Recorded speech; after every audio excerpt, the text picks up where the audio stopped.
Hey! Wipe me down. Wipe me down. Wipe me down. I'm so glad this damn day is over. Shit. Oh, okay, there was somebody here, but they must have looked at me and said, nope. She looking like she going to war.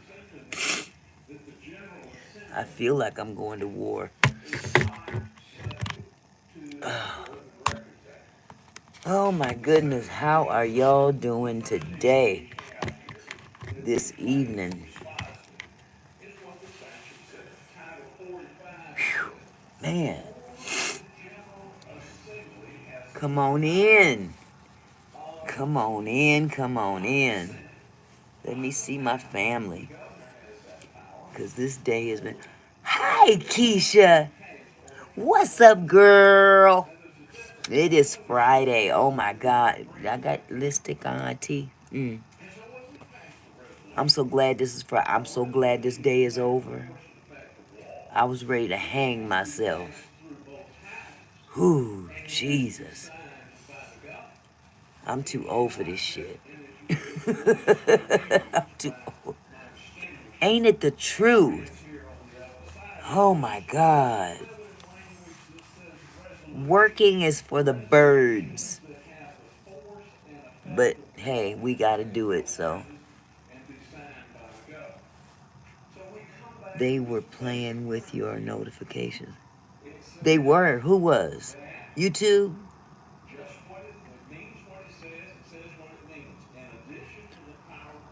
YouTube was playing with my notifications? It wouldn't surprise me. Somebody playing, I don't know. Man. They always fucking up. Just fucking up. Oh, man. So how are you doing, sweetheart? I hope you're doing good. You gotta be doing better than me, because this damn day has been for the birds. If I didn't see you posted in I wouldn't have known. That's why I go and I put it in the Discord, because I don't trust notifications. I don't trust other people to even set that bell off, because some people, they just think that if they touch the bell, it's gonna be automatic. No, you gotta set it to all. Hi, my niece. How are you? Hello, nephew. You're exhausted, Keisha? Girl, you and me both. Hi, Ansel. How are you? Oh, I'm so sorry. There's something about Fridays that you just gotta go woosah. Man, I had this screaming ass baby today. He was just too much. It was too much.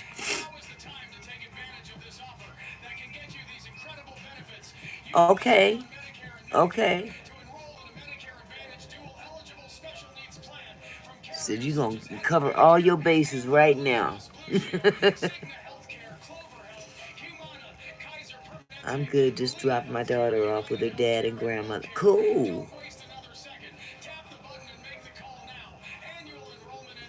Okay, Ansel. What you going to the store to get? Get some groceries?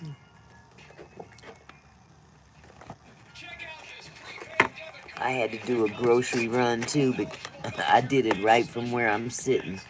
Oh, okay. Yeah, shoot. I picked up my phone. So Auntie Wifey has her own YouTube channel where she's gonna be streaming, so we're gonna absolutely. Absolutely. Is that what you had sent me that message about?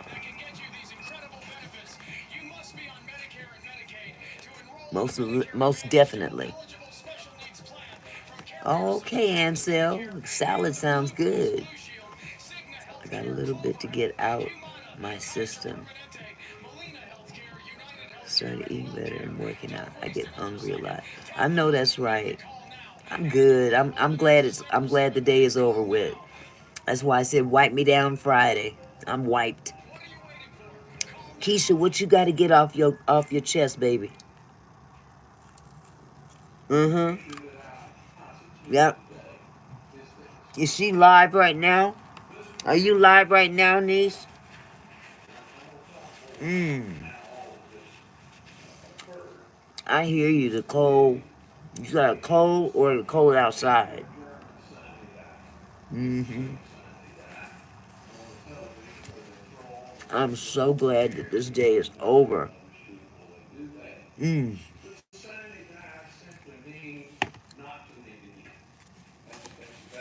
This baby screamed half the dadgum day. Oh, honey, I know. That's why I got this big old napkin here, dabbing at my nose.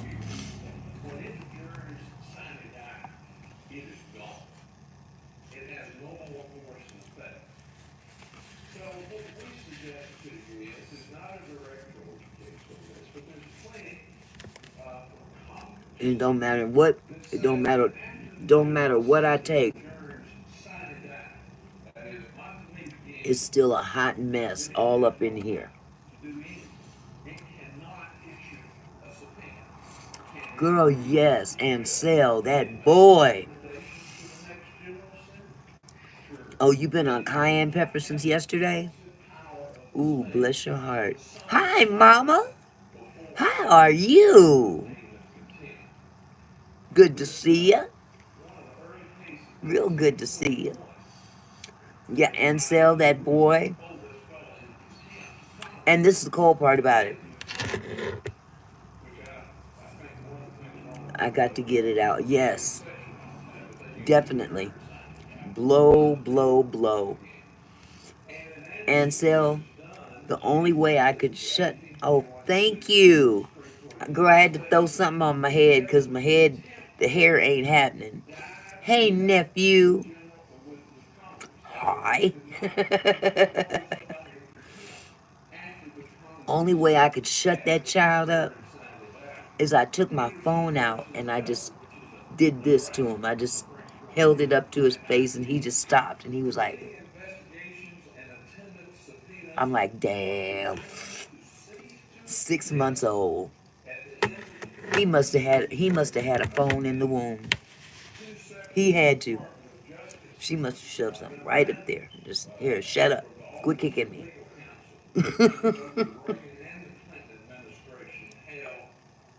Yay.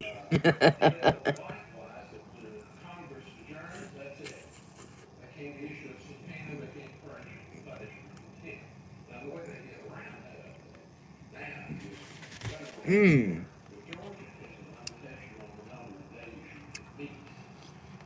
Did you fall asleep, nephew? Did you do one of my numbers?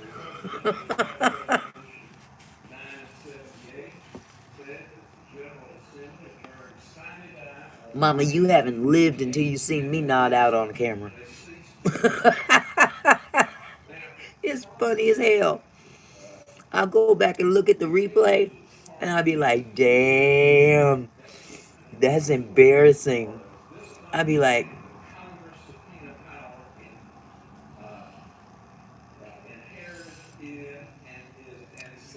it is no joke. I gotta eat something. I couldn't take no more. My oldest grandson came by last night and ate up all my wings. That's okay. A little cooked. Understandable. Very understandable.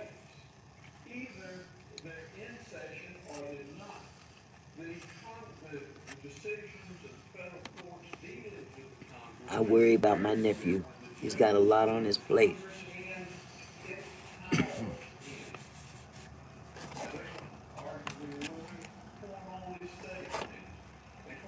It ain't easy being a young black man in America. So, with that said, we definitely have to watch out for him. Him and his beautiful wife. Hi, bestie. I did not. I did not have a good day. But it's over now, so that makes it good. How about yourself? It says I got 3 people in here, and I know that's a lie. YouTube be tripping. They be counting on their fingers. 1, 2. Yeah, honey. How's the new job coming? At least it's Friday and it's over with. This is Wipe Me Down Friday. Wipe Me Down Friday. I don't know why that song is pounding in my head, but I guess it pertains to today. You have more than 2. I know, it ain't being a young vegan in America. Okay, that part. All these people are chatting and it says I have 3 people. Oh, okay. Okay. I hate court.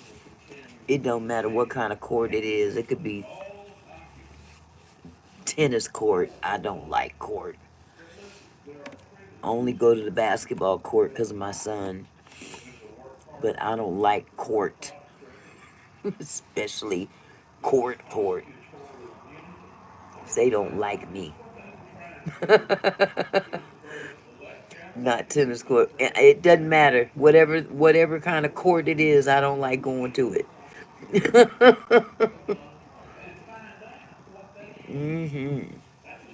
And I got the nerve to have something on YouTube going on right now on my screen, and it's court.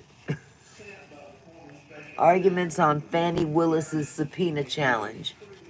That heifer.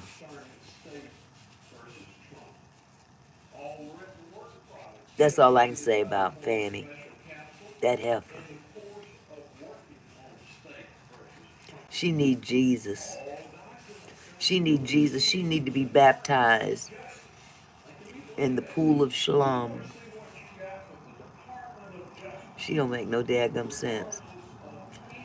But she be making her rounds, don't she? She be hitting up them churches down there trying to state her case. I'm a good black woman and I'm an upstanding black woman. I just like fucking other women's husbands. And I'm sorry, did I say that? Let me pull Bestie's message up again. I missed it. It's crazy how a single mom can do so much. We went to court for child support notification, and I'm trying my best to not go off on this guy. You know I'm here in town, right? Do I need to drive by?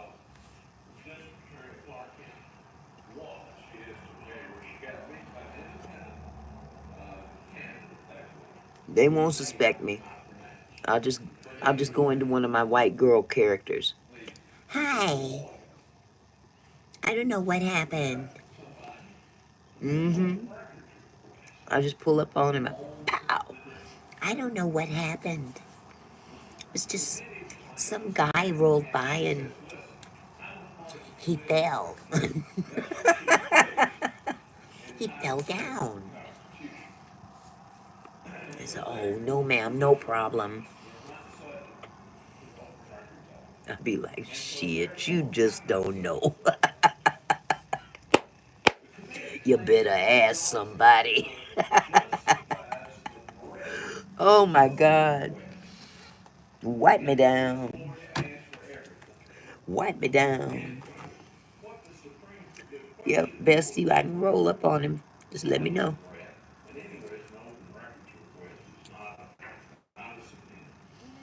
No, I better not say that because if something really do happen, they gonna be going back looking at all kind of videos for evidence. Oh, that woman dressed up like she going to war in camouflage. She said, mm-mm, better not. I better not. Good thing I'm older now. Might have been a time I'd have done it. Mm-hmm.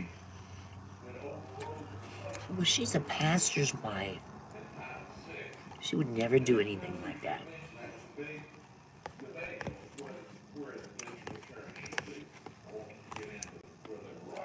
Wipe me down. Boy, Wingstop chicken is good, but it's only as good as the night you get it. Mm,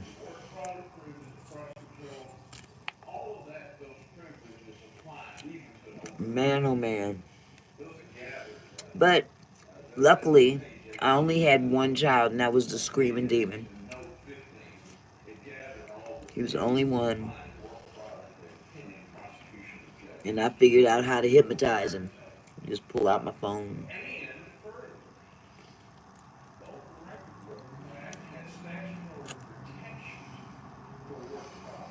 Hi, Creating Change. It's so good to see you. This is your first time in my chat. Or is it? Yeah.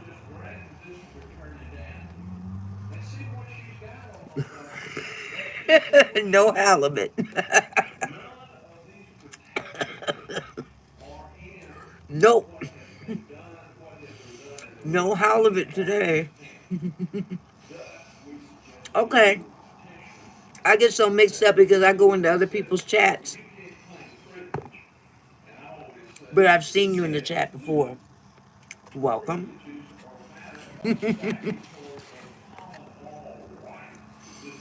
Good to see you though. You know what? I need to go make me a tin hat.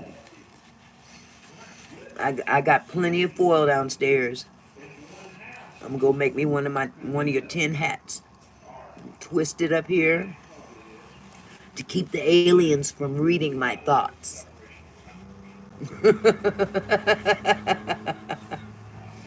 That's what I should have did and put instead of putting this on.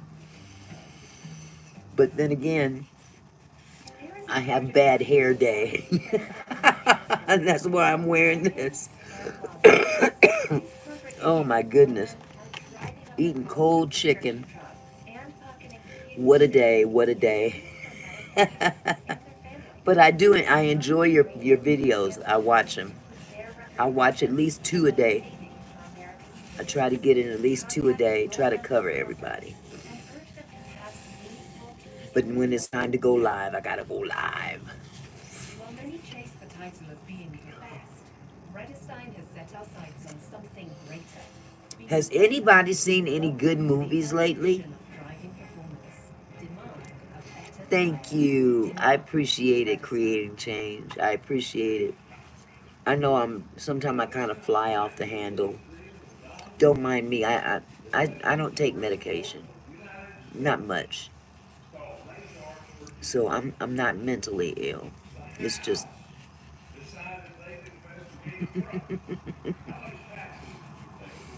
it's just what I do. I do what I do. Hello, Michelle. How are you, sweetheart?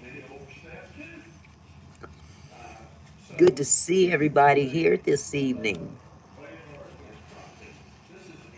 Did you have a good day, Michelle? Michelle, my belle. I can't remember the rest of the words. Watched a few good scary movies, that's for sure. Ooh, you like scary movies. Girl, listen. That is my thing. I love me some scary movies. Some of them I laugh at. Last week, my son took us to see the new Gladiator movie. This whole sleeping too much is kind of kicking my butt. I know that's right. I wish. All day, every day, let's go. Saw XW. Saw X. You talking about Saw the movie Saw, or you saw XW? Oh, was it? Ooh, Saw is gruesome. Very, very gruesome. My grandson went to see Smile 2. Has anyone seen Smile 2? We're not going to tell my friend that I fell asleep in that and woke up from the credits. We're rolling it. It was such a good. Oh my God. That's something I would do. We're not going to tell my friend that I fell asleep in that and woke up from the credits. We're rolling. It was such a good movie. Yeah, I heard the new Saw is really good. Really gruesome. All Saw's movies are gruesome. But Gladiator was good. The new Gladiator, the one with Denzel in it. But I fell asleep too. I fell asleep the last 5 minutes. My wife made me watch it. I was only scared when I looked up. There's some good stuff on Prime too. There's a new series that started on Prime on there's a I hear you, mama. I'm with you on that one. And the way that they're constructing these movie theater chairs, oh my God. I am Legion 2. Ooh, I bet that's gonna be good. I bet that's good. There's a new series. Let me I'm gonna find the name of it for you. It's on Prime or it's on MGM Plus. One of the two. But I watched the first episode, and anybody that's like a Walking Dead fan, well, this doesn't involve zombies or monsters or anything like that. At least not yet. I haven't seen anything that resembles that possibility. But it's called. Hold on, just a second. Them seats are the devil, mama. Aren't they the devil? Them suckers they lull you in, and the next thing you know, you're like,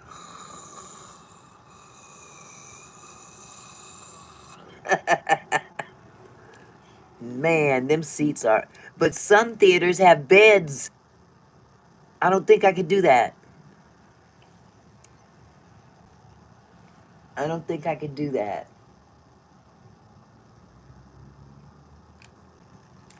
Okay.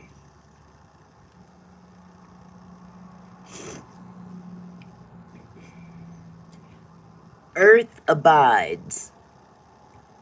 It is on MGM Plus. So I guess you have to have a subscription. But it's so far it's pretty good. And what happens in this particular show is the world suffers a pandemic worse than COVID.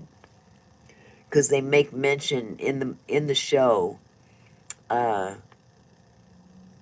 the last time, referring to COVID, the last time they overplayed it.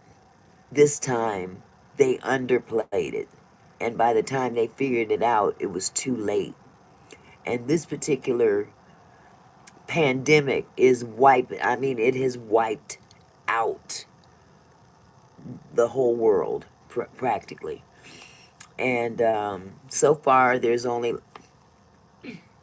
I've only seen 3 survivors in one whole episode, maybe 4. Yeah, 4. But this guy went up into his cabin way up in the woods somewhere, got bit by a snake, and he was out for a couple of weeks recuperating from the snake bite. And I guess it had almost killed him. He sucked the poison out. He cut himself and sucked it out. It's very interesting, Michelle. So he he saves himself by sucking this poison out, but I guess some of it must have still gotten into his system. And he ends up in bed, and he wakes up, notices he's got a bunch of messages from his parents. Um, so he gets in his car and he drives off to go check on his parents. And of course, you know, en route, he finds out that there's no traffic. He finds out about this global pandemic, and he goes to check on his parents, and of course he finds his parents dead, and he has to bury them in the yard.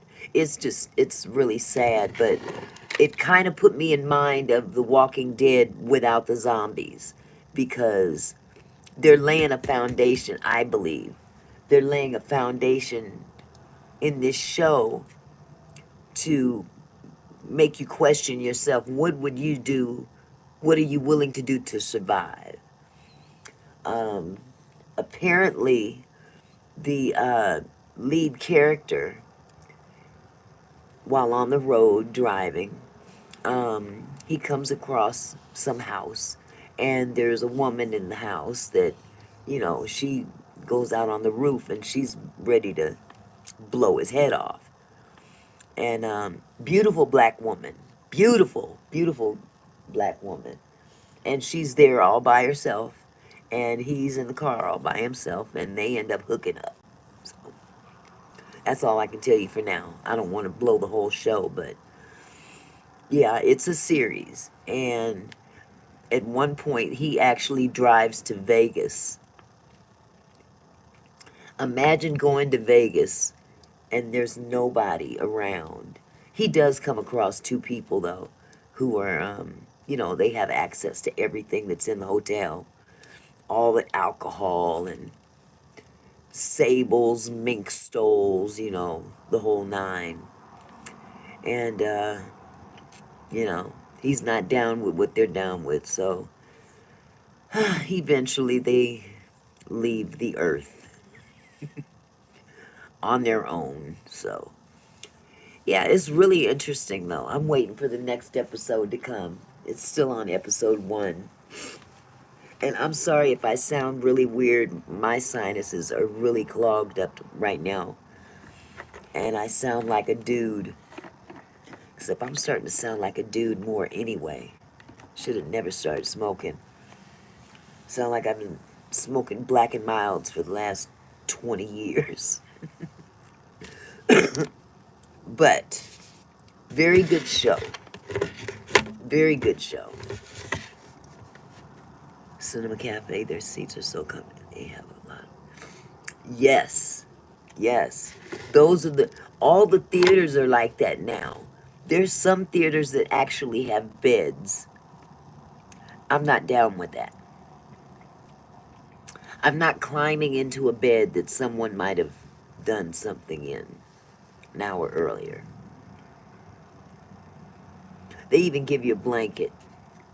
And people lay in the bed and watch TV or watch the movies. The song Dude Looks Like a Lady popped in my head. Dude looks like a lady.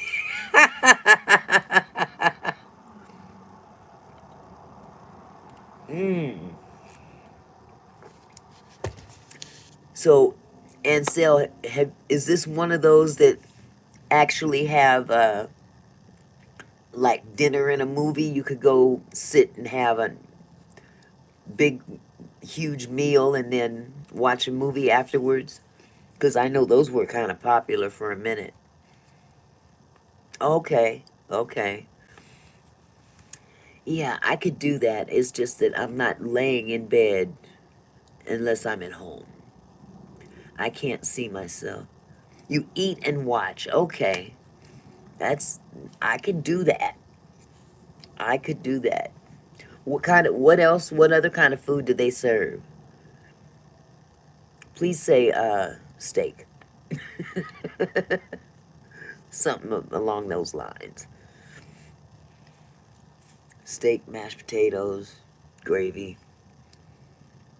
Mozzarella stick. Okay, so kind of like finger foods. Okay, salads.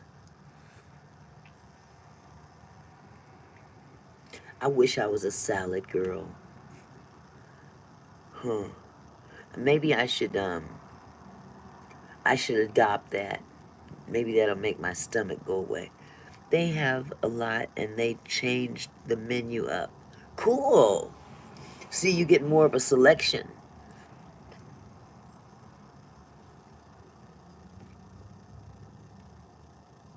That sounds like that could be good. I want some. Ain't that the truth, Keisha? It sounds good right now. Funny thing, I used to eat salads as a child. My stepdad worked at a buffet, and I would always go to the salad bar. Okay? Yeah, I used to build some strange salads.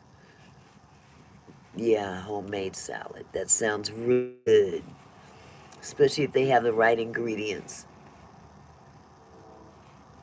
Say, baby, what are you putting in your salad? Everything. Everything. Everything.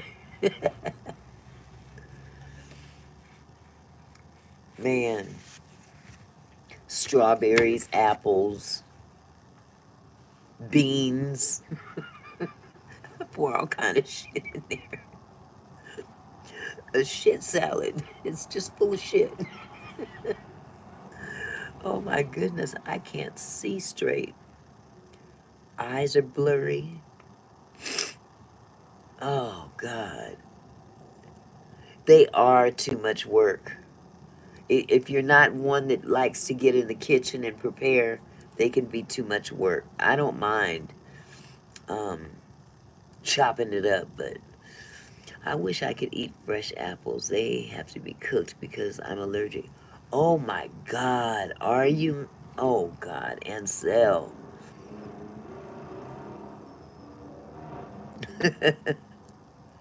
It makes your throat itch. Ugh, I couldn't imagine.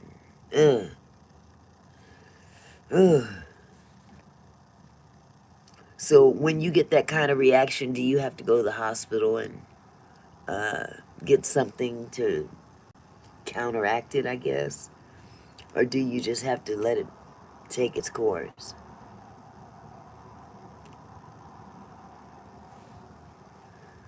Whatever they are spraying on the apples, pears, and peaches, I can't eat them fresh. Wow.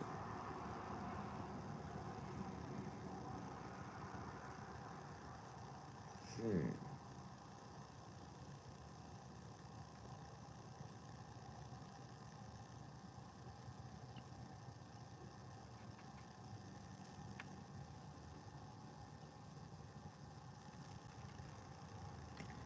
Let's see. What am I? I'm trying to figure out what this says down here. I can't see straight.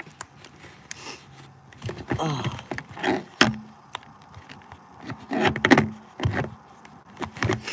oh man, forget it. Coconut and seafoods. I will trade for the apple allergy. My daughter just started having the same allergic. Oh my goodness. She just started that, sweetie?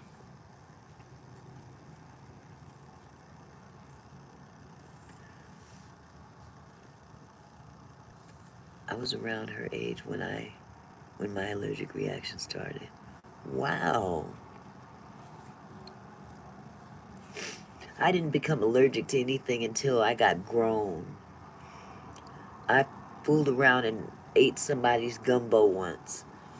And I couldn't eat gumbo ever since. And I love me some gumbo. 6 years old with an allergy. Golly, that's terrible. Wow. It's just nowadays, it just seems so prevalent now. Girl, gumbo.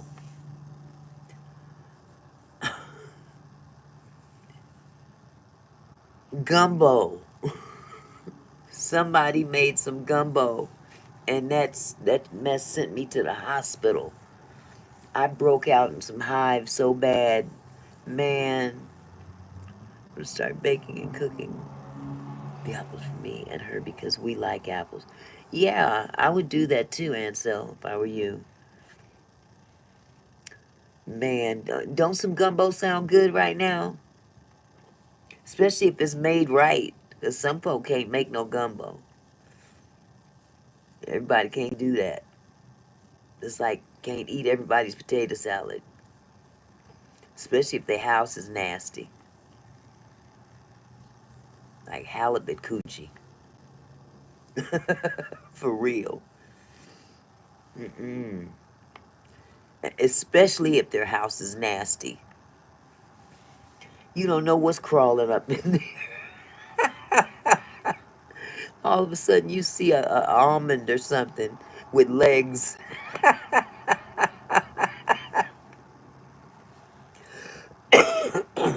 I'm telling you, Ansel, I'm telling you, I can't eat halibut's food. Mm-mm. Not that it's offered, but if it were, I'd have to say, no, baby, I'm sorry, I'll pass. Uh-uh. No. Man, you can tell someone's general living condition just by their own hygiene. An almond with legs, with 6 of them, and tentacles. Talking about raid! No, no, no, no. Uh-uh. Can't. I can't. I just can't. Ugh. Excuse me. But yeah, there's a lot of people out there perpetrating. They out there throwing down in the kitchen, but they ain't picking it up. They throw it down and don't pick it up and put it in the garbage. They just let it sit there until something else comes around and finds it and makes a meal out of it and calls their whole family to come in too. Come on, man. This is a nasty one. We can stay here. Roach family. The Roach family. Uh-uh. Then they got a jockey for position with the rats. They usually lose to the rats. But if there's no rats and just mice, they might have some problems. I can't. Ooh, I can't stand nasty.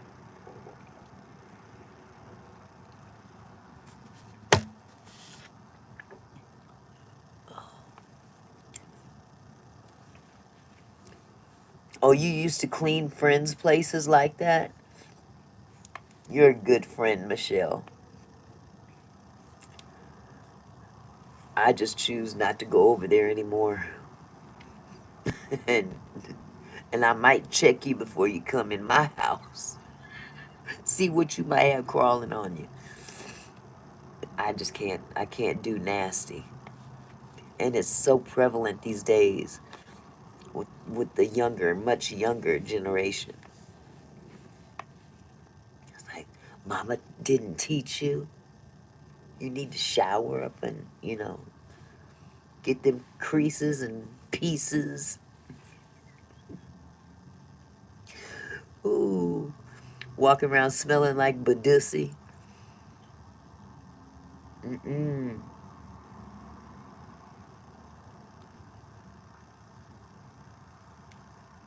Ooh, did I run everybody off? Am I talking to?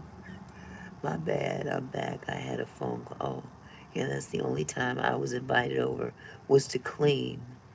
What? She invited you over to clean her nasty house? I hope you never went back after that day. What a nerd head. Ugh. That's a user. That's a user, straight up.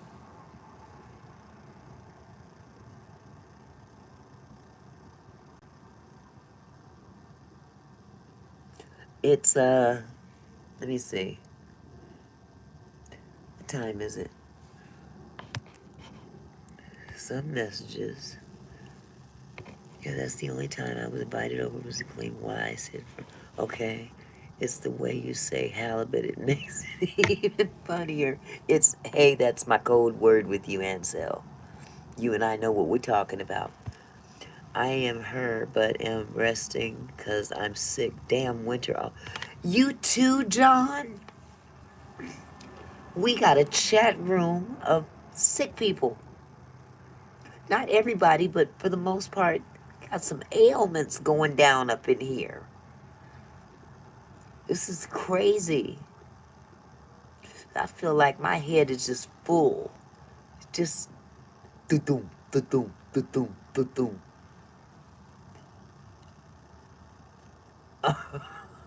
You may have gotten him sick, Michelle. Man, I can't, I can even tell, how, how your nose is stuffed and you're talking, and you can feel one side being impeded, and the other one is kind of taking up the slack, but this is no joke. I know what I'm gonna do tomorrow. I ain't watching no dadgum kids, that's for sure. But second of all, I think I'm just gonna chill right here in the house and try to sleep as much as possible. They were sick then. We both got sick. Oh my goodness. So your next door neighbor probably got you guys sick. Got your brother sick, and then he got the rest of the house sick.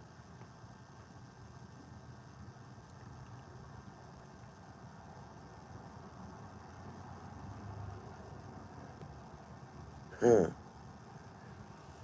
No joke. Yeah, John. Feel better, sweetheart. Feel better. Why the other day I was going to town for tea and honey and got home and realized that that's what I forgot. Oh no. That's terrible. Well, have you ever had a Starbucks medicine ball?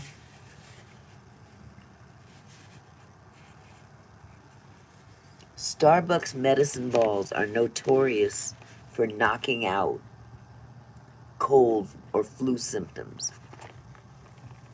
And that's how I got addicted to them. I have a highly addictive personality, if you didn't know. And what it consists of,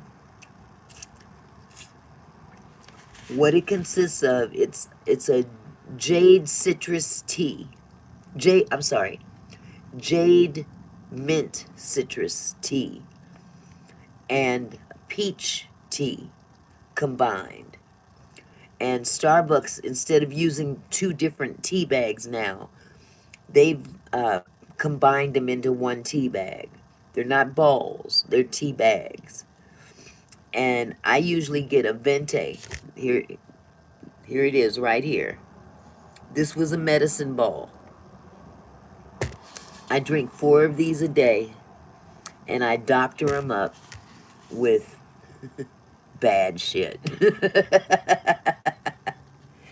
This is why I've probably gained about 40 pounds.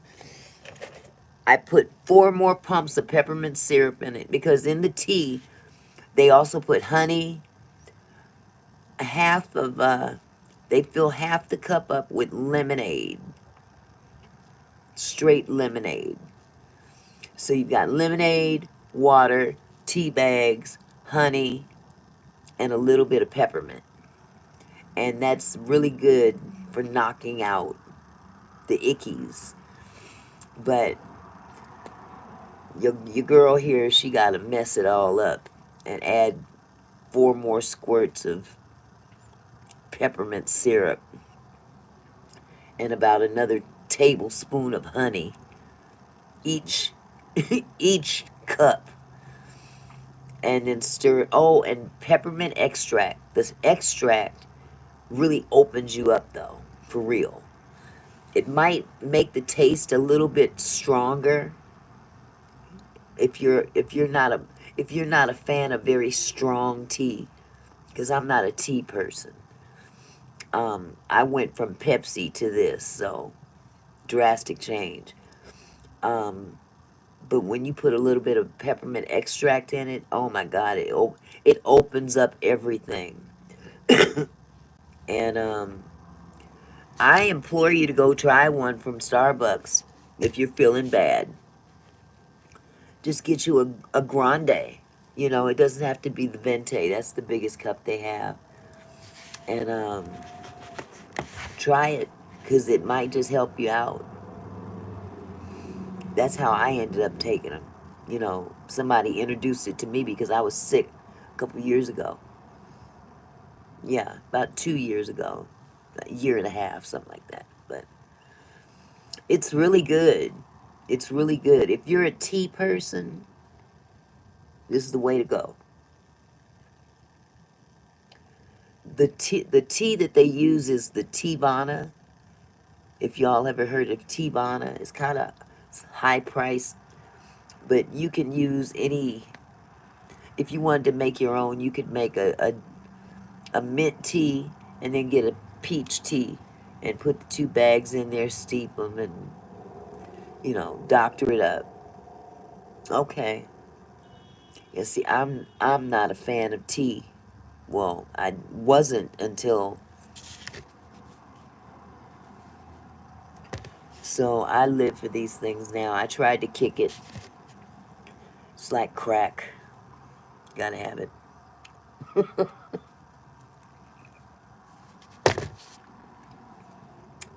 There's a tang to it. And I think also that lemonade gives it a twang as well.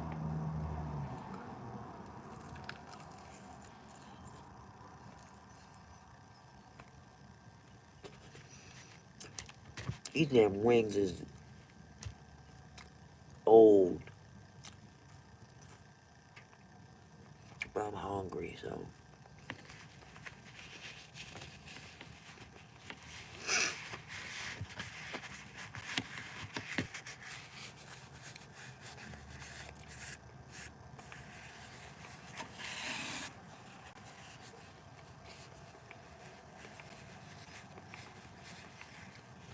Everybody fell asleep.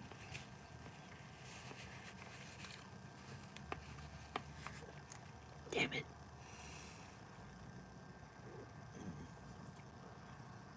Oh, and there's a good movie out as well. Quiet Place. Day one. I'm just grabbing my stuff from the store. Okay. If you guys ever happen to get on to MGM Plus, there's some good stuff on there. That show From is on there. And then Earth Abides, the one that I was telling you about, the kind of a apocalyptic kind of situation. And then the other movie I watched the other night was called A Quiet Place, Day One. And I don't think I saw the whole thing, but it's an alien invasion, pretty much. Net Vault. Is that a new app, Mama?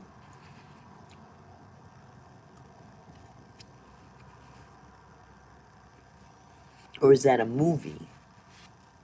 Or a TV show?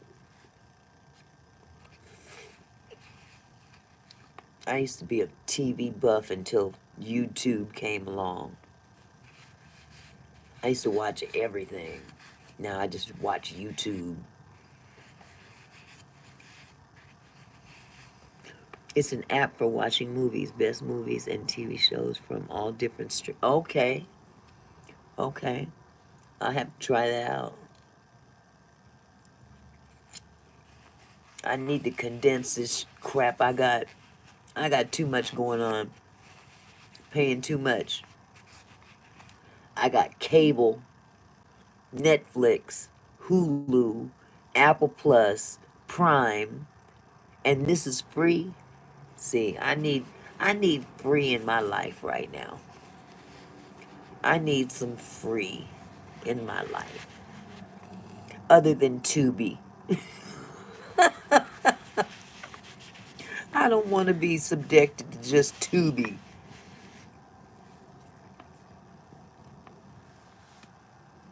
Tubi is alright, I guess.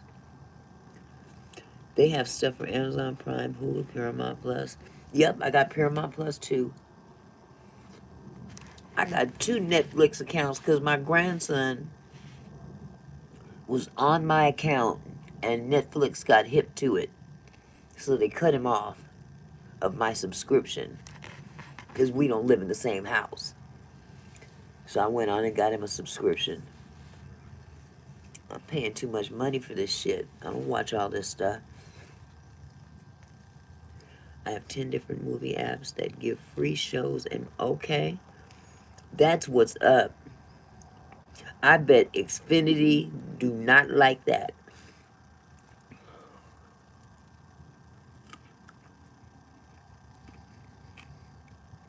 But they need to be put under control anyway.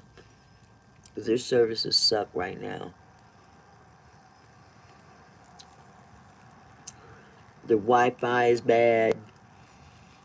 No, but I'm saying it's all on NetVault. Okay. I'm definitely check that out.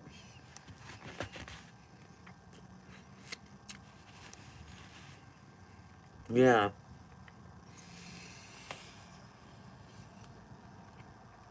Me and my grandson are in the same area code and they kicked him off because we're not in the same house. Kicked me off.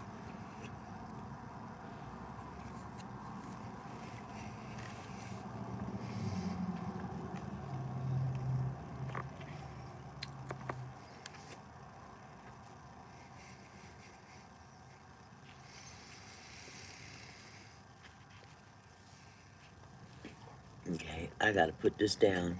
It is so rude. I just realized just how rude this is.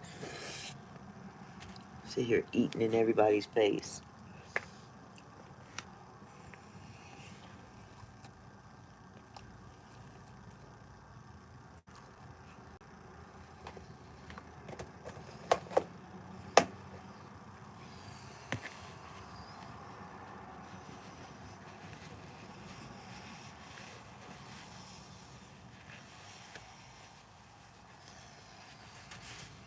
Hi, Brandon.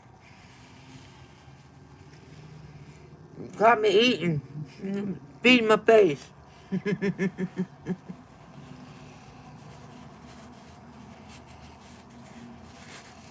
How you doing?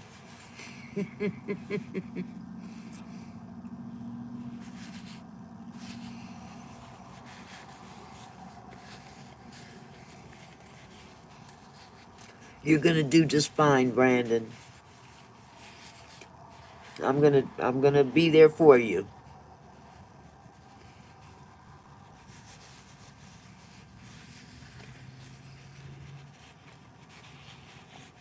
We're gonna have a ball.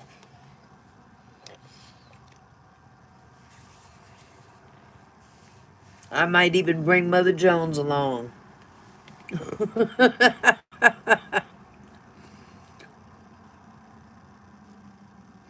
Oh, okay. To the wife we said hello.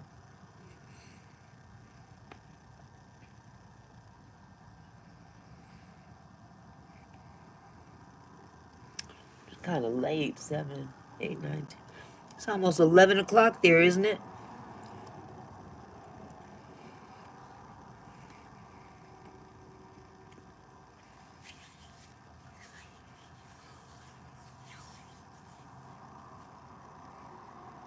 Mm-hmm. East Coast time, yeah. It's your late night. You get off work late on Friday nights, Brandon.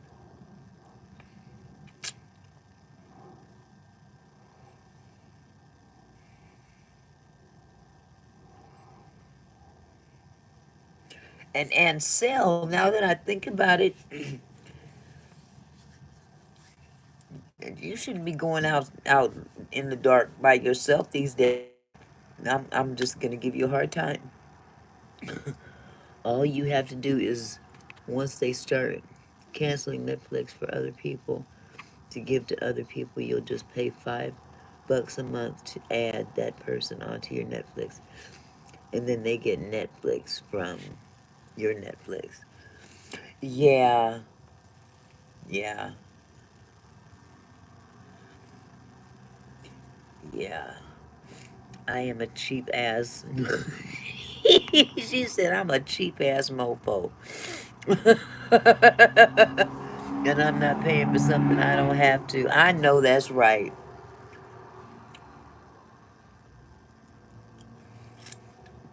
Yeah, that's true, Ansel. You did say that. Okay, I'll give you a pass this time. Don't you go back outside like that at night.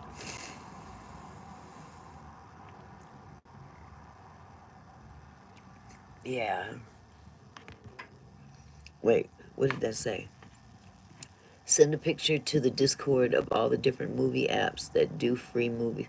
That's a good idea. That is a good idea. Yeah, we could all use that information. Really piss Netflix off. Especially since they like to put fake fights on. All that money Netflix got, and they gotta put a fake fight on. That was so fake. Mm-mm-mm.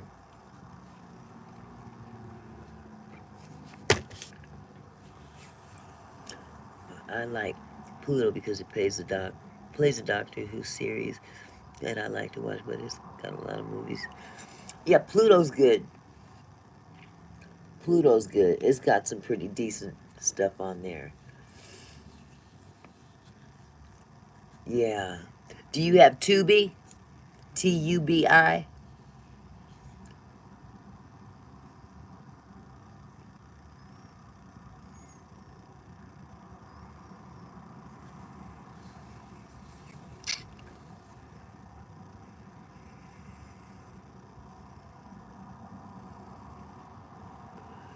Going live on Clapper in about 7 minutes if anybody wants to come. Oh, no, no, no. That's no problem, Mama. That is no problem whatsoever. Matter of fact,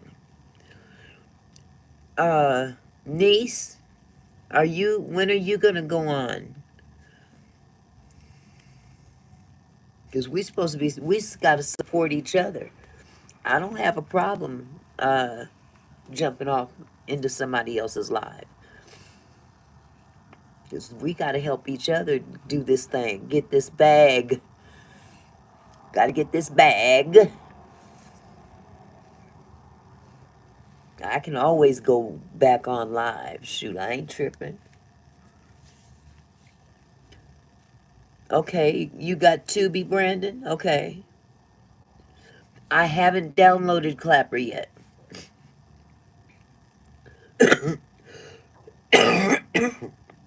I haven't had an opportunity to.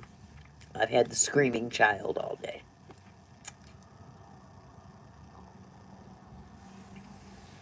Freebie. Freebie. I've seen Freebie. I think I have that. Michelle, is Clapper an app?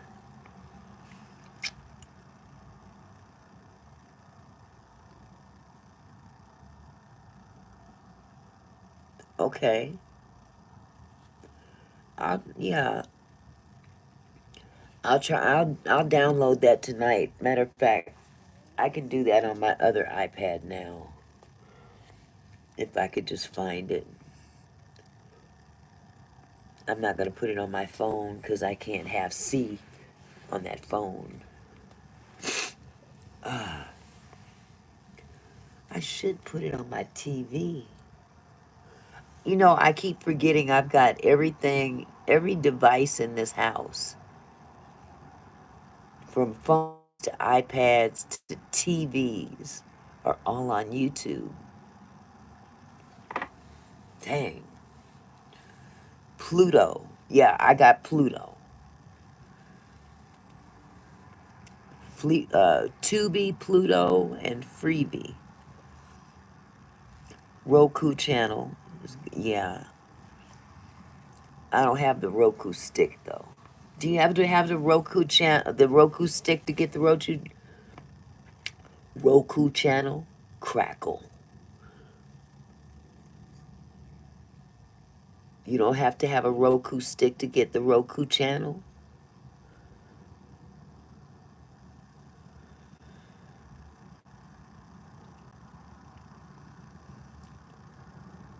Huh. I don't have a Roku stick either. 3 of our family on here are on clappers, so why I was asking if you checked in out yet. Um, I'm gonna download it in just a couple minutes, Michelle. Auntie, I'm really excited about Monday. I've been thinking about it. Well, I am too, Brandon. I'm looking forward to it.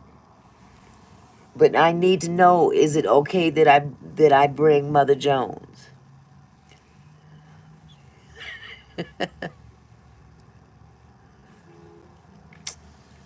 Mother Jones needs to learn how to cook other stuff too. She's set in her ways. She's old and, you know, she's set in her ways. She almost cooks slave food. She's so old. Oh, Clapper. Where's my other iPad at?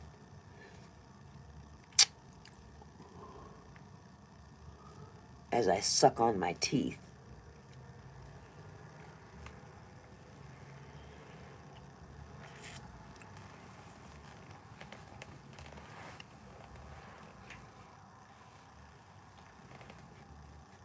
Stand by. Oh boy.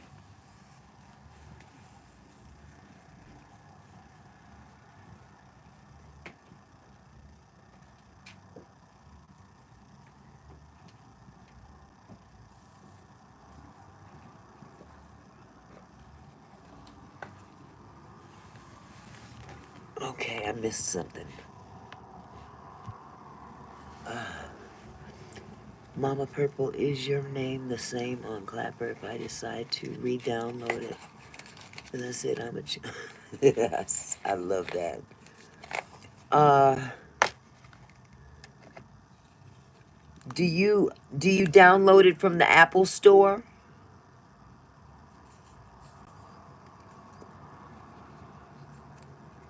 Crackle is what gave me my idea for this collaboration. Jerry Seinfeld did a short.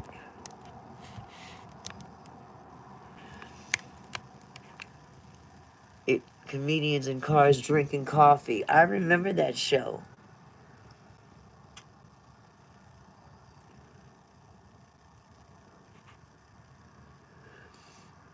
Okay, so Clapper and Crackle are two different things. I take it.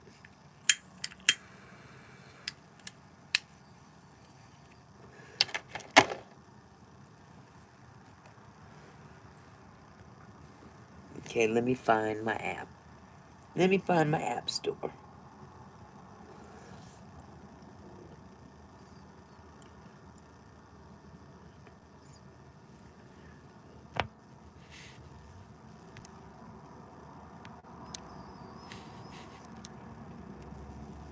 Brandon, are you talking about Mother Jones?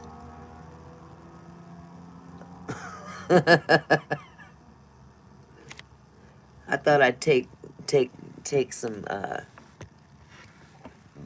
take some people by storm. That would be funny. Okay, let me find the Apple Store.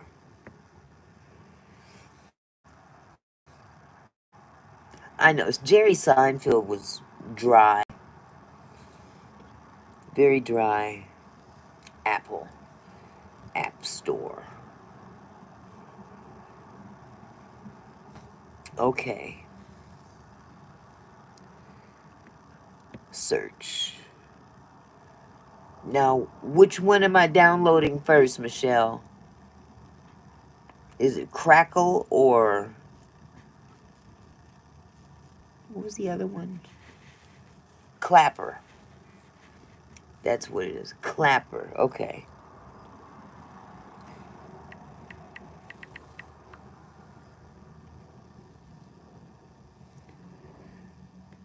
Okay. This one? Wait. This one right here?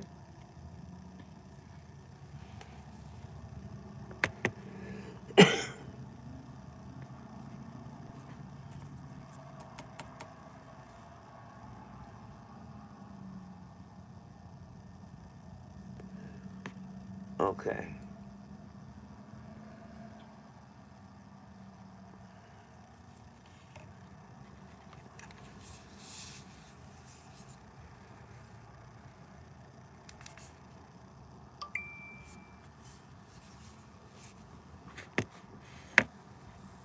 Okay, it's downloading now.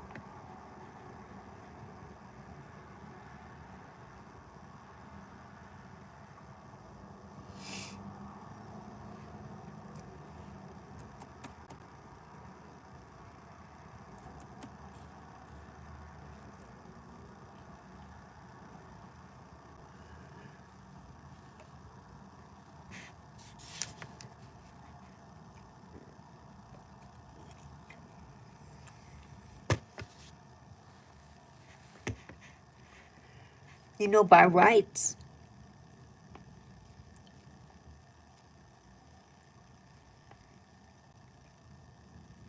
Holy, holy cow. Okay, all allowed notifications.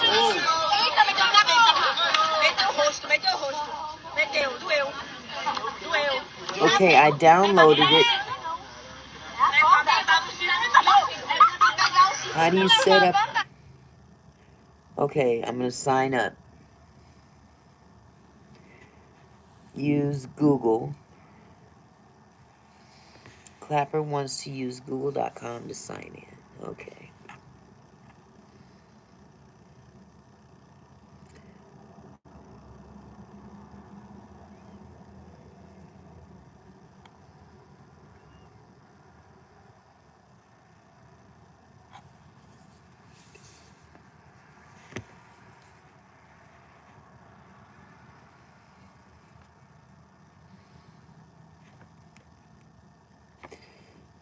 Birthday. They want my birthday? Oh, it's down here. Well, snap.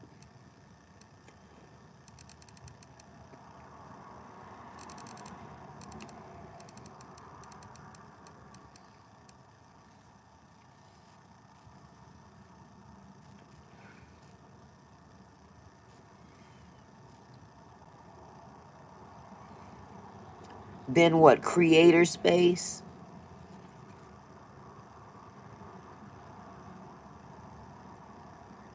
I'm setting up my account, so it gives you create group, edit profile, or creator space.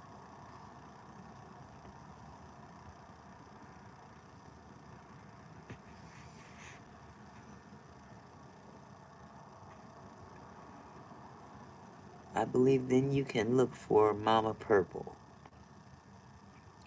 Okay, but while I'm setting up my account, I'm okay, I've got it. I've got my own name in there. And then I get to the page. I don't know. I was just told to y'all told me to download it. I'm downloading it so I can support my niece.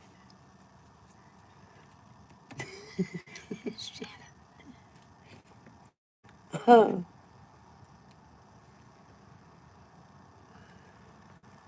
Mama Purple's in here, and Mrs. Vegan has an account in here.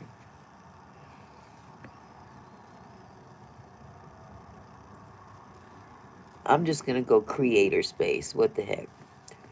Uh,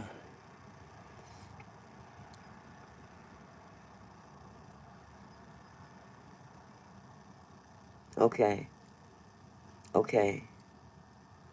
So I just search for y'all.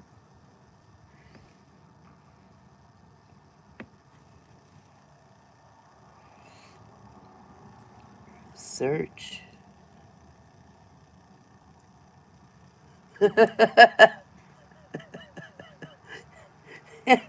That's what I was like. What's a clapper? Clap on, clap off, clap on, clap off. The clapper. Okay, Mama Purple. Oh, okay. Hold on.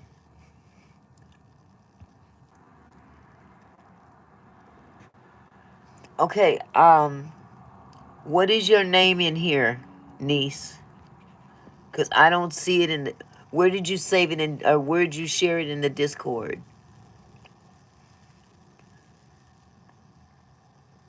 She just downloaded Clapper. Is it like Discord?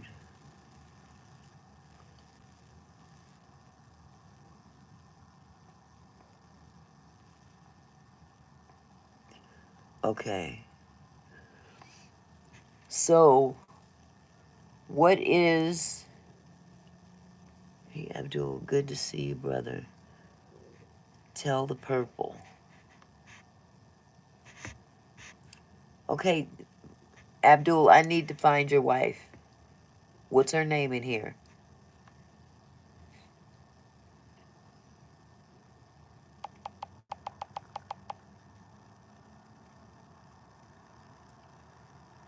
Because I'm going to have both of them going. It's just like TikTok, but 10 times is better. Heading over there now. See you guys. Hopefully, if not, talk to you later. Bye. Okay, Mama. I'm going to see you in a little bit too, but I got to get in there. I got to get into, whew, my nieces. Abdul, what is your wife's name in here? In Clapper?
Okay, I am not finding her name.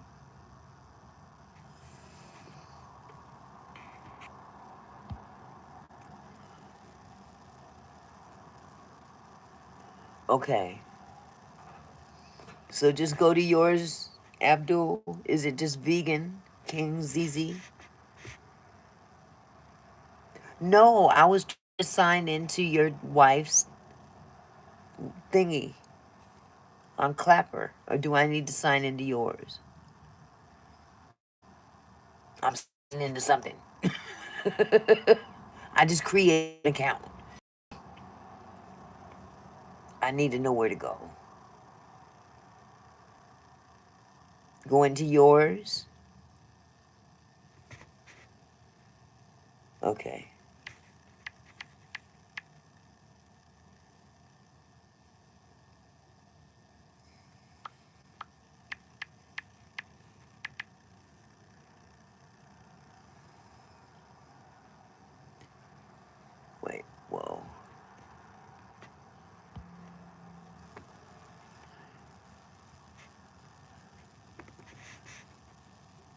Okay.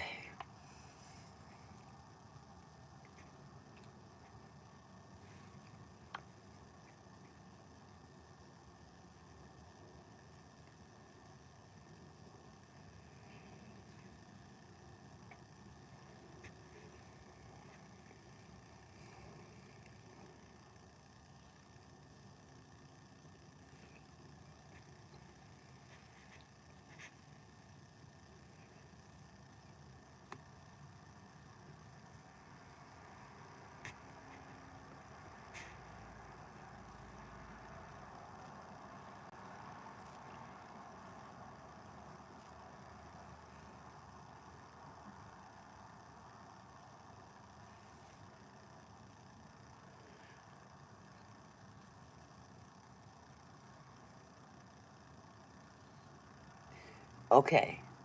I'm in live.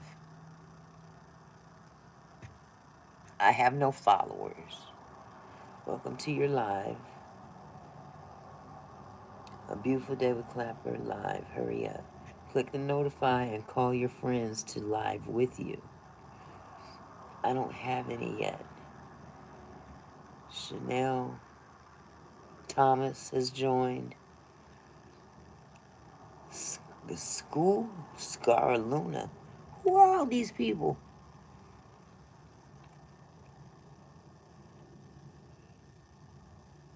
Somebody sent me a kiss. Okay.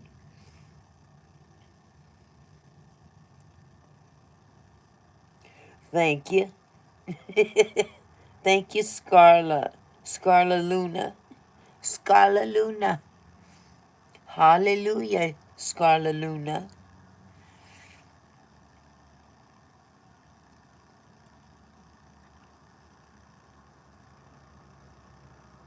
And I'm doing all this while I'm live on YouTube.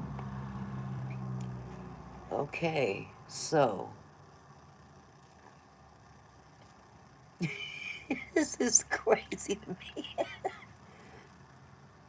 Ron Nussbaum joined. Maria 1012 joined. Who are these people? At Andy 84405. Okay. Timothy Anderson +2 joined. Pet 75 joined. Scarla Luna sent me another gift. What am I doing with these gifts?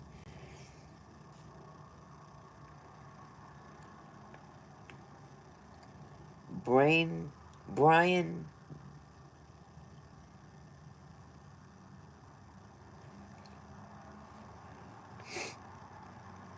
Okay. How many? I got 7 people up in here. How y'all doing? I'm sorry I don't know you. But, hello. Okay, you're Mocha's moment on Clapper. I still ain't seen nobody's name I recognize. I got into cooking because the kisses wait till you're on live with me. You may have to tell your husband, huh? Okay, I'm got too much shit going on. Mocha's moment. Okay, I got you, Mocha. Cooking because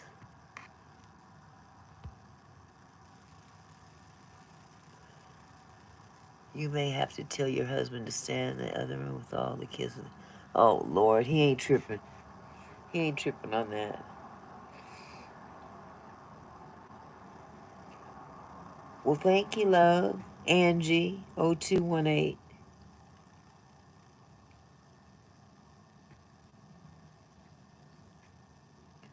Abdul is live on Clappers, so you can find him, Mickey. I can't find him. He told me to go live, so I'm on live, and I don't know none of these people.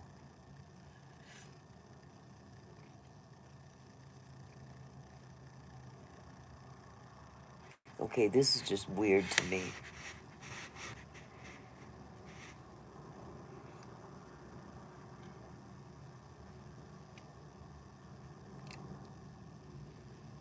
All I want to know is what Abdul's name is in here.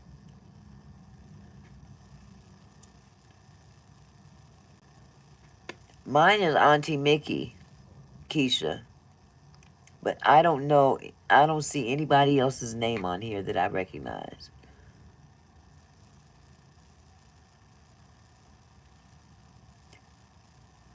Yeah, I'm about to leave.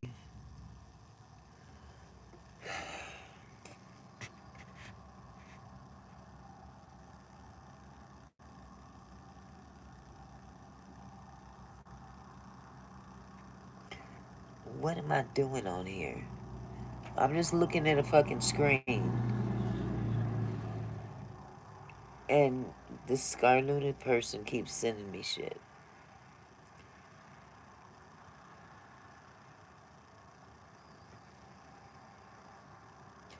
Take your phone to the best angle and viewers would see you more clear. I don't know who these viewers are. I'm just going to put these side by side. So I have no idea what the fuck I'm doing.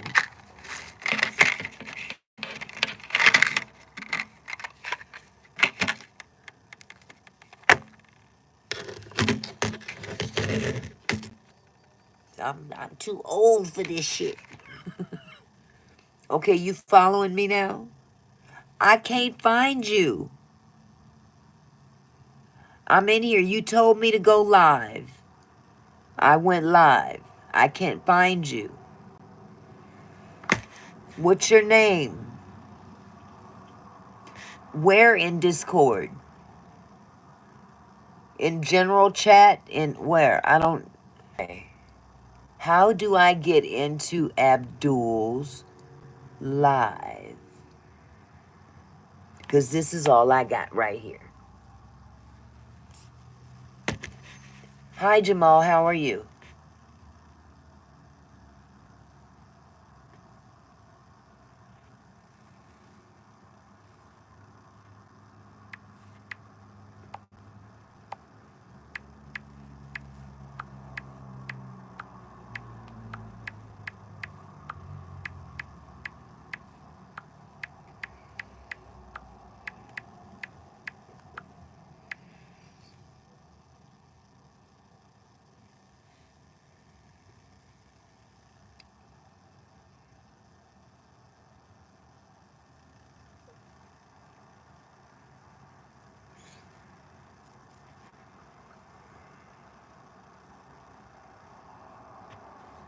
I would go take my ass and lay down. I don't have time for this shit.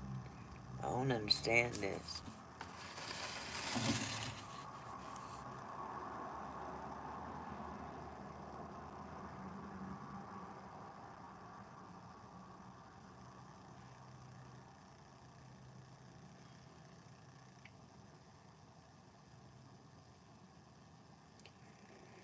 Oh, God, this is annoying.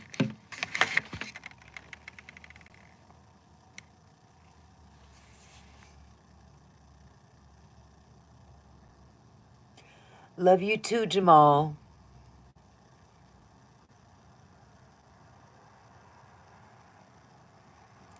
My chat.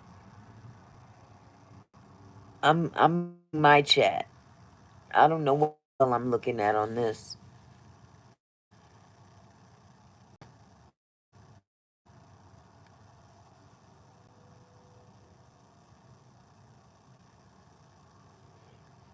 Well, at least I found Abdul. I just don't know how to get into his chat. I mean, his live.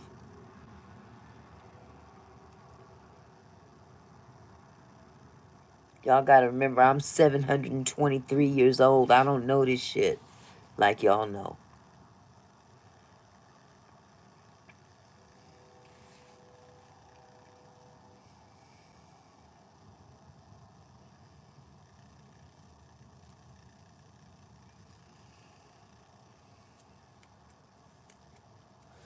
Okay, I'm out of this. I ain't got time for this bullshit. Let me know when y'all go to Clapper. I'll go to Clapper. I can't do everything.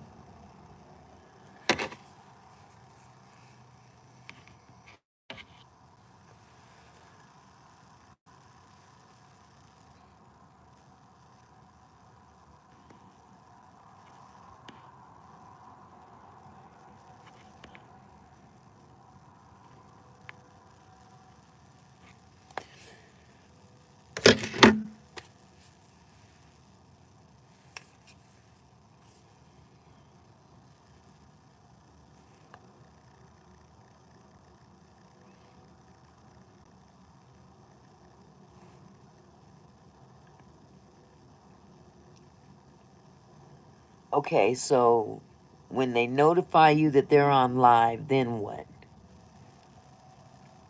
It just takes me to your channel. It doesn't take me to your live.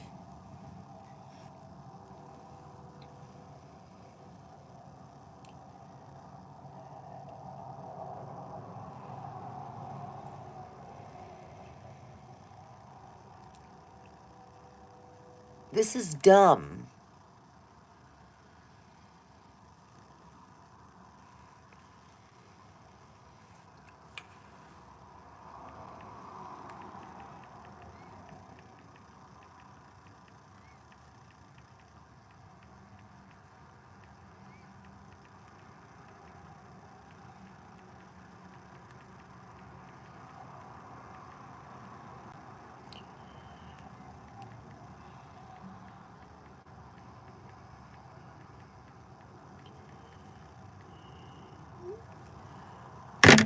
I don't have patience for this. I'm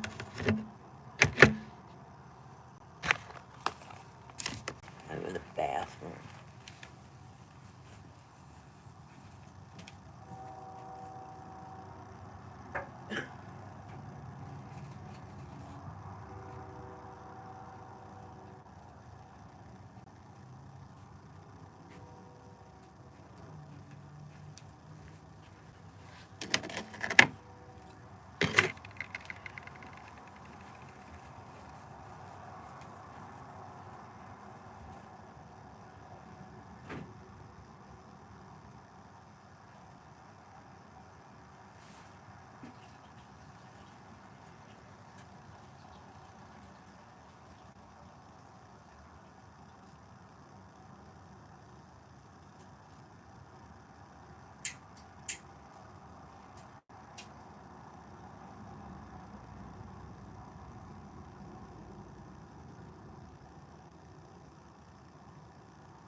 Okay.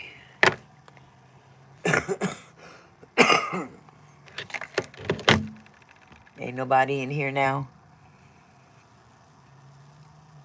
Take a 10-minute break from thinking about it. Come back with a comeback with a clear head. Oh, I'm done. I don't have I can't do this. I don't know what to look for, so I'm not gonna fucking rack my brain.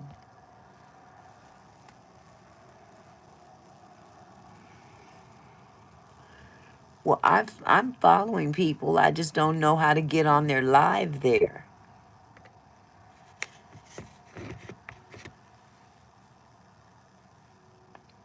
So is anybody over here on Clapper?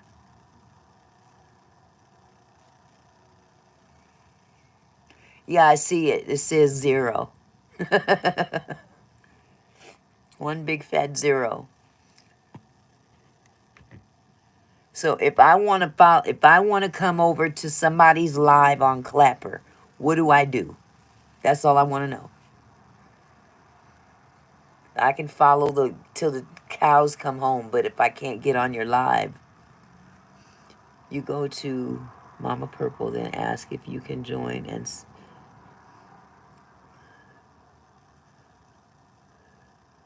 okay. I was trying to get on Vegans real quick because he's on live over there. So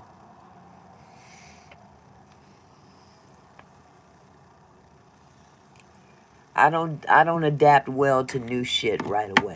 Let's just put it like that. It's not in my DNA. I get too frustrated and I get pissed off. So I'm gonna sit right here and chill. It doesn't say anything. It doesn't. Oh, you're not. I'm not live. You're not live over there. Where's my belt? Got me going over here looking for you on live. You're super excited, Jamal. Wonderful. Fired up. Yay. I'm gonna whoop his ass.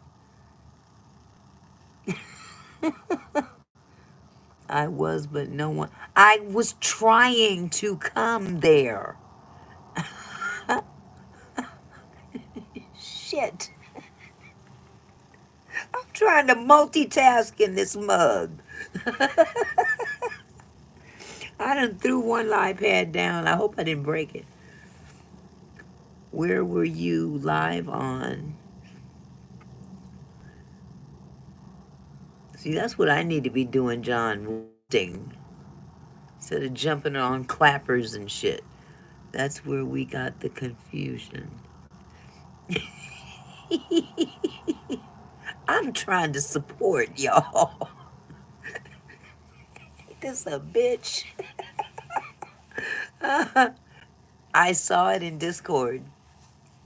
I even got your text. But when I tapped on what you sent me, it just took me to your page. Everybody's wonderful, Brandon.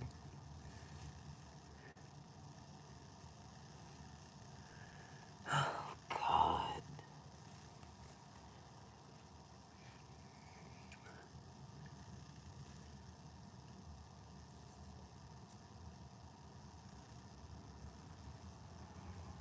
Okay.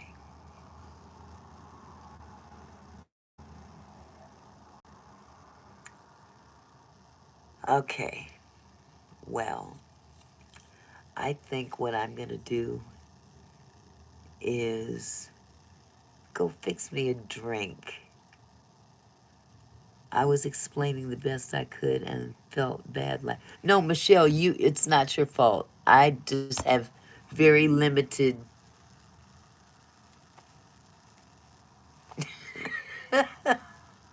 You did not do anything bad, Michelle. Not, no. I was, fuck. Oh,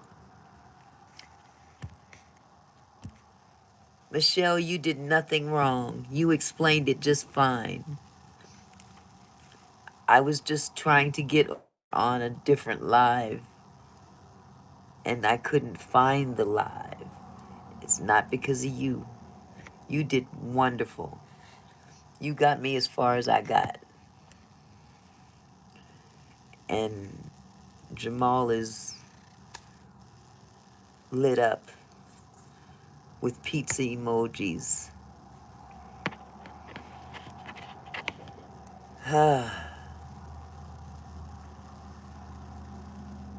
You're having a great time, Jamal. That is just wonderful.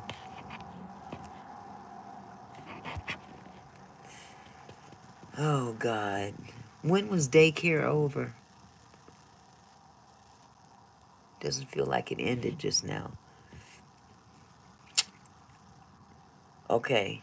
You'll go live again so I can see. So, so when you go live, Abdul, when you go live, can you let me know that you're live? And I will go and join your live. I just don't know how to join. John just sent me a couple of tips. I'm going to try to put a post up. All I know is that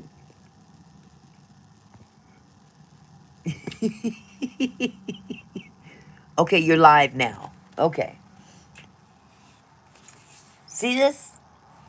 About to go live. I'm not live. I'm just going to get on here and I'm going to hit the clapper and hope I don't catch something. Send you a message. Sent you a message. Sent alive. Okay.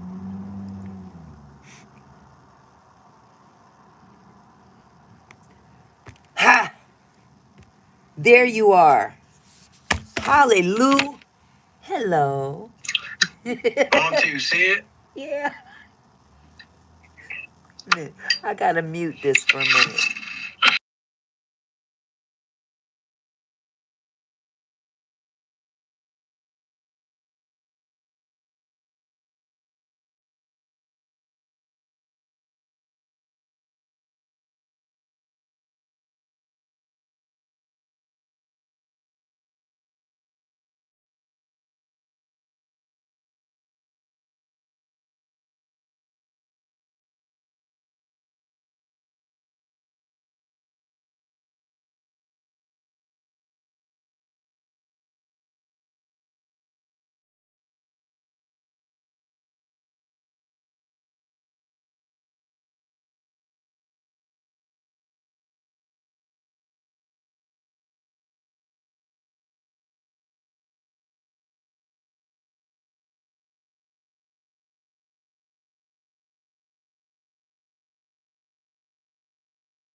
Okay, y'all, I ain't forgot about you. I'm just trying to multitask here.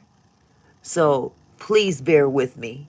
Please. I'm geriatric. I can't help it.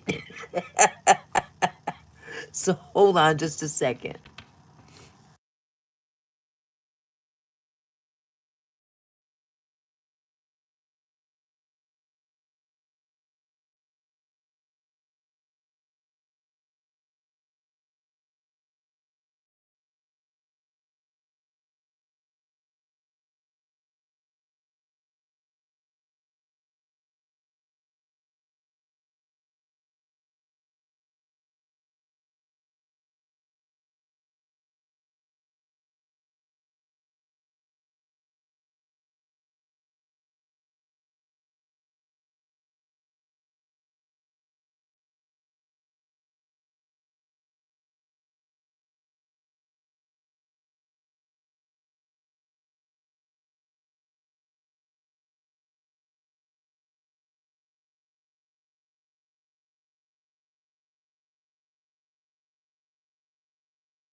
Okay, fuck this. I'm sorry.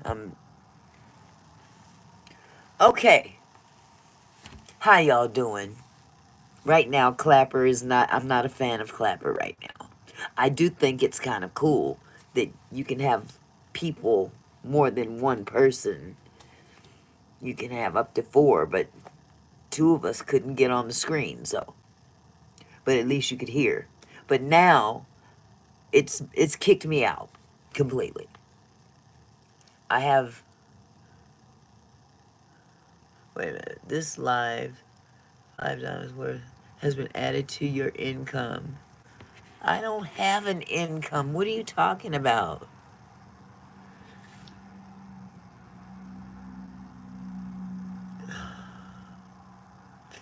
I don't care.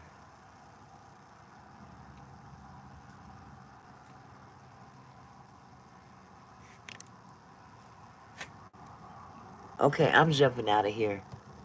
Clapper's gonna make me go the fuck off. I don't have time.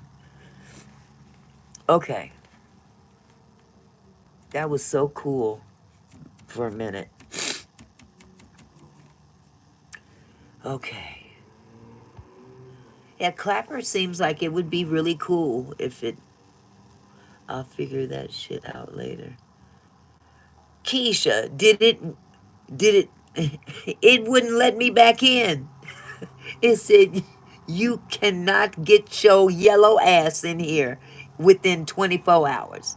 It didn't say it like that, but it just said, your ass is kicked the fuck out and you can't come back within 24 hours. Go sit your yellow ass down somewhere. Thank you. Fix the damn camera. Now they got the nerve to be sending notifications. Man. Keisha, I love your voice. That's my girl. Now you really my girl. Oh my God. That was on point. That made my day. I'll buy TikTok for $1.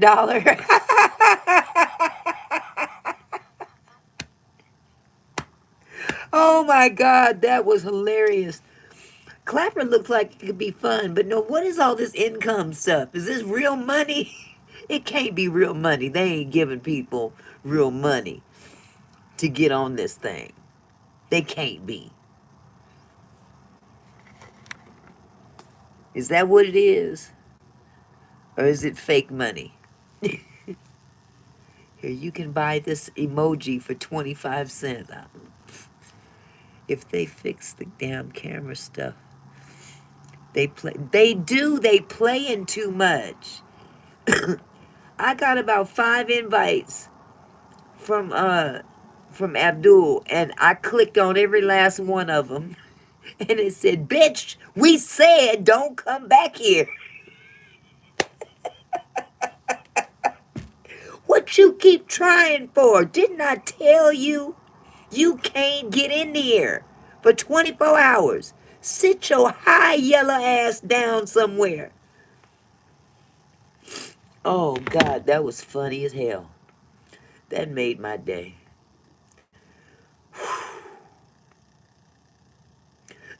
I think I might need a drink after that. I got some I got some Cavassier. We are on Discord. Call. We are on Discord. Call y'all. Okay, really, John? Oh God. Y'all want me to do something else? Can't take this geriatric stuff.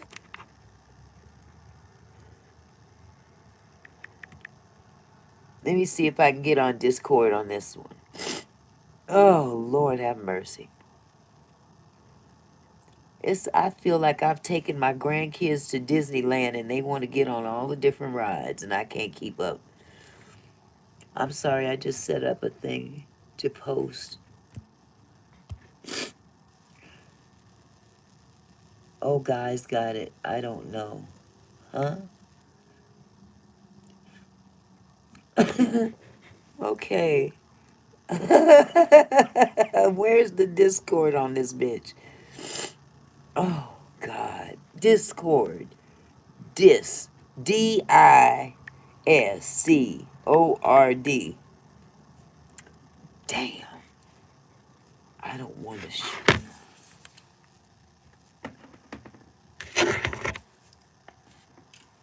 Oh, God.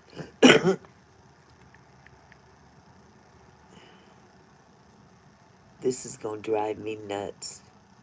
All this damn technology. Where's Discord on here?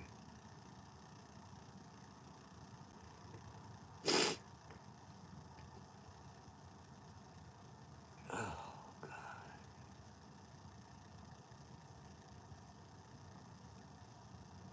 I'll be dipped in shit. I can't get on Discord now. Oh, here it is, way down here.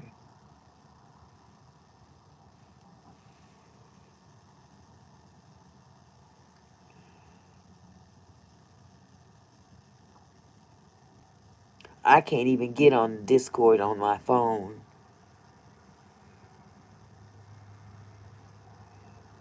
This is some bullshit.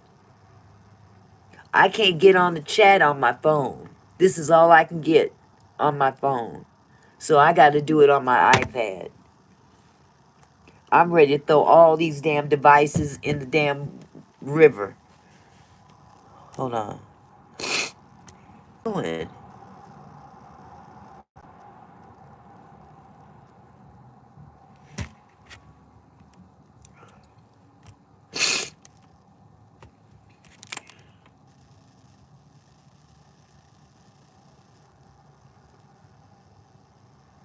It's in that chat. Let me show you what my damn Discord looks like.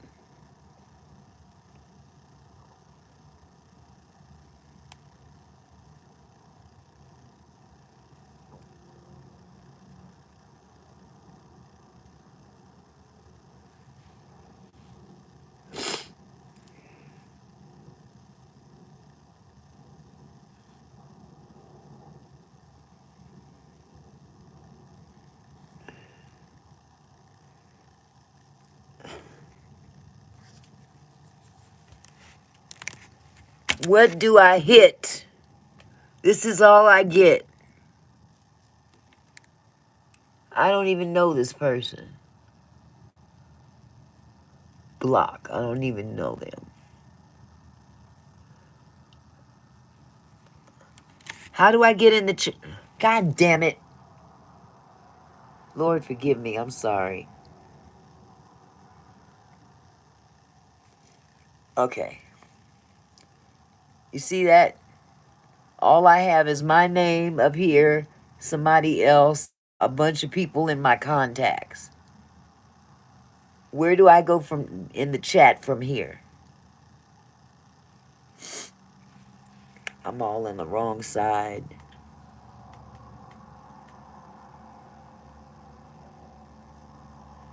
I have it on my iPad.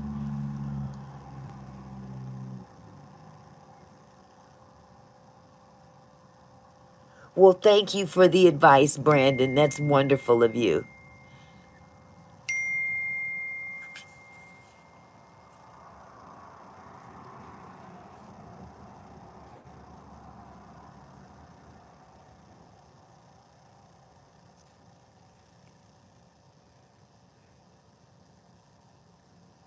I don't have permission to join this voice channel.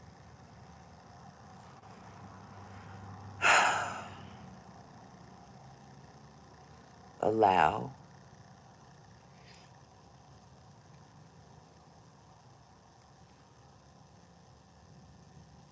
Join voice. Okay. Hello? Yeah, wifey fixed it. There you go.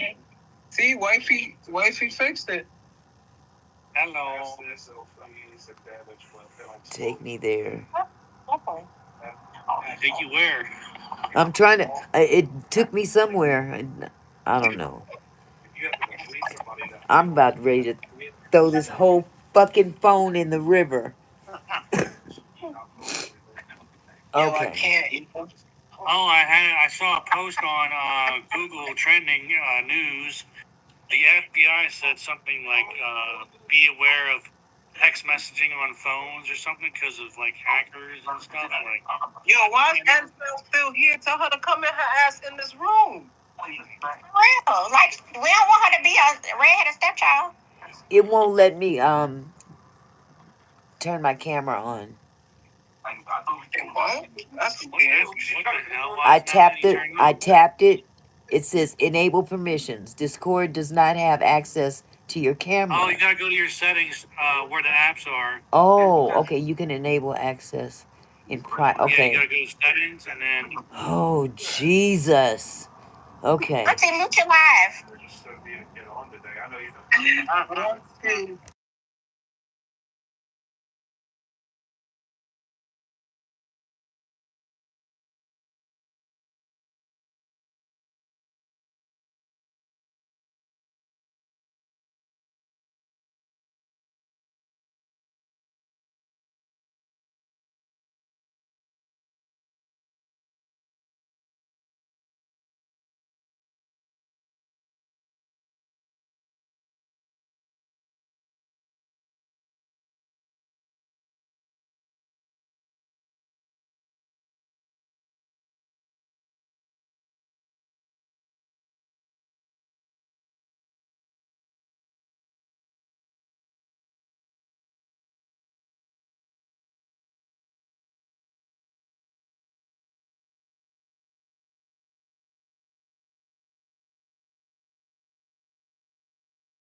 I'm fucking done. I'm done.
Okay.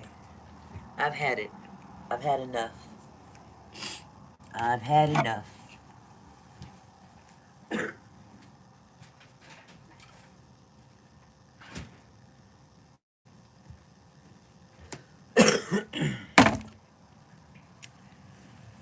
Okay. I've had enough.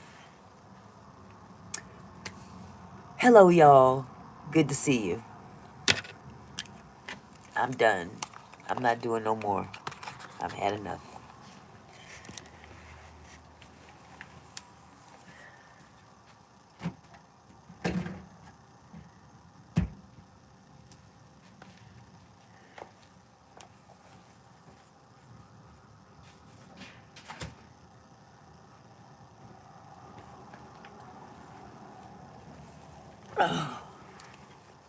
How y'all doing? Let me go get my bottle. I'll be back. This has been fucking traumatic. I swear.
Okay.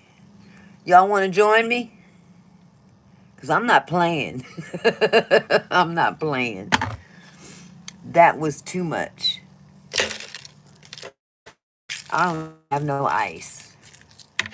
Where's that tea at?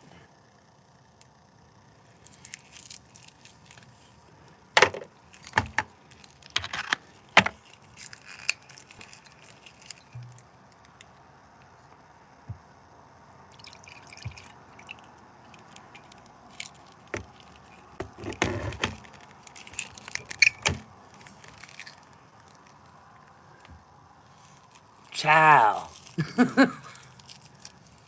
That was intense. That shit kicked me straight out of Discord. Hi, Jamal. How are you? How are you doing, sweetheart? Praise the Lord.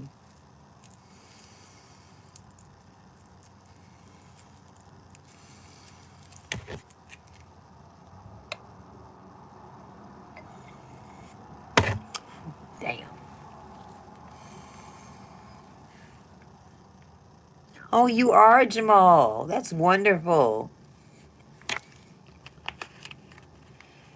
Oh, Lord have mercy. Yes, it is Friday night. You're gonna shout loud? Okay. Yes. Is there a revival in town?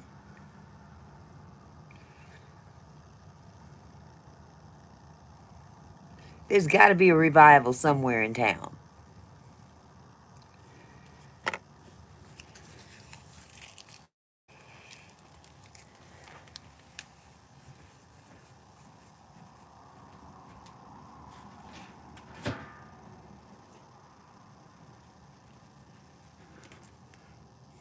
Okay, Michelle, I sure will.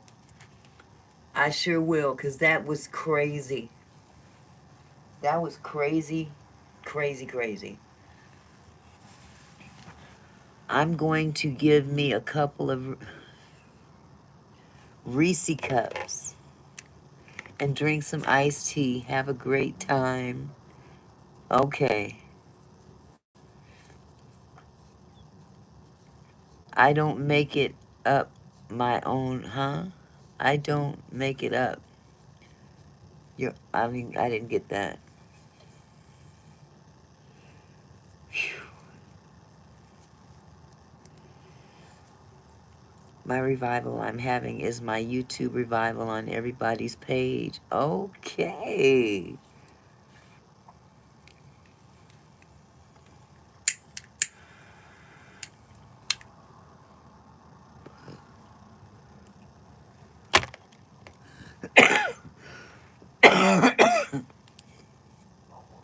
My God, I can't even find my tea, because I'm gonna need that when I finish this.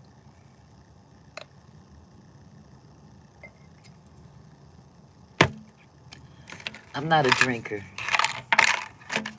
but tonight sent me there. I've had this Cavassier for about a year, or what's left of it.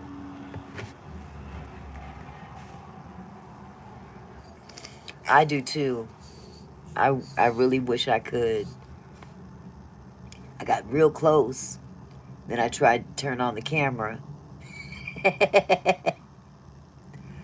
Hey, Auntie ain't gonna feel nothing in a minute.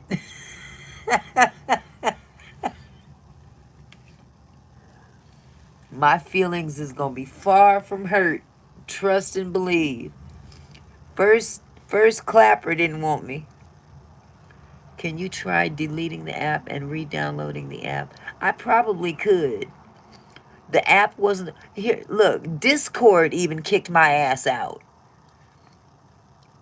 Discord. I couldn't get in, so Abdul sent me another invite. I took the invite, went to get in. They wouldn't let me, I had to change my settings, and I changed my settings to where Discord had access to my camera. Once I changed it, I went back and it kicked me out. I said, well, fuck you too. Kiss my ass, Discord. I'll be dipped in shit. Been rejected twice tonight. Rejection. But hey, niece, I'm gonna be in your chat. I want to support you, and that's what I intend to do. I don't give a shit. I will support you, 100%, because you're my niece, just like he's my nephew, and I love you both. And I'm gonna support you both because you are one.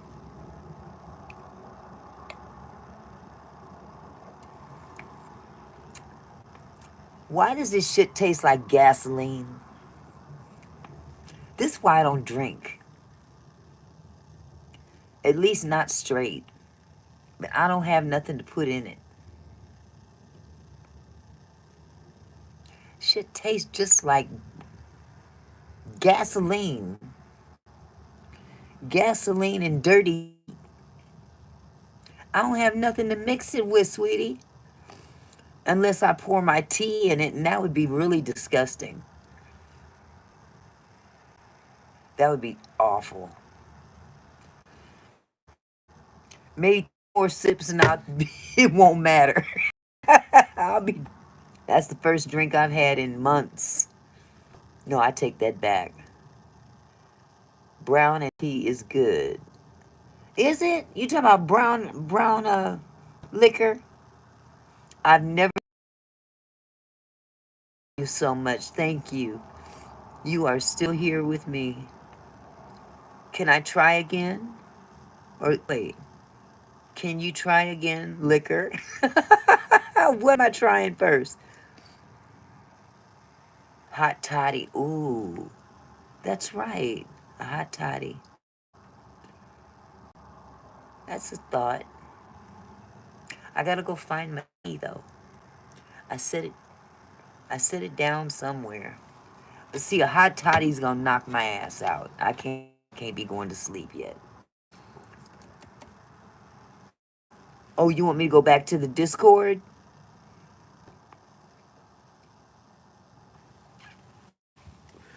Okay. Let me see what I can do.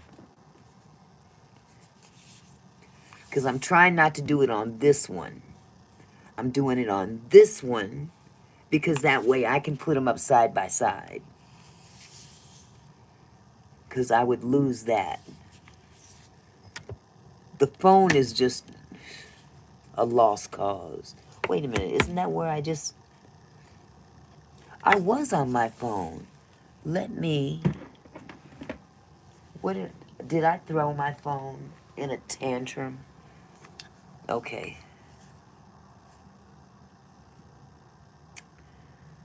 Okay. Discord. General chat. Okay, so where are we going?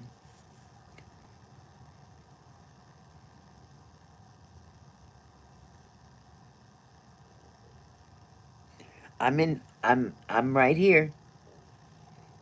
Do we go to general chat? Do we go to voice channels? I mean, I do not see where to go. Do we go to let's chat?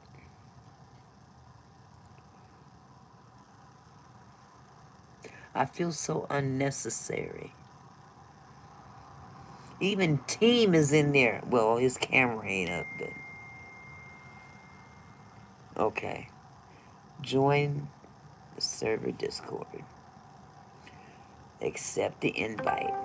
Okie dokie. Auntie. Oh, there she go right there. There's Auntie. Auntie. Okay. Hey, Abdul, if you had a restaurant, how much would you charge for that watermelon pie? Look at that gorgeous woman. See, Oh, I'm watching you on two screens.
Love you, Michelle. You take your time whenever you ready, okay?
I hear you, sweetheart.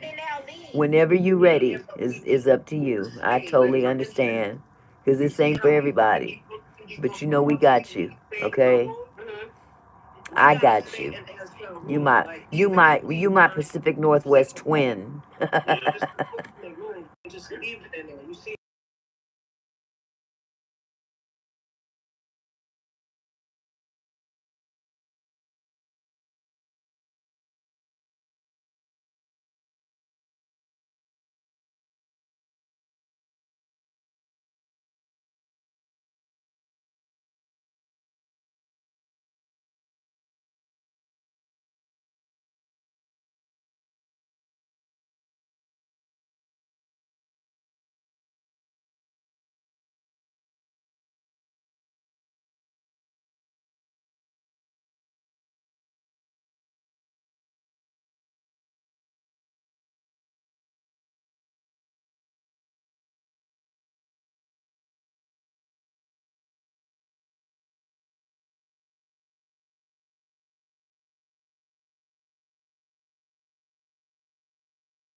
Oh, Well, I just want them to all be a great group to be, to help each other out. okay. What's going on here? Honestly, exactly, John. So whoever's next, we gotta get this money, guys. Okay, I'm still here too, Michelle. I don't want to leave you here by yourself. For real. My Discord is all black while I am on the live. Do you have another device, honey? This is what I'm gonna do. I'm gonna turn my camera around so I can show you how to do it. You feel me? Because or you could always check on your phone. What are you checking on, Mocha? Are you on PC or on your phone or what? Do you have another device, Michelle? I sent a picture to John, so it's okay. I can share my screen. Participant in the call you joined has clipping So what enabled. are you trying to Your find? voice may be recorded. Okay. Oh, it's dead. So what are you trying to find, Mocha?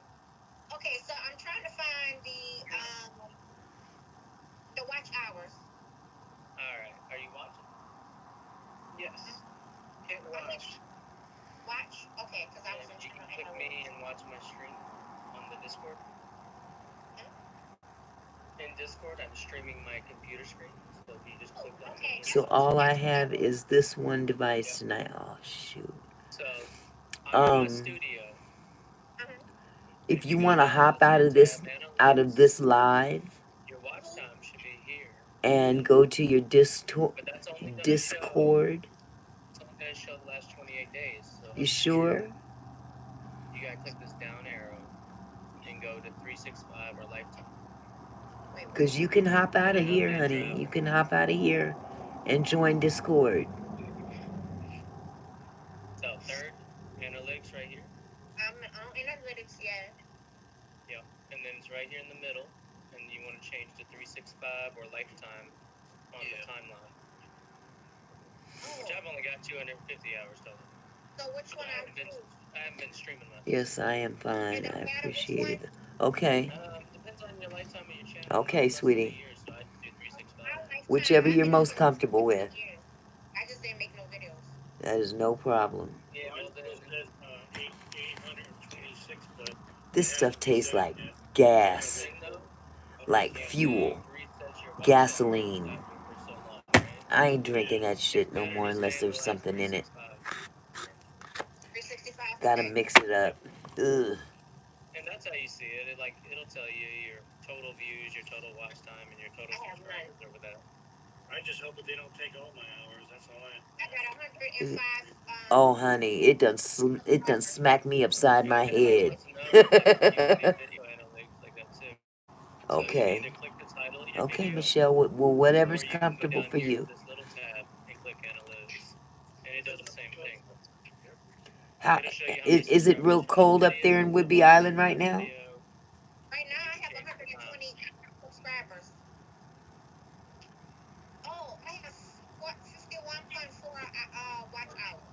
can change the time. There you go. Yeah, I don't got much watch hours, but that's because I haven't been streaming much. All right, so this is what we. Yeah, it is cold. I can make a wheel. I had my heat on, and it wasn't even I can put everybody's name. putting a dent in my room. Everybody's name on the wheel. And That's gonna make everybody addicted. Spin the wheel, spin. for 30 days until they get monetized. That sounds cool. Yeah, that's Hold fair. on. Because then it's fair, like the wheel decides, Pretty cool. I'll even put. I'll even put the. Oh man, yeah, you're on that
I don't have everything I need to do that yet. Okay. So don't worry This about ain't the oldies movies. I'm trying to I'm trying to multitask.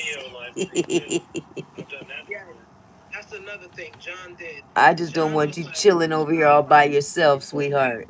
so he had his video playing in a loop. Yeah. So I was sitting there. That does remind me. I did find out a hack. I'm not using it now, but I got John playing in a loop. For real. Hold on just a You don't second. want-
people in there, and it says I'm not finished. You're only getting the 3 people. I'm jumping back and forth. I am trying to be attentive to everybody. When I was playing around with it, those heart Oh my reactions, God. when you in someone's chat, and you know how you can heart react or 100 react. The reactions make people up in the chat. I can't do reactions on here. The drink, I got a tiny bit left, and it's giving me a headache already. I really shouldn't be drinking this, but I didn't finish. I didn't finish. There's still a bit left.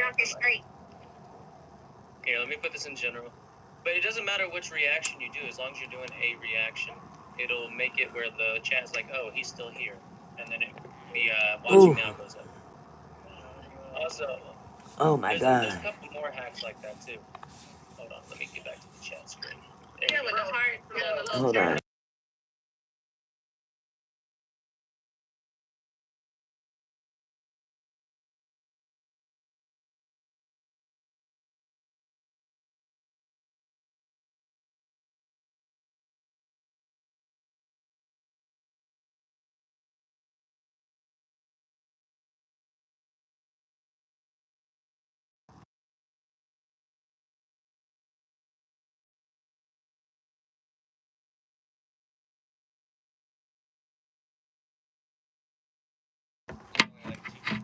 Michelle, I totally forgot about that. I'm gonna take you with me. I'm gonna take you with me, and I'm gonna go down here and check to see if I left my tea downstairs. I always manage to sit it down somewhere, and I never know where I put it. Okay. It's not in the kitchen. It's not in the dining room. Where in the hell? I bet it's in the microwave.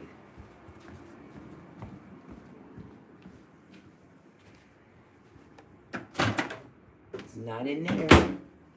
Where in the hell?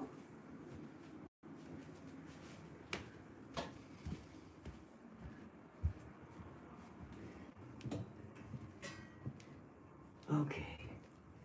This is some bullshit.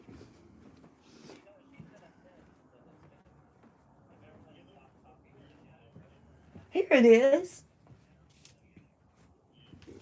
On the sink. Oh, Jesus.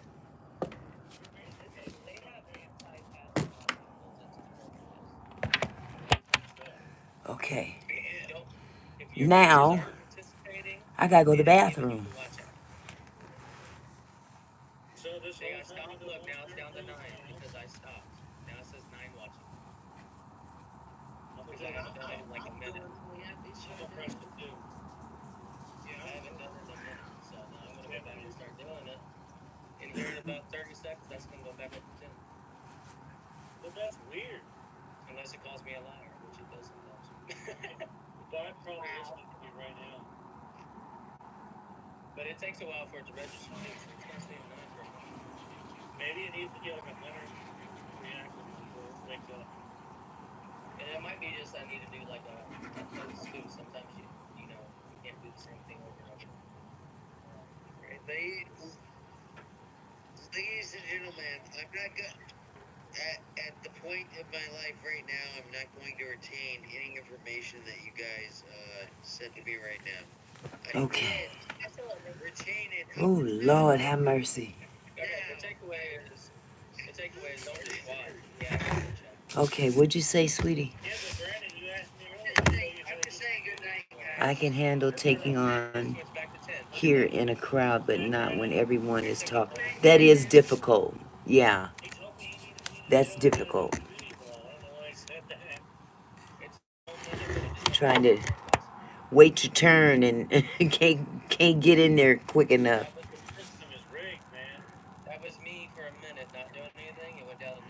I go back to doing stuff. A I minute get later, it goes like back to that with 10. my coffee. If I stop right now and we wait another minute, it's gonna go back down to 9. I'm clicking on the 100. Okay, now I gotta put this back on the charger. That's why I have silent times and don't run away. You hungry, Keisha? Wait. That's why I keep my heart emojis up so I can just heart y'all every now and then. I noticed that y'all was doing that though, so I used to do it too. And like, I can switch screens. I got some. Do it smoothly. Yeah, I'm not gonna. I got some chicken wings. Y'all want some Wingstop? They're a day old. Like, now it's up to 11. Now she's got 11. Yeah, because everybody's family now. So now it's like waking up. Let me bring my cousins in this point. Yo, YouTube is grinding with that. What the hell? They got a fucking Android bot that says you can't be sitting there and clicking nothing. Like, what if people are working? They give me shit. Yeah, that's why they mad at me, because I figured out how to do it.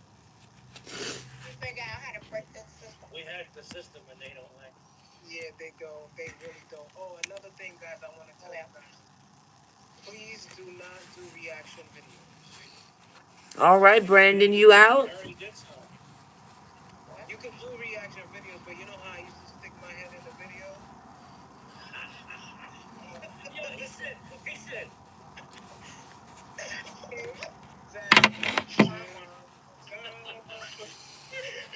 Just his eyeballs is making the whole thing funny. Please, go erase it. Auntie, you don't have to touch nothing on your channel right now, because if you do anything to your channel, they're going to know I told y'all. Yeah. So everybody else, please.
shit.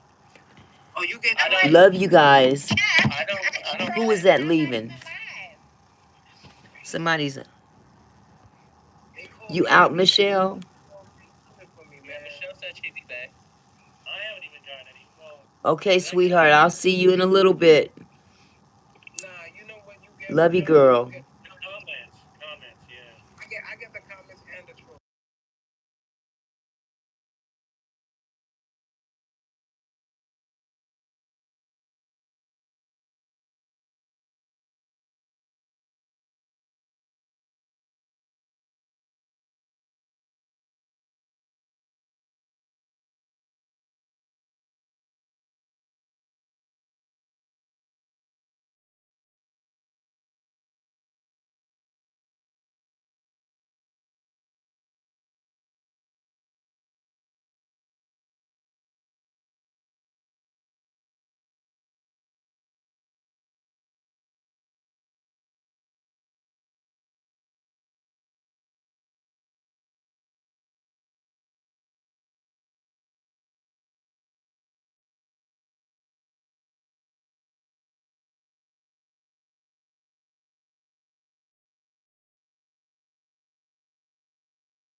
You're welcome, sweetheart. I was just saying something funny in the chat to make Anytime. it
Okay, sweetheart. Yeah, I felt bad for her. She You got take care of yourself, and I'll be right here. But you gotta eat something, babe. You gotta get something in your system, especially if you're not feeling good. You gotta eat. You gotta eat ratties. What? Sorry. Okay.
if you're missing, please say it in the chat. Hey, I had an emergency. I'm not gonna be around because we are family.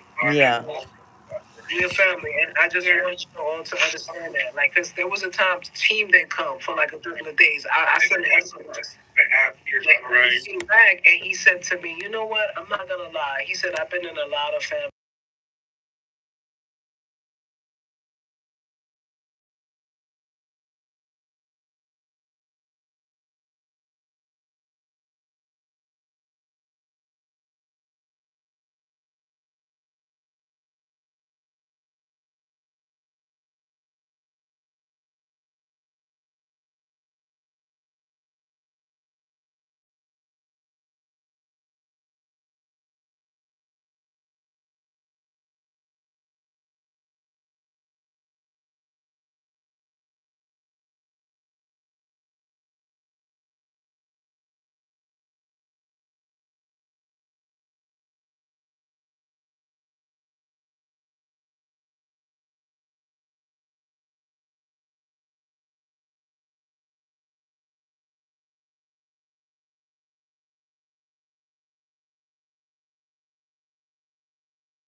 I done got kicked out of the Discord.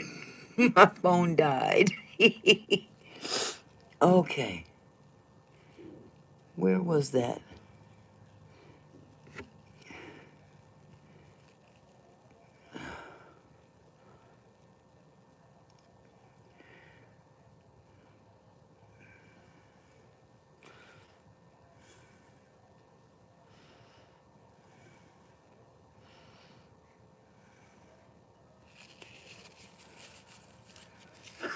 Can you let your husband know?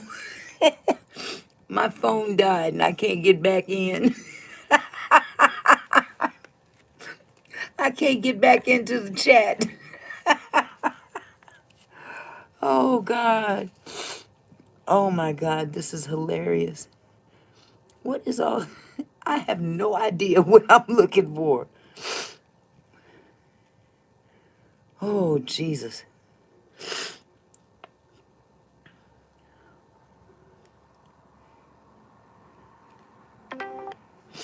Okay. She's back. She's back. She's back. Okay. Oh my gosh. I made it back. Pacific Northwest. Pretty soon I will have to drop down though, because my brother and them are going to Villages don't thrive up here. So I'll see you guys later then. I'm gonna go stay on. Make sure You gone, sweetie? All right. Yeah, I'm gonna go into your room, Auntie. Okay, I'll be honey. there too, Auntie. Guys, Okay. love ya. Nice meeting you, Mocha. Same guy.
Whew. Okay. Okay, I'll see you over there. Oh my God, that was fun. Oh, we're back. Keisha's coming back. Come on in the room.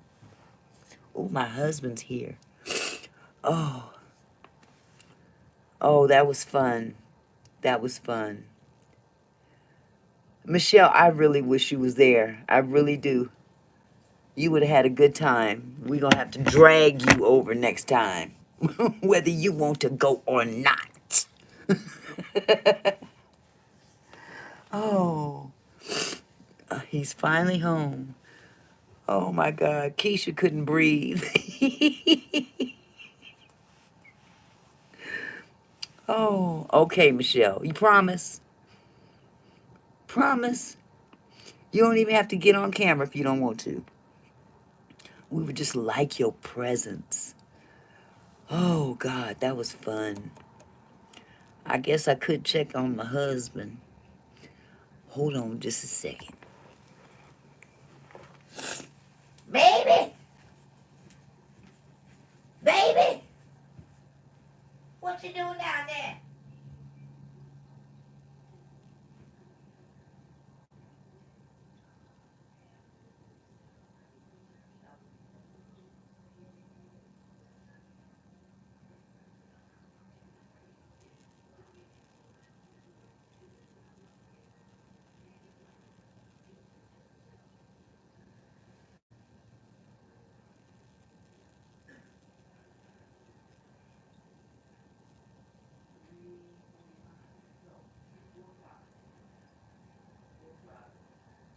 I put his ass to sleep before he left.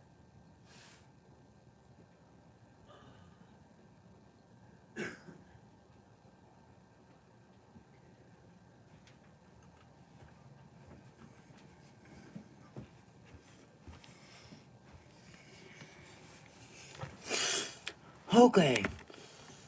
He's downstairs in the living room.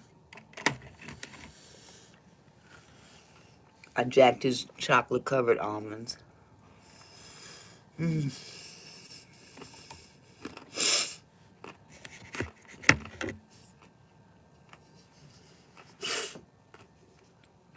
It was. That was funny. I got the biggest kick watching Keisha. She couldn't breathe. Oh God. That was fun. Okay, so I got some good ideas. We're gonna have to put Mother Jones to work. Oh God, Mother Jones goes Goodwill shopping. Mother Jones goes to the gas station. I already got Mother Jones with Jehovah's Witness, so I won't do that one again. Thank you, John. Mother Jones.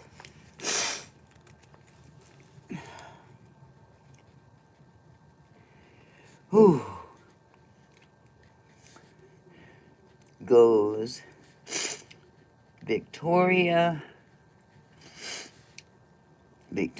Secret shopping. Ooh, I'm gonna have to go to the mall for that one. Hope they don't kick me out the mall. Victoria's Secret? Wait, she said Victory Secret.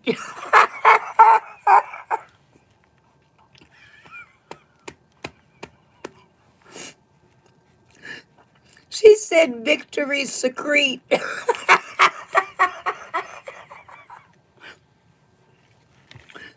Oh my God, that's next door to Diddy Secretions. Oh my God.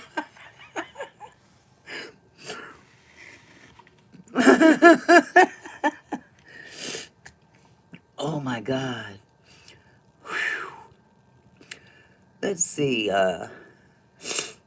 Since I'm gonna be at the mall, I gotta go to other places at the mall because there's a Goodwill, big old Goodwill I can go to across town. They got a big old store. But I gotta go somewhere and try on clothes. Oh, okay, let me think. Mother Jones goes grocery shopping. That would be good. She does that a lot though. Mother Jones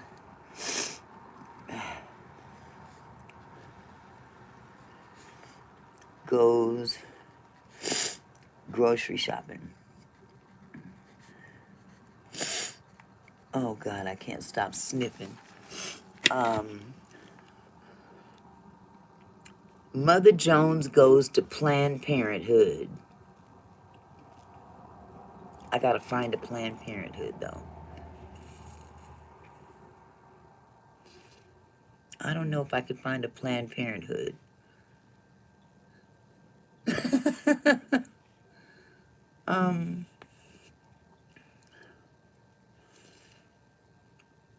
Game over. Oh, they up here. They still up here. They passing out abortions up in here. Um, Let me think. That Victoria's Secret's gonna be funny. Mother Jones. Actually, I won't say gas station. How about 7-Eleven? Mother Jones goes to 7-Eleven. Because chances are there's gonna be some dude named Habib in there that I'm gonna have to talk to.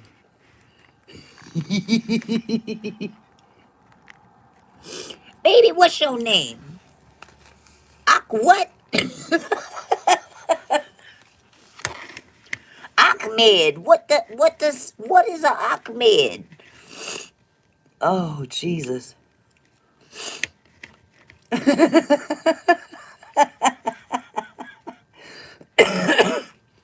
Oh,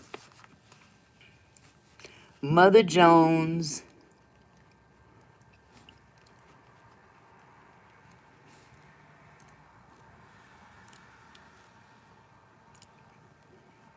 as a telephone solicitor.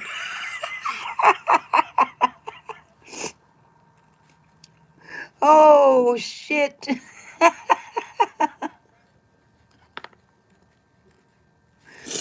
Oh, Mother Jones goes to the movies.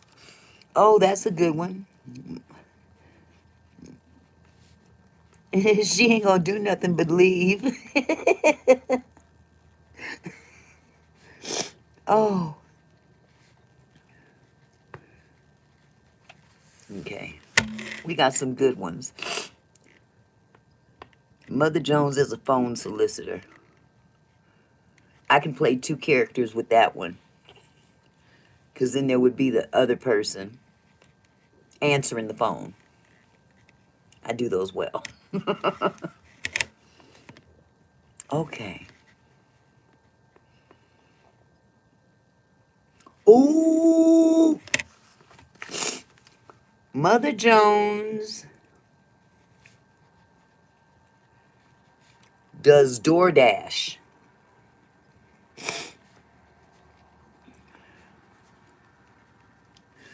Okay, what was that one you just got? Oh, damn. I just broke something.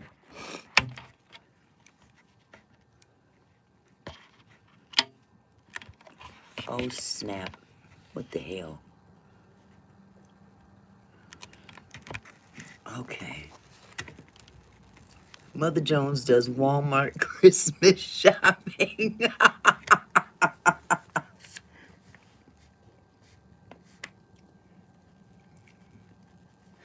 Oh, that's funny.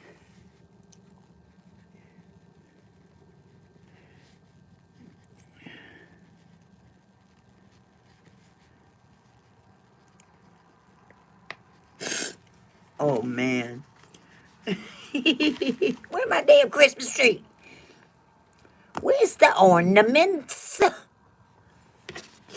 Oh, God. Baby, what you do with my ornaments? I threw them out, Mama. What you throw them out for?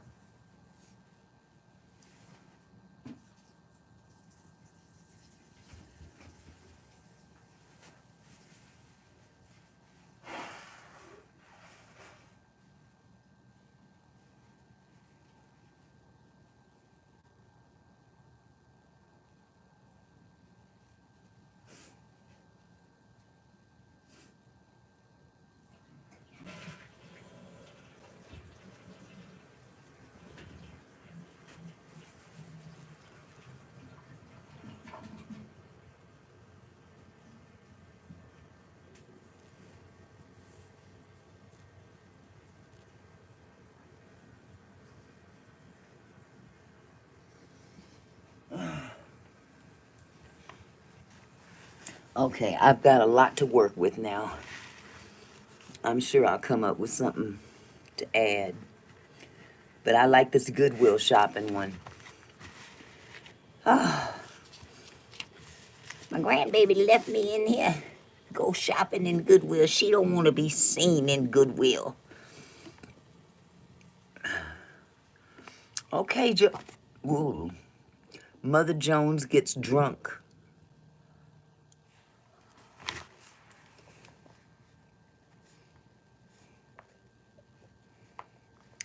Tipsy.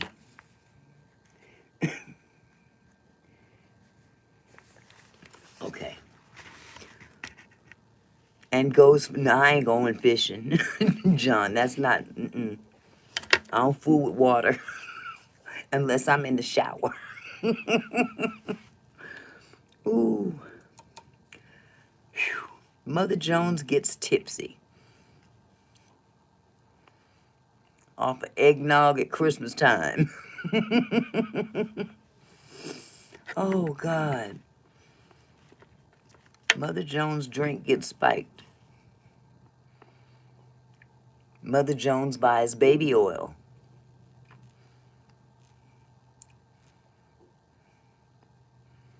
That should be funny.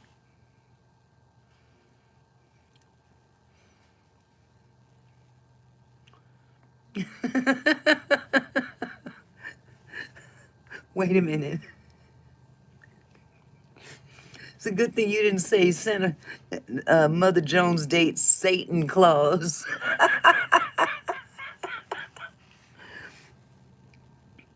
Oh. Oh, he ain't gonna do that. John, we can forget about that. Mm-mm. If it ain't a 3-piece and some Stacey Adams, it ain't gonna happen. But you know, Santa, if you move those letters around, spells Satan.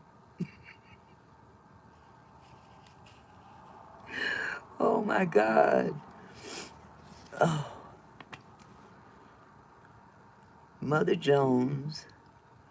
Yeah, that it is. I'll have to come up with some more, but we got a nice long list right here that we gonna go with. Oh God. Well, y'all. Dang, I've been on here a long time. 2:05. It's 5 o'clock where y'all are. Are y'all going to bed?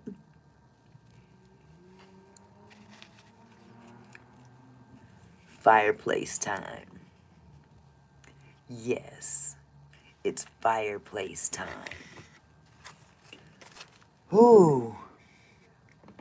Well, Keisha, it's been real. We gonna get together again. You going live tomorrow? For real?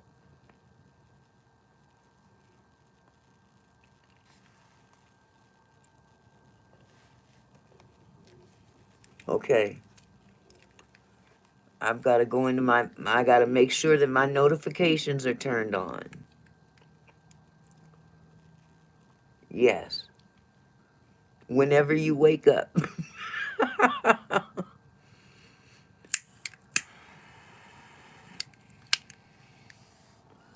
I'm going to turn on my notifications. I'm going to make sure that they're on. Yes. Put in the Discord. Because I should be here.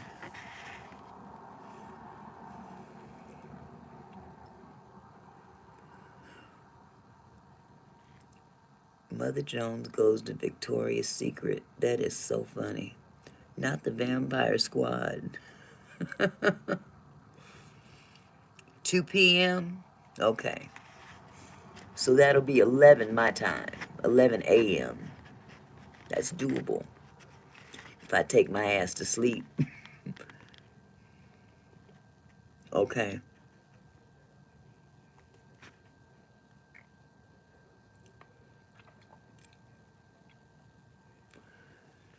That will work. We gonna all meet up at Keisha's. We going to Keisha's house. I'll bring what's left of my Cavassier. I'll bring my Cavassier.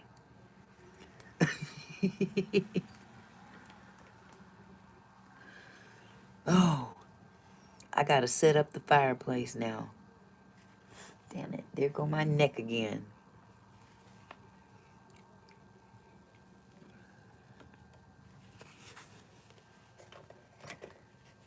I should finish this chicken before I throw it out. Mm. Mm-hmm.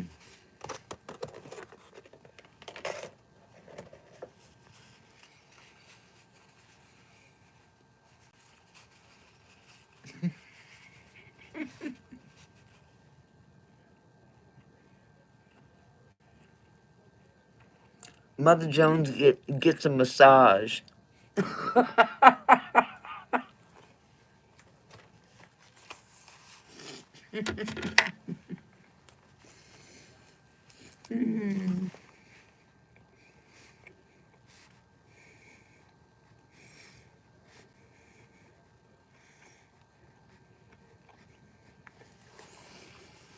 Alrighty then.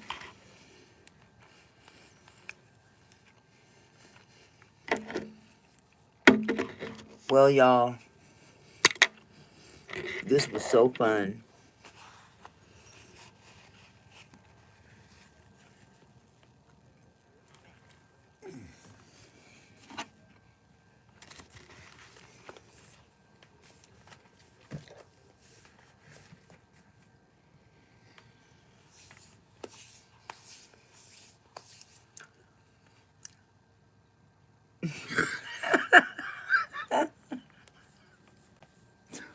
Wait, you going too doggone low now, young man.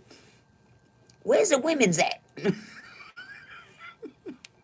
Oh, never mind. I don't want no females touching me either. Because I'm not in that gay stuff.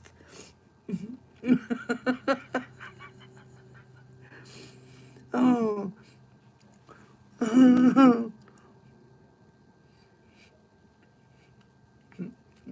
Ingestion.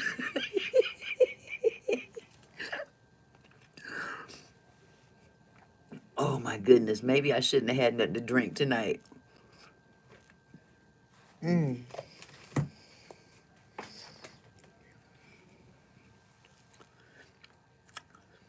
We understand, John. We know what you mean. Oh. I gotta find me a scary movie to watch. That's another one. Mother Jones watches a scary movie.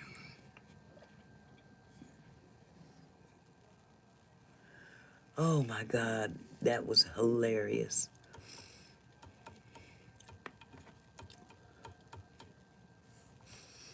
Well, let me get this act together here.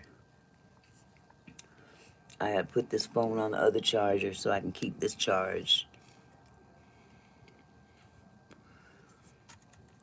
I'm gonna go down here and sit with my husband for a while. I ain't seen him since he left for work.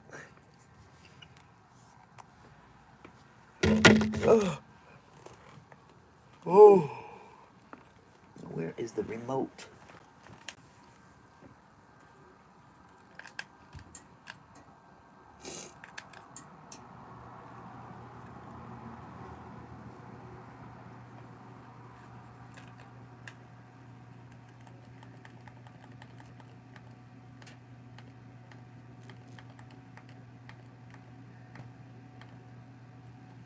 Okay.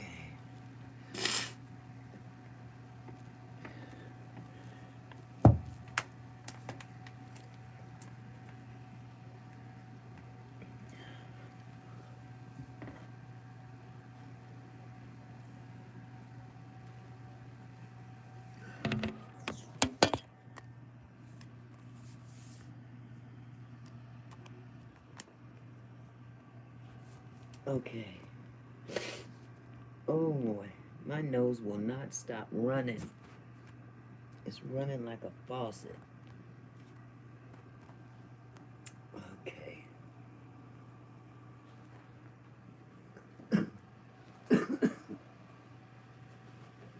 Where's that other stand at?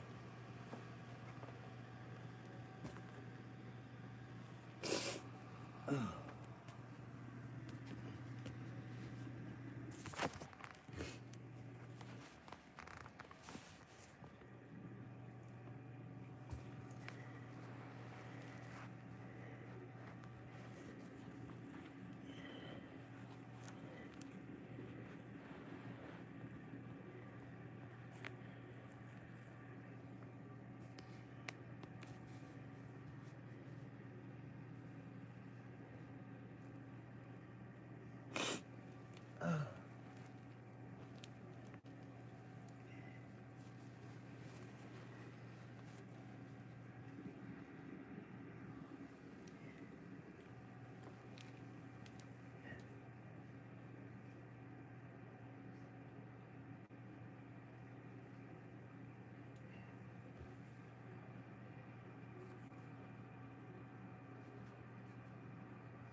What's so top secret? You use your own phone line.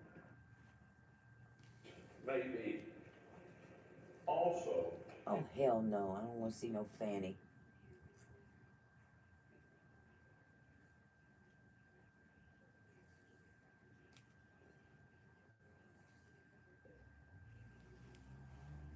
What's up, everybody? It's Make It Make Sense. This was not my fault. Nothing was uploading, but I'm here now. We're at 200K. Like the video's intro, please. We got a lot to get into. Make it make sense. Make it make sense to me intellectually.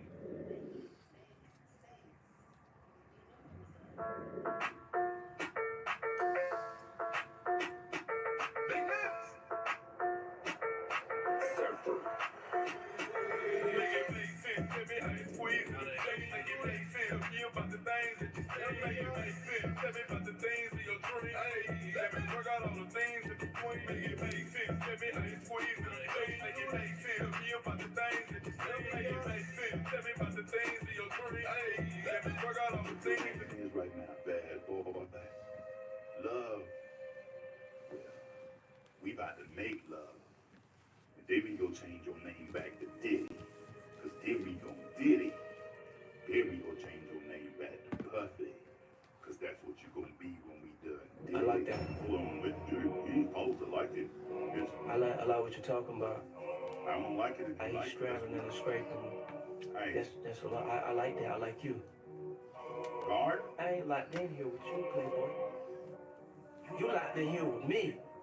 I know, Daddy, bro. And grab that baby roll over there and lather up. Lather up? Thought I told you that. We won't stop. Man, hold on.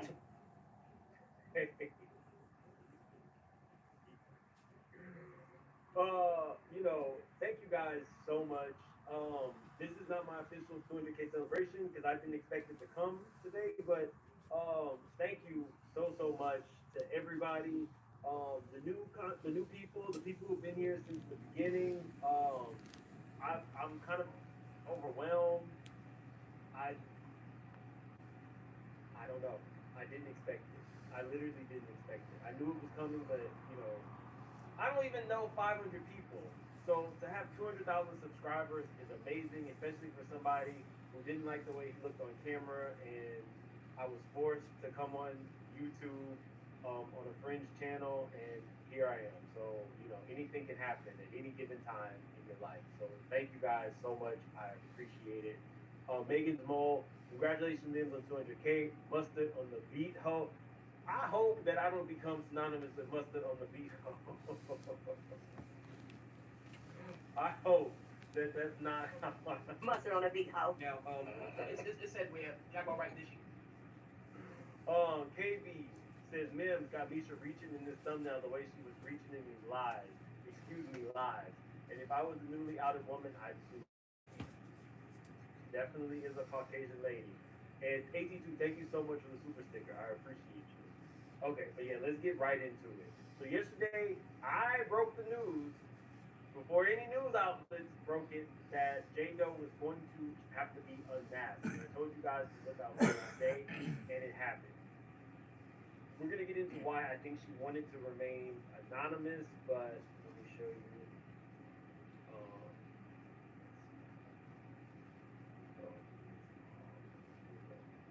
Diddy accuser revealed as Anna Kane, wife of NHL star Evander.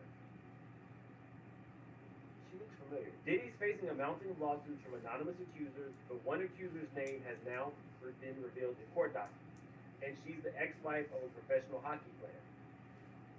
According to the new legal docs obtained by TMZ, one of the Jane Does suing Diddy for sexual assault was ordered to reveal her identity if she wanted to continue her lawsuit. And now we've learned the woman suing is Anna Kane, who used to be married to NHL star Evander Kane. FYI, Evander has not been accused of any wrongdoing. Anna amended her lawsuit to include her government name. As we already told you, she claims she was just 17 years old and still in high school when Diddy and others gang R-worded her. In a statement through her attorney, Doug Wigdor, Anna tells TMZ, I had hoped to use a pseudonym in pursuing justice for what happened to me as a teenager. Defendants demand that I use my name was an attempt to intimidate me, but I am not intimidated. I'm prepared to proceed and hold accountable those who have harmed me. In the lawsuit, Anna claims she met Bad Boy Entertainment president Harvey Pierre way back in 2003 in the Detroit area, where Pierre allegedly called her hot, dropped Diddy's name, and invited her to jump on a private jet to go meet the music mogul. Now, what they're leaving out is he was smoking crack out of a Coke can in the bathroom of that private jet, allegedly. I'm telling y'all, watch out for TMZ. Watch out for TMZ. Because the Coke can is something that the people need to be reminded of. Because when you're smoking crack out of a Coke can, you probably are not in the right mindset to do the right thing, let alone when you are on a journey to find alleged young girls and bring them back on the jet while using Diddy's name, allegedly. So don't leave out the Coke crack can. because that's something that people need to know. Peaches, congratulations. If this is the Peaches from the very beginning, thank you. If it's a new Peaches, I appreciate you as well. But there was a Peaches who followed me from literally day one. But I appreciate both of you. Kinda. Hope I pronounced your name correctly. Thank you so much. Cat, Mustard Mims, you did it with your fine self. Y'all are gonna keep this mustard on a big house. Now, it said where Jaguar Rice did she? Latrice Whitney, thank you for the super sticker. Holly, thank you for the super sticker. Hibiscus Rose, congratulations, Nims, on your success. And thank you for being a member for 8 months. Linda Marshall, thank you for the super sticker. Now, y'all, in terms of members, we definitely need to have a members only live because I want to sound off on some things about Wendy Williams and I want to sound off on some things about Shanquilla. And I'm not sure if I want to put that in the public domain yet. So that's our next topic of conversation. This is going to be a little bit of inside of what I dealt with in those two stories. C. Cavalli, thank you so much for the super sticker. But back to Anna. Let's see. Anna claims she was 17 years old in the 11th grade when this meeting happened. She says she accepted the invitation and ended up in the Big Apple where she met Diddy in a recording studio. She claims Diddy and others plied her with drugs and alcohol before assaulting her. Okay, so those are kind of the things that we already knew.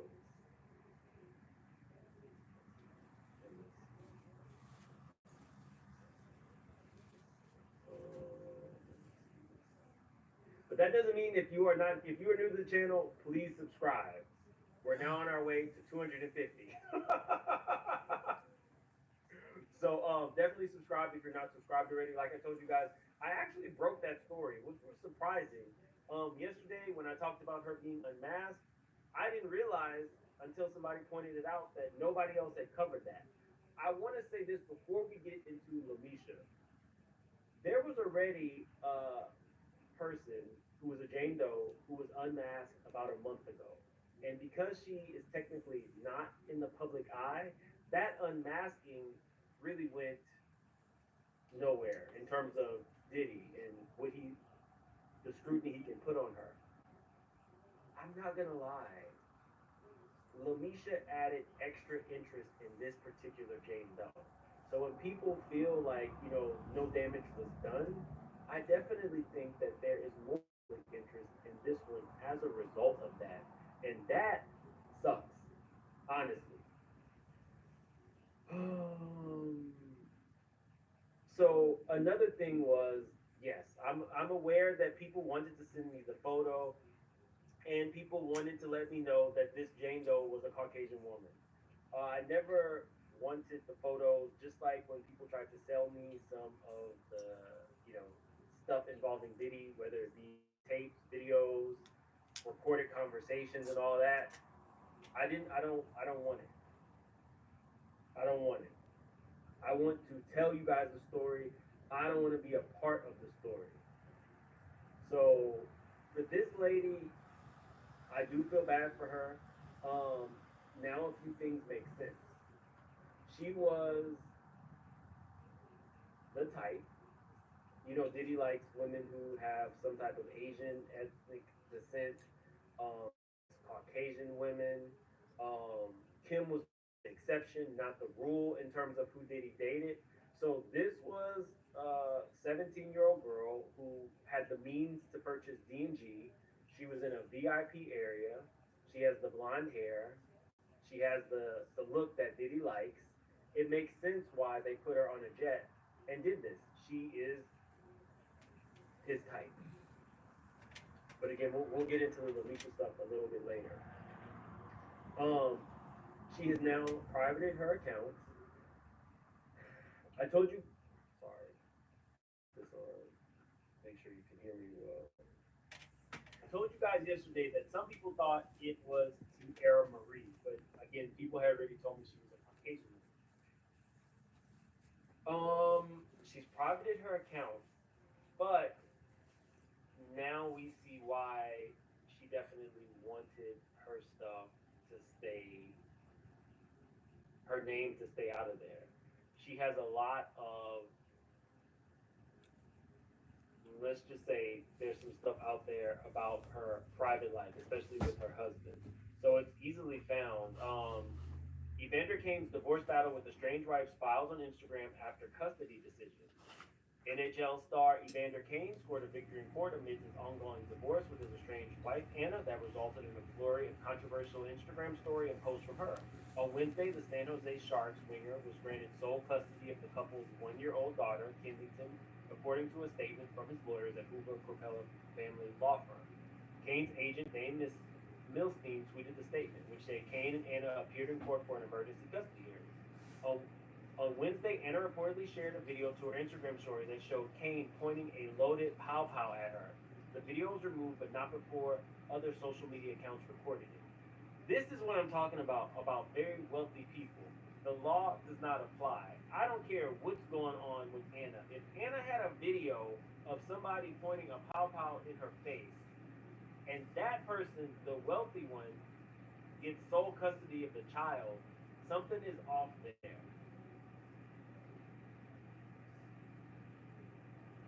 Your chance to win over $400,000 is now. Join us daily for Big Bonanza and take home this massive jackpot when you bingo within 48 numbers. We look forward to seeing you here.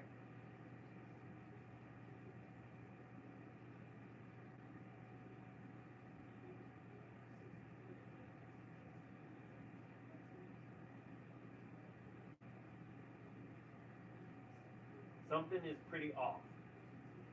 If anything, if they felt like Anna was unfit, by the time the father is pointing a pow pow in the mother's face, wouldn't that also make them unfit? In their statement, Kane's lawyer says she posted videos taken intentionally out of context from a professional photo booth both parties participated in back in 2020. What kind of professional photo shoot has you pointing a weapon at your wife, your baby mama, any of that? Something ain't clean in the buttermilk.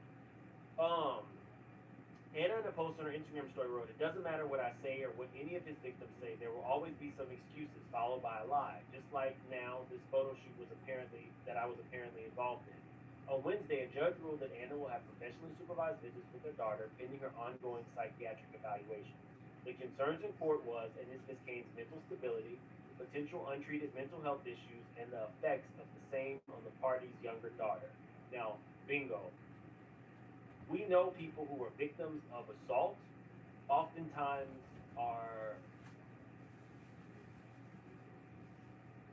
their mental health suffers. So right there, they're saying untreated mental health issues. I believe the woman. I totally believe the woman that she was a young girl in the VIP section. She had the look that they wanted. They were able to get her on a plane, started smoking crack, started abusing her. By this point, she's in the clutches of alleged Harvey Pierre, Diddy, and this third assailant, who I wouldn't be surprised if the third assailant is more like a music executive. Maybe even a music executive who allowed his girlfriend to be taken advantage of by Diddy and told her not to say anything, only to later confess it years later and try to turn it on her. I don't know. I wouldn't be surprised if it's somebody like that who's the third assailant, who's really a nobody in this situation. So they're waiting on the third assailant to turn. But back to Anna. So she's the prototype of what Diddy likes. She's young, she's impressionable, and they take advantage. And then kind of dismiss her after they're done. And what does it do? It F's with her for the rest of her life.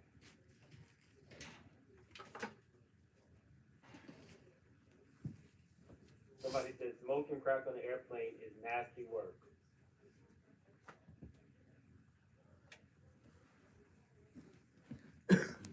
Somebody said, who do you tell when you know you shouldn't have been there? Straight awful. Well, yeah, you're 17. When I was a junior in high school, I think the worst thing I did was I had a car accident in my mom's car. And that totally took me out. I was thinking about how I was gonna have to pay. I didn't really quite understand insurance and stuff like that at that point. But to be 11th grade, and let me say this before anybody calls her fast. I hate that mindset. I don't care how old you are. The law says that if a person is underage, the adult is the responsible party. I don't care if she was in the VIP section. I don't care if it was a school night. People do all kinds of stuff. People get fake IDs. It's the adult's responsibility to ensure that you're not messing with somebody underage. Period. Period. Let's see. Oh, we got some more super chats. C. Cavalli, thank you so much for the super sticker. T. McGee, thank you so much for the super sticker. Danielle, you did it, Joe. And Danielle, we know how you got that beamer.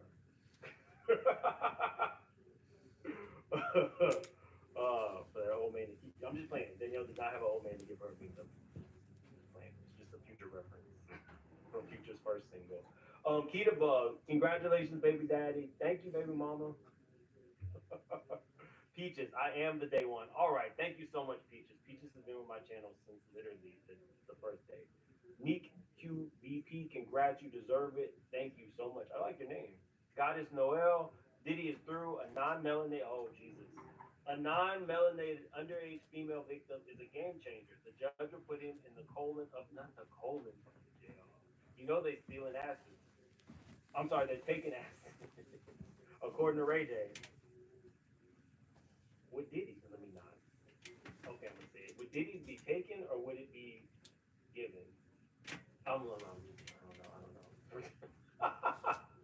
Mom, beautiful life choice. Thank you for becoming a member. Louisiana lady, thank you for becoming a member. And Kat, Evander is one of the few black NHL players. Yes, Evander definitely is, but Evander is now bankrupt as well. Let me see. Anna responded to the custody news in a series of Instagram story posts that included a written statement and photos and videos of her with the couple's daughter. She said she broke her gag order by speaking out on social media. The statement included Kane's claim that Anna faked a pregnancy with their second child for months after getting, a word, which she previously denied in legal documents before the hearing. I acknowledge I was not forthcoming about my pregnancy ending, but I was and still am terrified because I know that what this man is capable of, adding that Kane has zero regard for her or her daughter. She repeated previous allegations against Kane of physical and verbal abuse and infidelity, and also accused Kane of sexual abuse.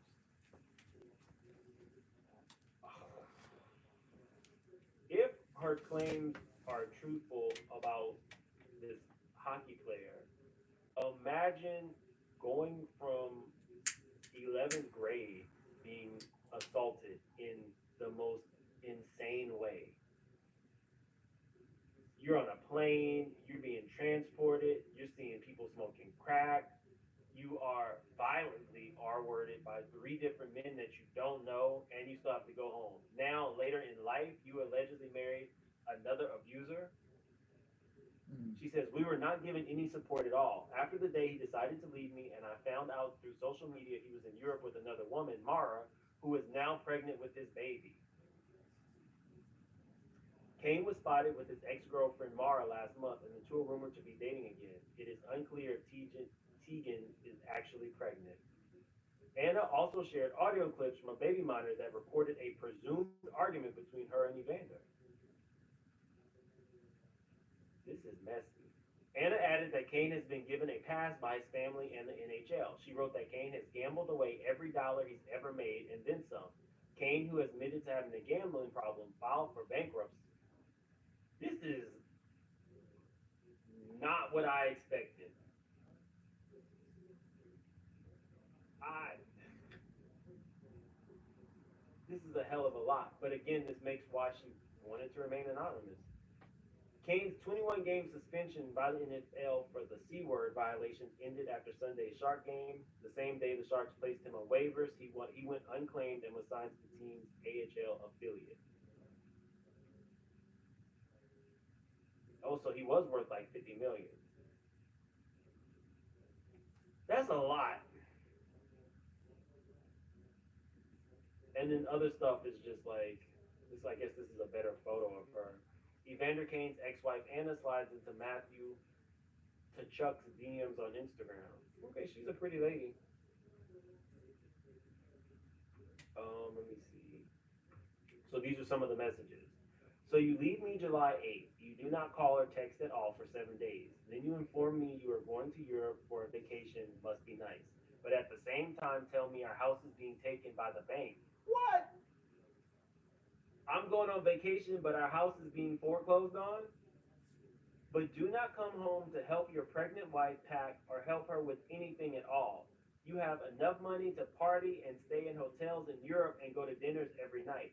But I can't buy my daughter formula, and you force me to sell my wedding ring to have any money to survive as you party every day, every night.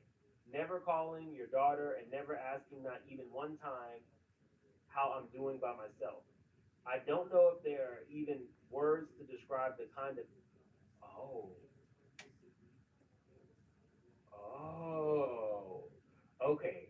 So we're getting somewhere. So on its face, they allege that Anna had, terminated a pregnancy.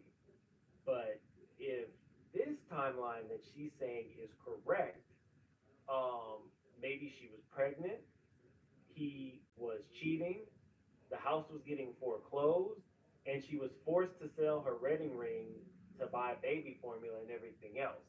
Because she says, you're not asking how your pregnant wife is. You're not trying to help me pack before the house gets foreclosed, and you're not even asking to talk to your daughter. So that adds another element, y'all. There is two sides to every story, but this one is wild.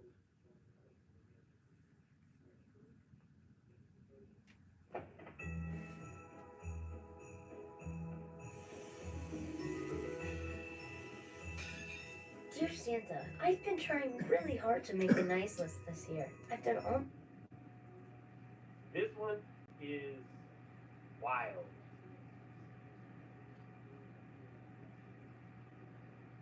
I DB, you hear me saying there's two sides to every story. This makes this is all making sense.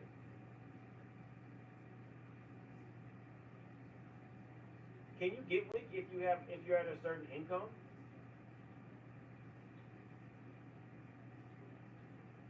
How does that work? Like, can you get WIC or government assistance? Like, if her income is based on her husband's income and they are worth, he made millions, but he gambled it all away and the house is foreclosed, can somebody who is wealthy on paper go and get government assistance? I would think so, right?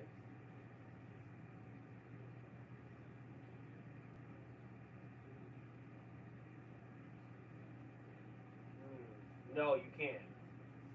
So that's one hell of a scenario. You're pregnant. You're supposed to be rich because you're married to somebody rich, but he's broke, gambled it away. That kind of sounds like Evelyn Lozada's situation. She thought she had met that big squarehead man and thought she got her payday. He's having birthday parties with Beyonce, but he gambled away all the money. And as soon as the money was gone, she ducked off, got basketball wives, and then moved on to a whole another. She moved on from basketball to football, and that's before she hit baseball and a Kardashian. Anyway, sorry, tangent. um, on its face, when you hear somebody talk about allegedly terminating a pet pregnancy and not talking about it, and then you see something like this, it changes. But no, I'm not a person who just believes everything. But I don't know if there are even any words to describe the kind of evil person that you are to abandon your wife who is pregnant with your son and your 1-year-old daughter who walked around the house with her new bunny saying, Dada, for a week looking for you. Don't post old pictures like you're home or like you are with her. Everyone knows the type of person you are.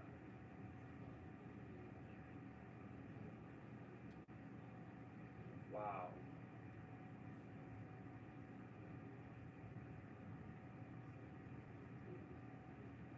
Completely unexpected.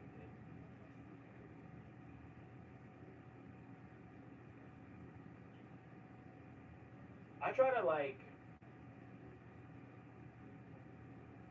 what I found works for me in terms of like empathy is taking myself out of the situation, because I think a lot of times we say I would never be in that situation, I would never do that, I would never allow this person to do that. but you literally never know the next person's struggle. I kind of adopted that mindset when a friend of mine unalived themselves. And I could not take what I would do in the situation. I had to take how that person felt in the situation and process or reconcile it accordingly. I don't know this woman, nor am I going to condemn this. Nothing for me has changed. I still believe that she was a 17-year-old girl who got herself in a VIP section and ran into some sleazy mofos who had the money and clout to lure somebody who is 17 with them across state lines. And I definitely believe he was smoking crack out of the can, a crack coke can. How are you in a private jet and you can't even afford a crack pipe?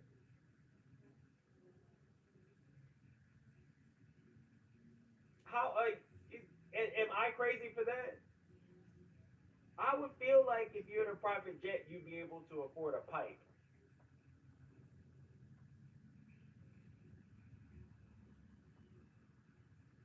Let me show y'all Harvey Pierre. So let's say this little girl was an extremely attractive girl.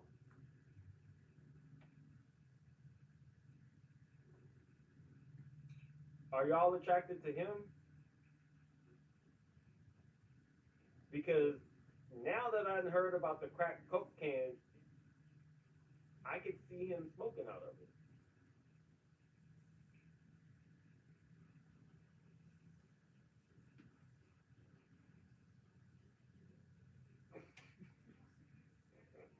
No, no, no, no. Or else I'm tired.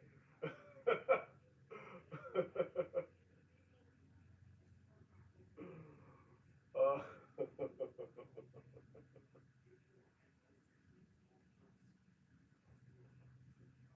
and I, oh,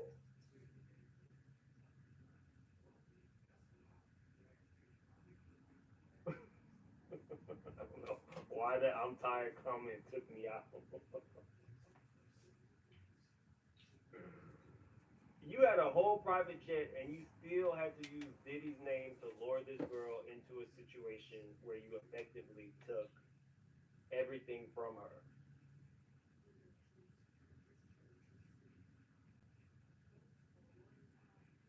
Just saying.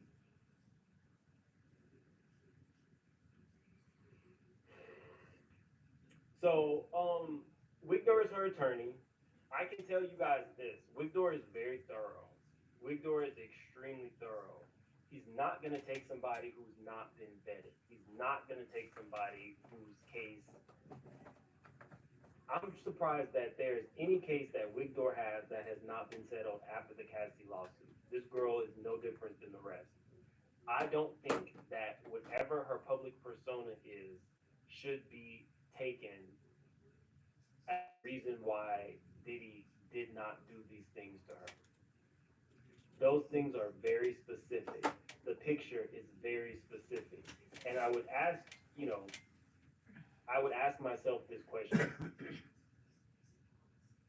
Would Diddy have brought her or anybody else to the studio who's not a musician just to talk?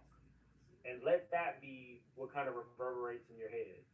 Is Diddy the type of man who allows people to come into his space and he's not going to. Asses are being stolen, people. I don't know how else to say it. If you are, when I looked at some of the comments where people are like, Diddy's been in jail long enough, free Diddy, I went to go see. They're not all troll accounts. Some of them are troll accounts. If you want to check out a troll account, like you can go through my comments and you'll see people who say some of the most hateful shit to me. It's okay. There's gonna be trolls.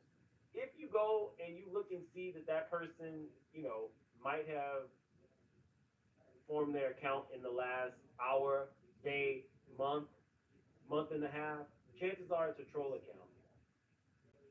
I think that this woman's story needs to be taken on its face, and discrediting her just because of what's already out there.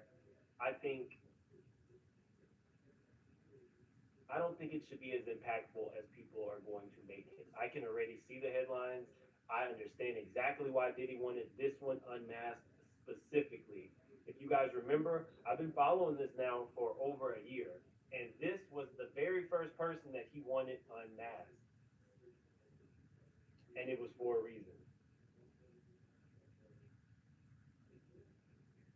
Even if she was attracted to the money, Miss Davis, she still was underage.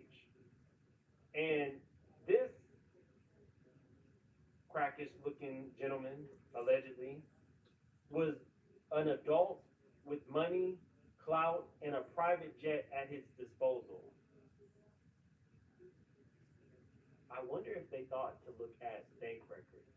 Because if he's taking a private jet out just to go pick up random girls from Detroit, I wonder if they were trying to claim that that was a business expense. Oh, I hope the IRS looks into him too. I hope the IRS looks into him too, because that kind of stuff can really get you taken down. Let me see. We got some more super chats. T Quarantine Quartermain says, Mims, thanks for providing organized research. You cut to it like mustard. Like mustard. By the way, happy 50th birthday to me. Well, T Quartermain, thank you so much for being a subscriber. Happy birthday. 50 is a big year, but 50 is the new 30. 50-year-olds are looking better than the 30-year-olds. So thank you so much for being a member. I appreciate you. Linda Coy, thank you for becoming a member. Dark Thunder, congrats, Mims. It was just a year ago we were moving towards 65. I wish you all the success. Was it? Damn. Thank you. Thank you for being here, and thank you for being a member for 8 months. Mustard on the stick, homie. Cat, y'all, somebody needs to make Cat the t-shirt that says mustard on the Mustard on a beat hoe. Now, it said where Jaguar right this year. Dude, Cat, do you go to work telling people mustard on the beat? I bet you do. Trokey, congratulations, ma'am. Road to 300K. We are officially on the road to 300K. This is amazing. If you're just coming in, thank you guys so much. I appreciate you more than you know.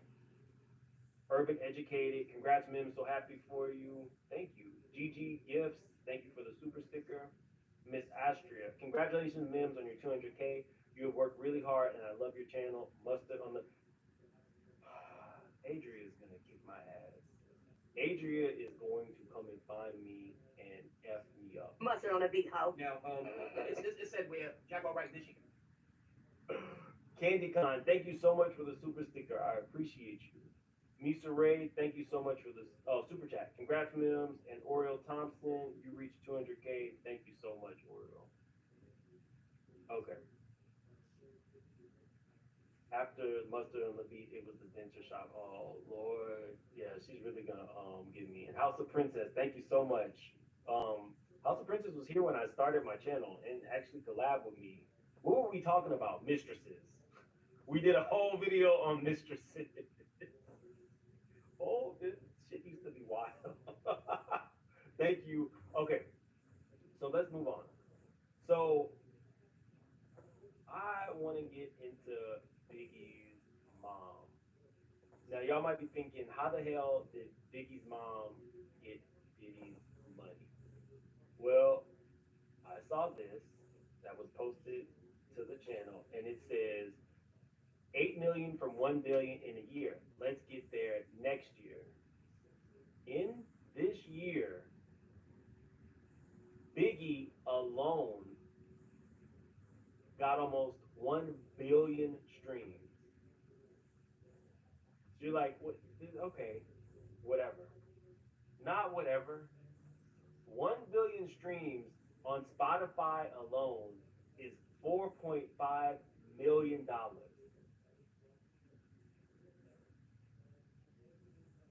Diddy is putting his house up for collateral. Diddy is going to have millions and millions and millions in bills from his attorneys. Diddy, we don't know who and what Diddy might have to eventually pay out. What we do know is Diddy could use $4.5 million. But you know why Diddy's not getting that money? Because Diddy, in a last ditch effort before Cassie filed her lawsuit, started giving everybody back their publishing. Inside Sean Diddy Combs' decision to give his publishing rights to Bad Boy artists. Sean Puffy Combs' decision to give artists and songwriters the publishing rights for their own for the rights that he owns on songs from his 1990 powerhouse label Bad Boy, confirmed last week, was surprising, to put it mildly, and possibly unprecedented in its scale. At a time when music catalogs are routinely selling for nine figures and awareness of publishing's value is at an all-time high, the decision to reassign his rights on those songs, many of which were hits, to the artists and songwriters is highly unusual, even for a man whose net worth was estimated by Forbes last year to be nearly $1 billion. It's just one. It's just doing the right thing, Combs told Variety. We now know that that was just like 2 months before Cassie filed her lawsuit, and Cassie and other people had already been sending Diddy demand letters saying we're going to come forward. He thought that this was going to be some big altruistic.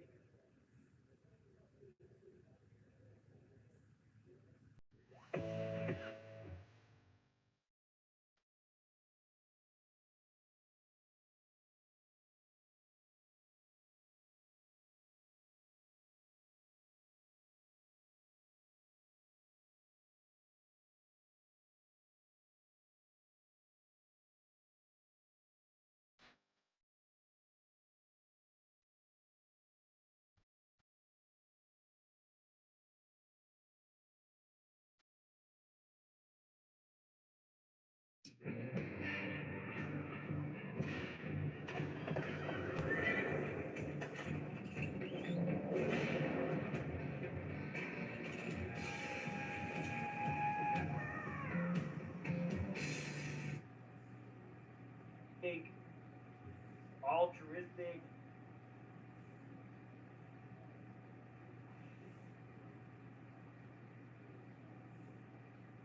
I don't want to give him that much credit. I was feeling real Boston, you know. No, I don't want to give him that much credit. He thought this was gonna be some good press for him. When he get grimy, the nigga thought it was gonna look good that he was giving these people back their stuff. And Biggie, prior to that, was only doing about 8 million streams a year, which is not a lot of money. So, no, I don't want to say grand gesture because I don't want to give him that much, Danielle. Danielle, you're smart, so you're smart. I don't want to give Diddy that much.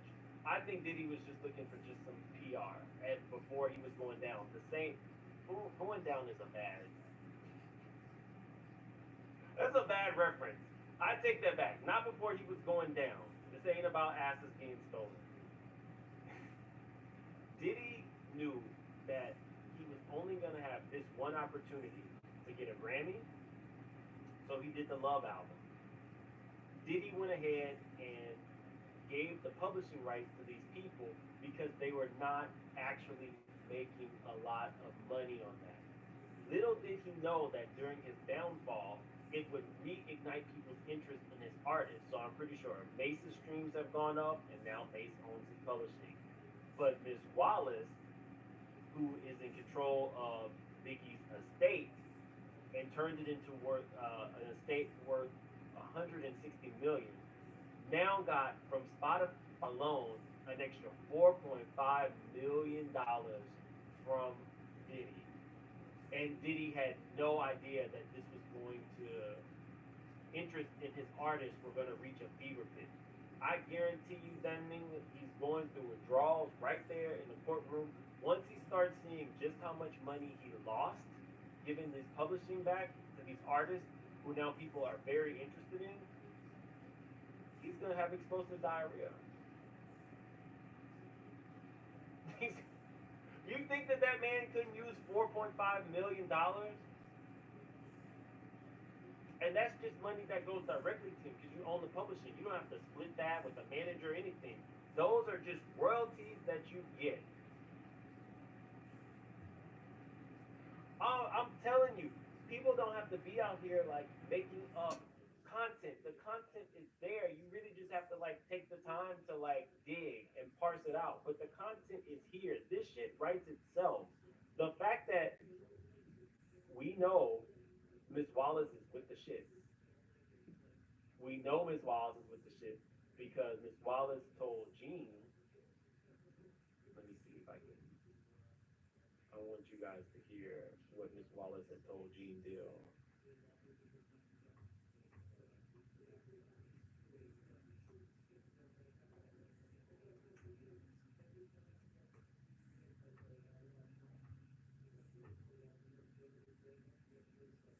Where is it?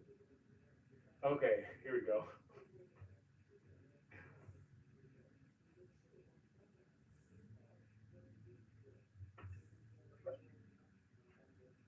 Let me.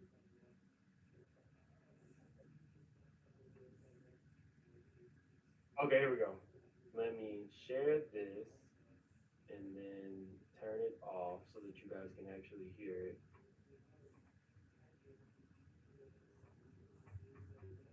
Man, I ain't seen you since I came to your house and had that conversation with you. How you been? You all right? I've been okay. I've been watching you on Facebook. I'm sorry, Ms. Wallace. I'm sorry I had to do what I had to do. We're gonna talk about that too. It is what it is. Hey, I know you do. Thank you, Ms. Wallace. Like I told you, I said if Ms. Wallace would have called me and told me to shut it down, I would have shut it down. Ms. Wallace ain't called. She knew how to get in touch with me. If Ms. Wallace didn't tell me to shut it down, I'm going to keep doing it because I respect you, Ms. Wallace. And do what you do. Thank you, Mom. I appreciate you. What you do. What was the backstory behind that? Big Mom calling you. My man. Ms. Wallace knows what's up with Diddy. She's been watching, she likes to do a bit of gardening, racking up the money, and laughing because she feels like that man is the devil, just like the rest of them. And that had to be, if I say exhilarating, it had to be one of the highlights of coming out here and doing what I've done over the last, since 97. Since 97. Since I seen Miss Wallace. You know what I'm saying? To hold Miss Wallace's hand and explain to what happened to her son that night. It was one of the, I guess, most emotional times I've ever had in my life. Because here I am explaining how your son died and his last words and everything that went on after somebody who you trusted with your son's life told you that they didn't even know me. But God is good every time, man, all the time. You know what I'm saying? And when she mentioned my name, my fraternity brother, Bill Willard, was right there and said, yo, that's my fraternity brother, Gene Deal. I know him, I can call him right now. I went up to see Miss Wallace. Long story short, the only other thing that Miss Wallace has said about Diddy recently was if she saw him, she would slap the shit out of him. And that was asked for a comment after Miss Wallace had seen the video with him and Cassidy. Not, oh, Dina, you're messy.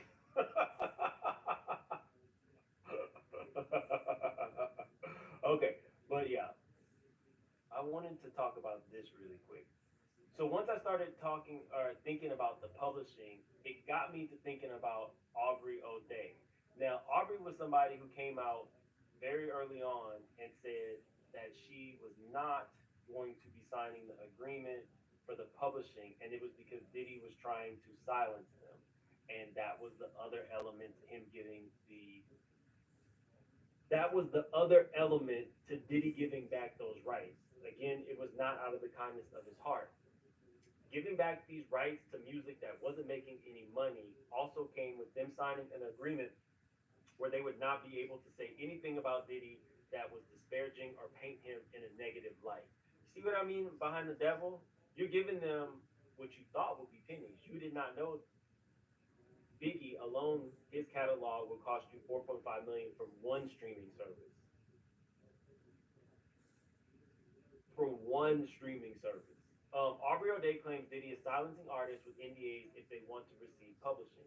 Aubrey O'Day shared the stipulations regarding receiving the publishing rights to Danny Kane's music catalog from Diddy. As a guest on Only Stands podcast, the singer discussed the terms and conditions offered to make the deal. I have to release him for any claims or wrongdoings or actions prior to the date of the release. I have to sign an NDA that I will never disparage Puff, Bad Boy, Janice Combs, Justin Combs Music, EMI, or Sony ever in public. I just want to throw you the facts, okay? Sure. The deal that we were offered, and when I say we, not every artist got it. Like Day 26 did not get it.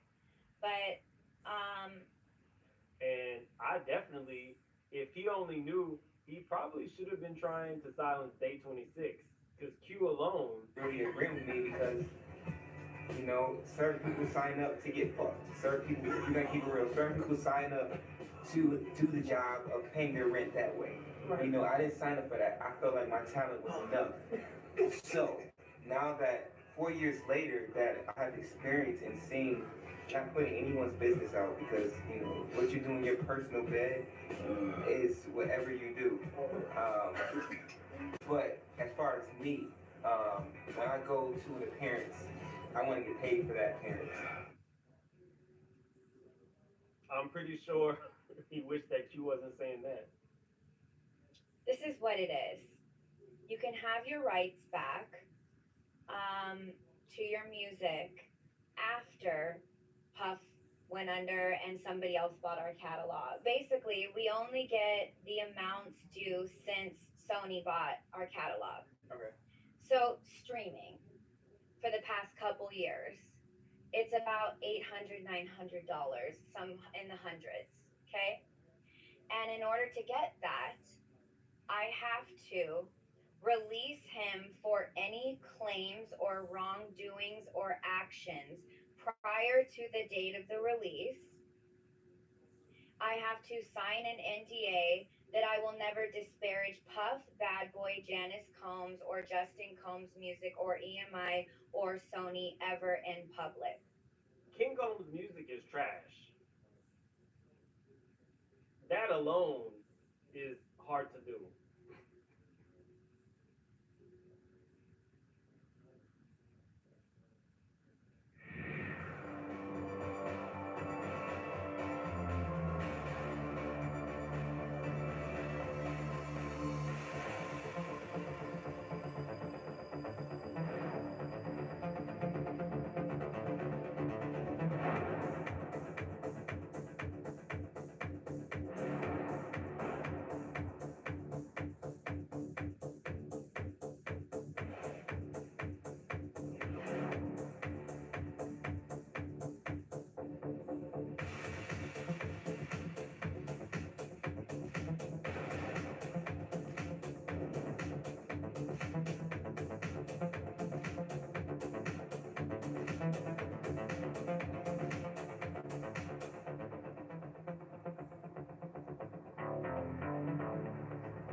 So your son has a struggling music career.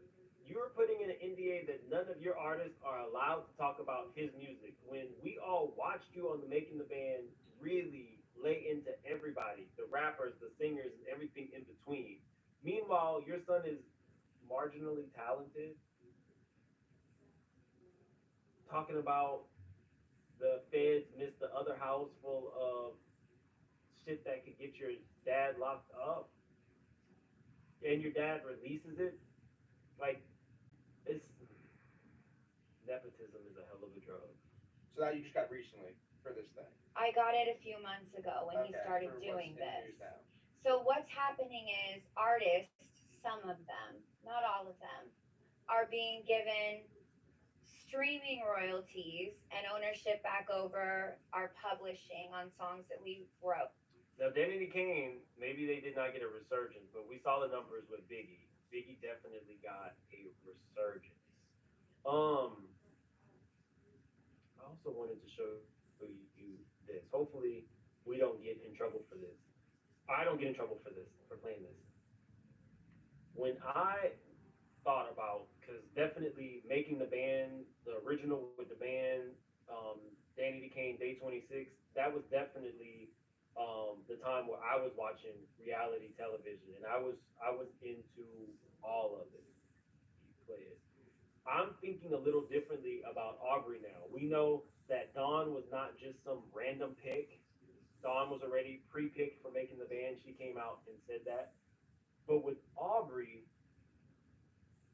Diddy really had me feeling like Aubrey was the problem. Diddy basically called her a hoe, said that she was going down the wrong path. She looked like Pamela Anderson. And now we know Diddy was behind the scenes telling Aubrey that you're the attractive one. You need to be the face of this. Telling Dawn you're ugly. You need a nose job and you need to get your breasts done. So now it has me rethinking all of this. Him sitting there with the glasses on. We now know that he got that wonky eye. So, that's probably why the glasses was on. But, and who knows if he was coherent during these things. But you threw a chair at Lorianne. Seems kind of like, Coke Rage to me. Put my allegedly on.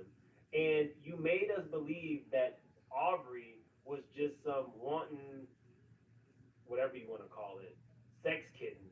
When in actuality, you were bringing Aubrey to you were bringing Aubrey along with you and Cassie. I'll never forget this picture. You can't find it now on the internet. But it was a whole big deal because Aubrey, Cassie, and Diddy were at Sundance Film Festival without the other girls.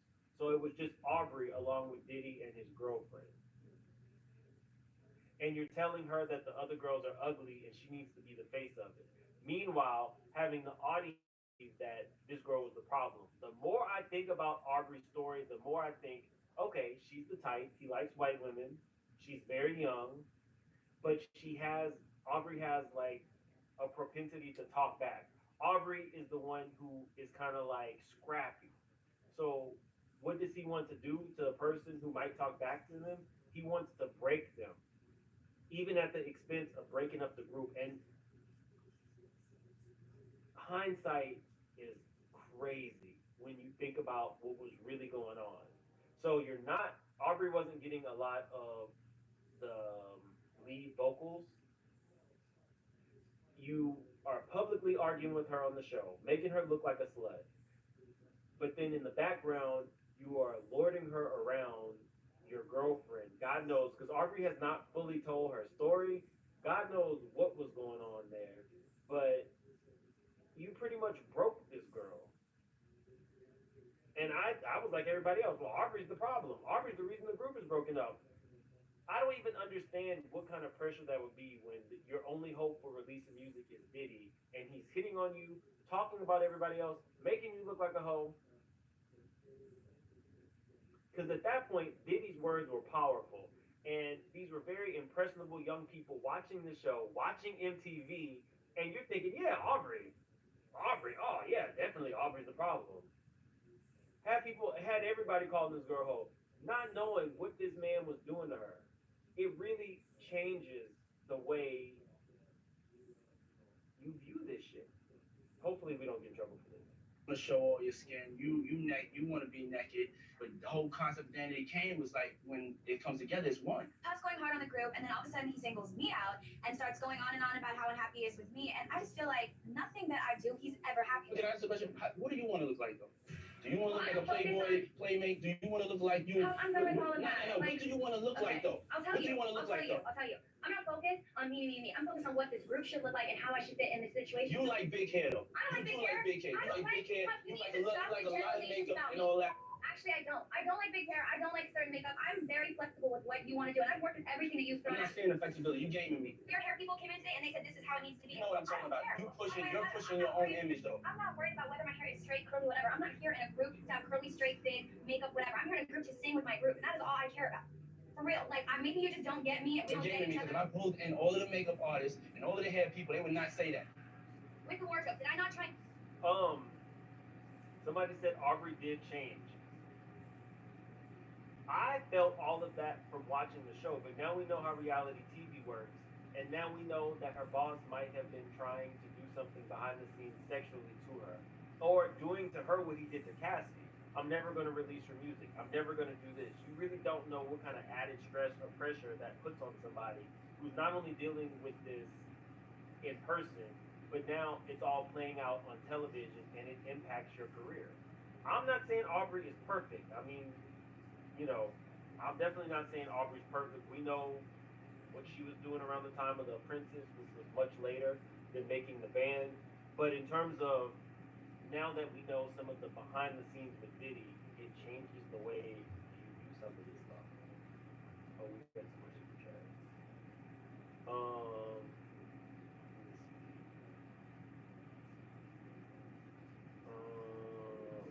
Hera, thank you so much for the super sticker. I appreciate you. She says, congratulations, ma'am. DGF. T Quartermain and Miss Veer have the same birthday. She's her niece. Oh, okay.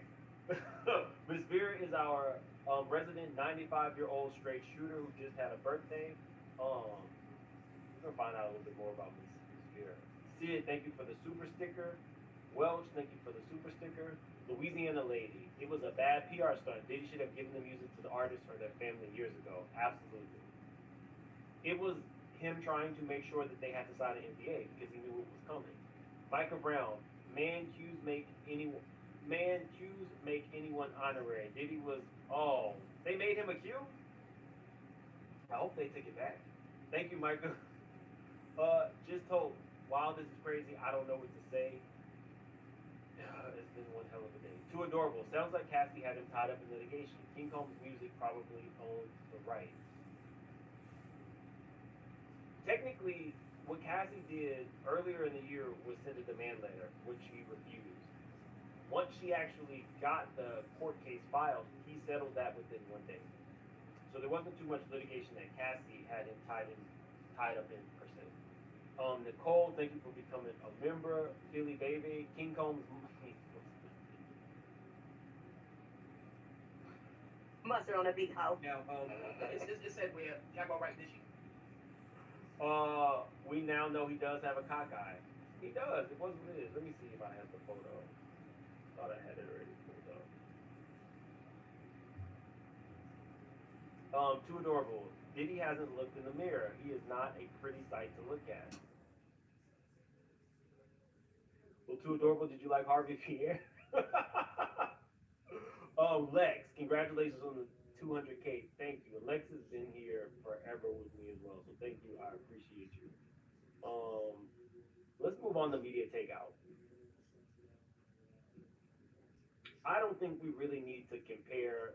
Well, maybe if we have a little time, we'll go back to the Lamisha of it all. But media takeout effed up. Media takeout effed up really bad.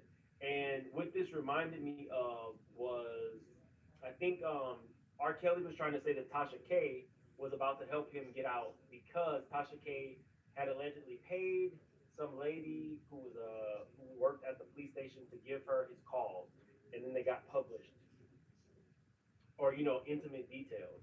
But media takeout, literally, it says Diddy's trial of the century, footage from in court. Media Takeout conducted a month-long investigation into the charges against Sean Diddy Combs, and we've uncovered some blockbuster information. But guys, the video footage that they played, update. Federal officials directed us to remove the videos, and we are complying with their directive.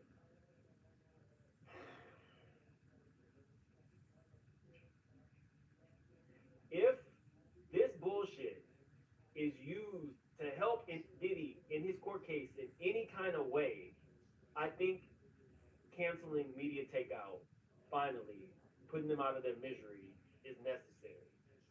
If this court case could be televised, don't you think that the likes of CNN, MSNBC, Fox News, ABC News would be doing that? If this could be televised, it would be on television. It's not. So the fact that media takeout snuck a camera in and even left this up because they knew people would come looking for it is trash. There's no ifs, ands, or buts about it. It's trash. That's why we have to actually go play by play with people who are tweeting exactly what's going on because it's not a televised trial. Not only is it televised trial, there are some elements that even the complaints have to be redacted. What would make you think media takeout it was okay to break federal laws to put that video up?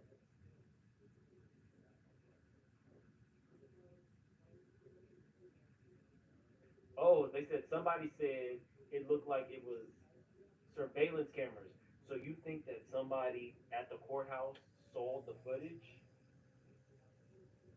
This, so we can't just talk about muddying the waters if we're talking about Misha.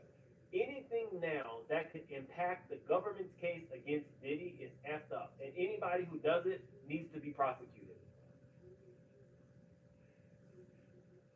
We know what happened in the courtroom. What would be the fever pitch to get actual video footage from the courtroom? That doesn't even make sense. Let me see. Media takeout has been ticking down for years, but this is a new low. This is definitely a new low. So I really don't want to play any of Lionel B's video because he will copyright it, but this was what Lionel B showed. Open it. When Lionel B was talking to Lamisha, the alleged Jane Doe number one, she said that this was clearly her in the photo, this was her body type, and that if you compare and contrast, you would see that this was her. If you're just coming in, you'll have to go to the beginning of this video, but we have now indicated that this 17-year-old girl was actually white with a tan. Probably spray on because she was in Detroit, but she's a white woman.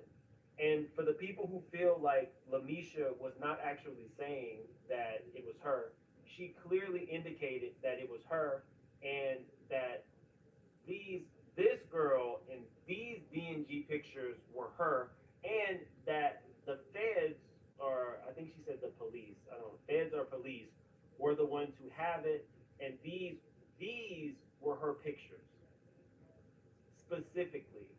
Not a situation where Diddy had multiple women dressed in the same DNG outfit. Lamisha said that these photos with these poses on Diddy's lap and all of the other ones listed specifically as Jane Doe number one were her.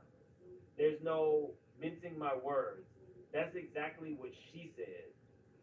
So if we're going based on what Lamisha said, it's not valid. And it's also not right to do to another victim. And the point of her showing this particular photo of her, bent over was because of the similarity, I guess she was saying, in the body type. Now, I'm not playing, I'm not laughing, I'm not joking about this. I have said it. I do feel like Lamisha has some trauma. But again, I will always speak up when you are re traumatizing another victim. And in this instance, this was not okay. I don't think that, I don't know. I'll have to talk to the attorneys to see if Jane Doe number one can in any way, you know, legally come after Lamisha. I don't think so, but again, I'm not an attorney, so I'd have to talk to one of the attorneys and see.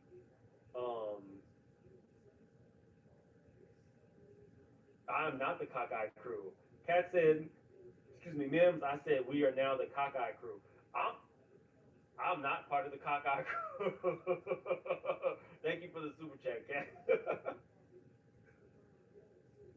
Oh, y'all are saying sewer. I don't know what rights she has or whatever. I don't know if she would even take the time to come out and say that. But I wanted to be very clear with you guys. Lamisha did not say that she just happened to be a person that Diddy bought a G&G shirt for and dressed up. Lamisha said specifically that she is the girl in these photos in that lawsuit, and words matter. Shout out to Gabor. Words matter. And this is the identity she assumed. The identity of this very, let me pull her up.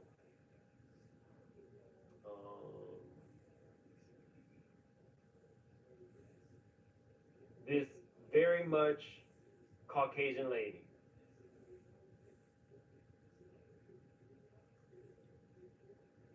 Actually, my mom watches this show. There's a whole bunch of reruns and my old boss on HGTV, and it's a show, and it's a husband and a wife.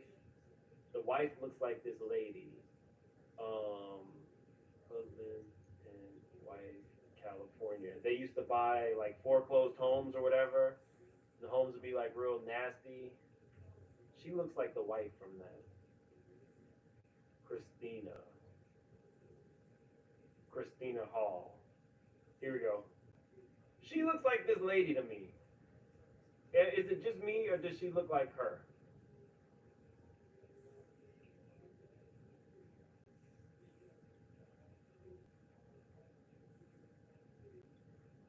Somebody said no pictures matter.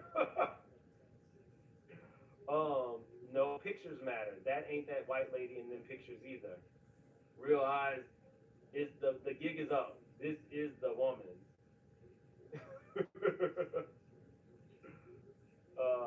She does a little. Anyway, I really appreciate all you guys. Again, I knew 200,000 was coming, but when it actually came, I don't think I was ready for it. Definitely subscribe. We're now on our new goal is 250. I'm super appreciative. We're still gonna have some stuff. I'm still gotta go shopping for you guys. Like I said, I'm gonna get a gift for a man and I'm gonna get a gift for a woman. Usually I try to get like unisex gifts, but this is a big deal for me, 200K, and it's Christmas. I don't know about what family I'm gonna try to sponsor this year, but you know that'll come down before Christmas time. And I appreciate you guys. Honestly, I definitely appreciate you guys. This collar looks crazy. I never expected this. I'm at a loss, honestly. When I was talking to Gabor and I was like, I hit 200K, I'm at a loss. I didn't expect it. I'm humble and grateful, but it's unexpected and kind of overwhelming. So, thank y'all for sticking with me, and I'll see y'all tomorrow. Okay, I'll tell you this much.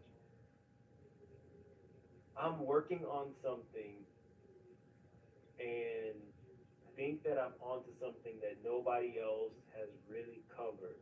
I'm just gonna do a little bit more research so that I can be 100% on it. So hopefully that video comes. If you are a member, we're definitely gonna be talking about some of the behind the scenes Wendy Williams stuff, something that I liked, something that I didn't like. Me talking to Wendy's son's attorney. We're going to be talking about some of that stuff, so just remind me. But thank you. I got to go. I am definitely going to get a shot because this is a big moment for me. Congrats, Miss Kenny. Thank you so much. Congrats on the 200K. Thank you. Is this Funky Dineva's best friend, Miss Kenny? Spiritual gangster, mustard on the beat. Thank you so much. And I guess we'll end with a mustard on the beat. We'll end on the mustard on the beat and we'll do an intro that you guys like. Where is the mustard on the beat? Mustard on a beat, how? Now, it said where Jaguar Rice this year. We'll just end with this because y'all enjoyed this. Here today. No, this is the part. Oh, why? I just come back when everybody get here. No, stay. No, it's cool. I just come back later when everybody gets here. I said stay! Oh, did he? All right, I'm here. I'm the first one, okay. Where everybody at? It's just me and you in here today. Yeah. Come dance for Brother Love. I mean, ain't no music playing right now. I said dance for Brother Love! Okay. Take that. Bye, y'all. Why am I like this? Oh, yeah, you make a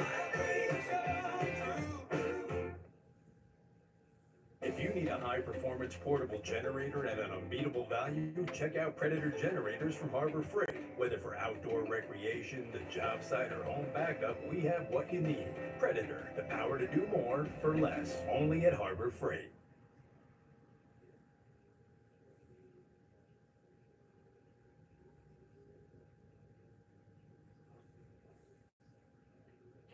What's up, everybody? It's Make It Make Sense, and I miss Wendy Williams.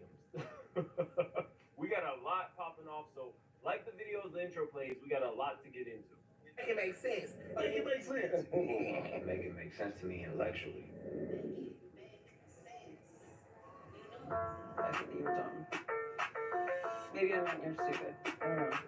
I don't know. Ciao. Surfer.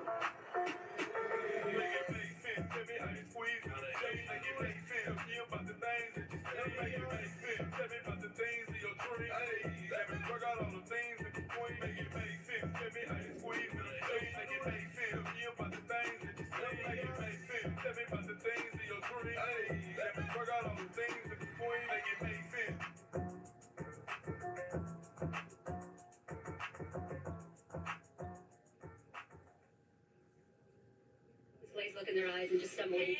Like this one behind me. Hi, yes. How are you doing? California. Oh, very nice to meet you. You know, 39ers. you're gonna do an interview with us? Sure. Okay, because we were just talking about here along Bourbon Street and the STD rate that's been going on here. And so, how long have you had an STD? I don't have an STD. Oh, then why did you want to talk? Oh my goodness. Oh my gosh, I'm so sorry. Are you serious? Don't be ashamed of No, me. I don't have an STD. That's Oh, okay.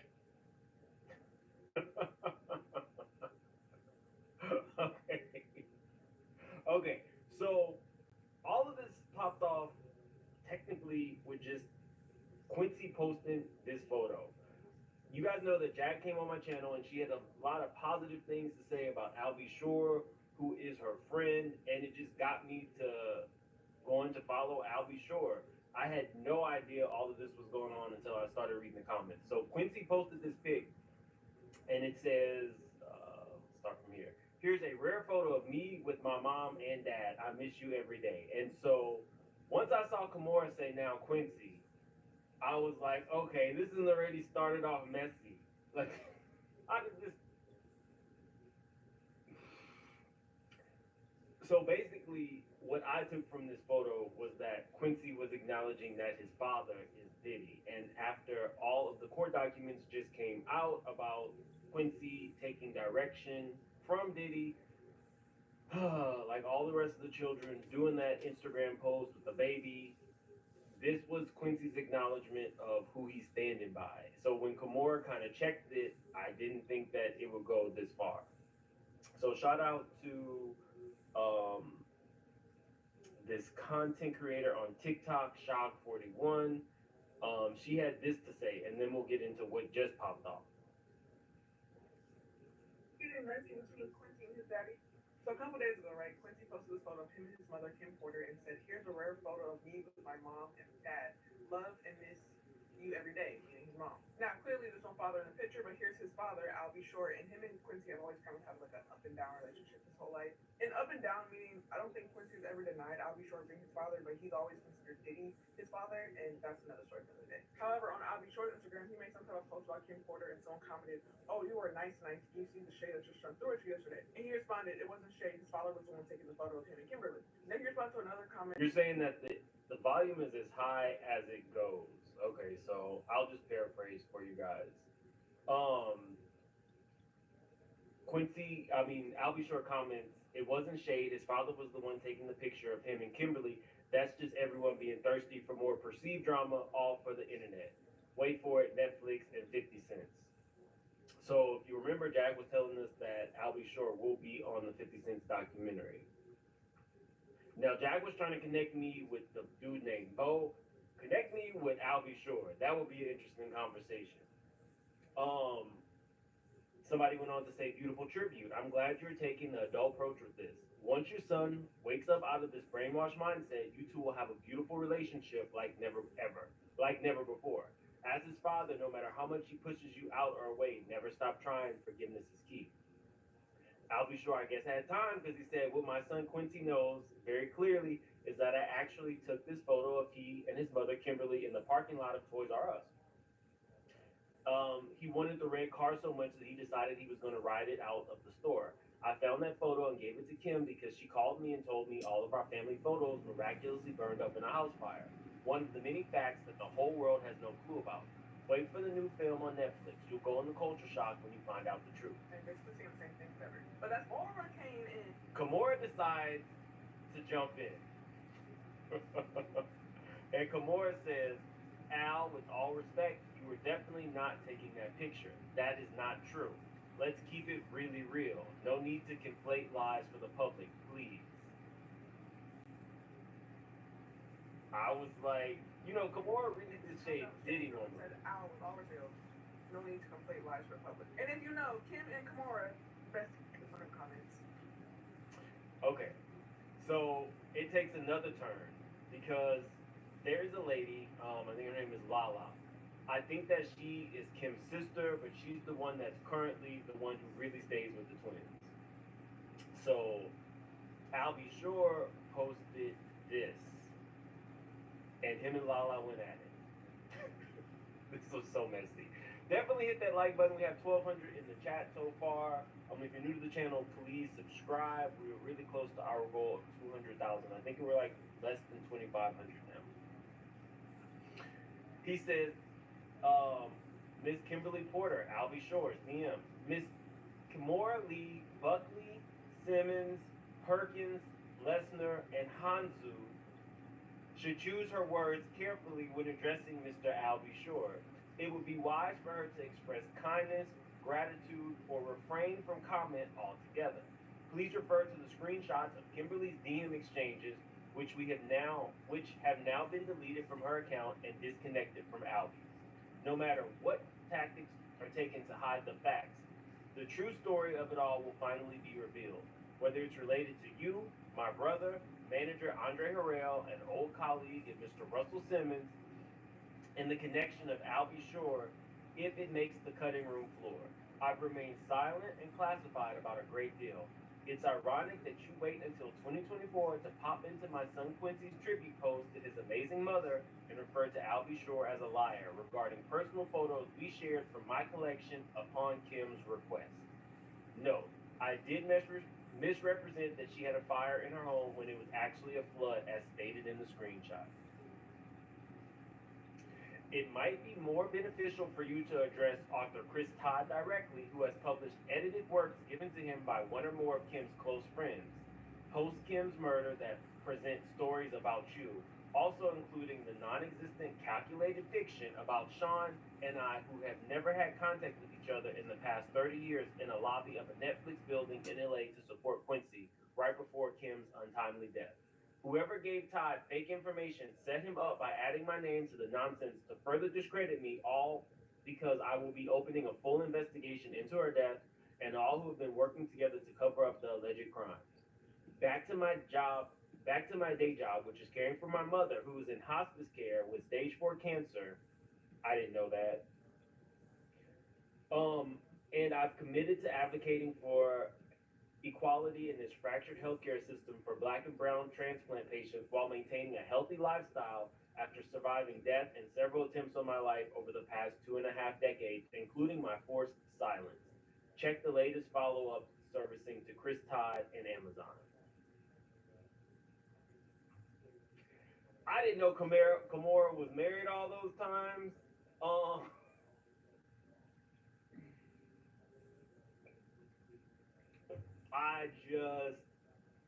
I'm sitting here like, it says, he goes on to say, peace and blessings. This will be the last time I take any more time addressing this nonsense and the lies. As you see directly from Lady KP, we remain the best of friends and celebrating our son in private up until her alleged murder. We weren't rekindling any old romance or relationship, just a great, clean, and wholesome family. Friendship celebrating our kid. Love going back silent. Now, Lala, who is aunt to all of the kids, was not having it. Let me see if there was any more that he said in here. All these people had time. Okay. The aunt comes back and says, "You need to stop. You know, and I and everyone else knows the truth. Do not let me tell the truth. Kim's kids want nothing to do with you, and you know why." Now, I guess really the only thing would be whether Quincy wants something to do with them. I guess that's really what's in question. I mean,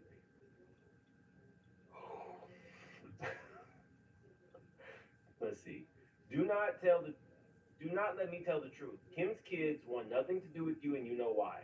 Now, me and the kids and her family and her friends are going to tell the truth now. So you better buckle up. You have hurt all of her kids for the last time. Kim said a lot about you the 4 times you spoke in 20 years. Damn.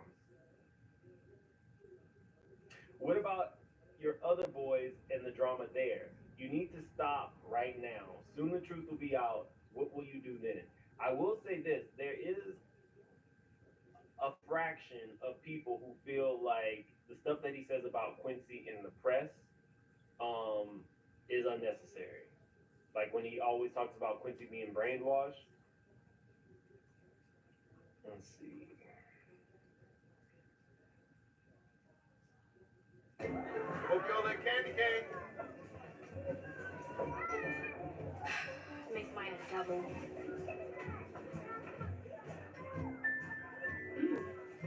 Rocks.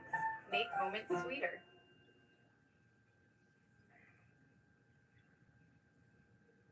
Then the aunt starts fighting with people in the comment section.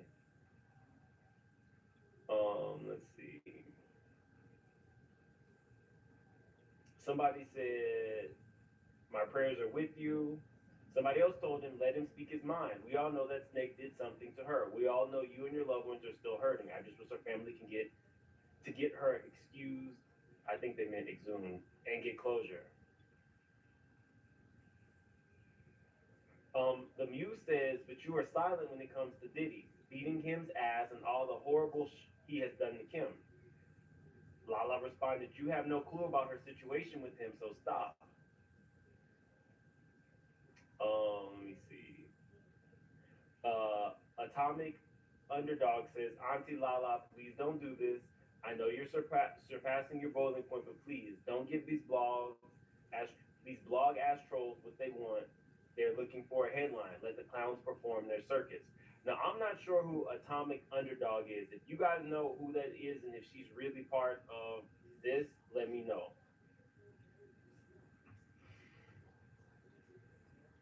Let me see. The Doll Collective says, "Lala, shut up." Lala came back and said, "That is not true. And I know both of them will. Courts will prove. Live your life. We are living ours." She also says, "I have known one of his sons since birth, and they wanted me to say something."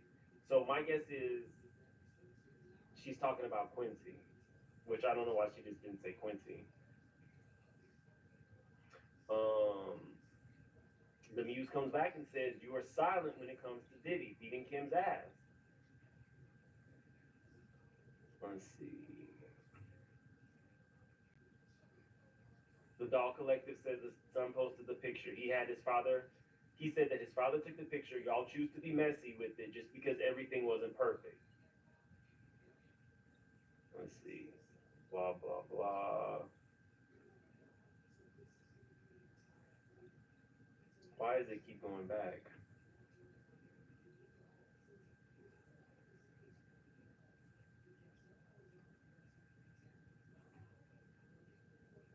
Okay.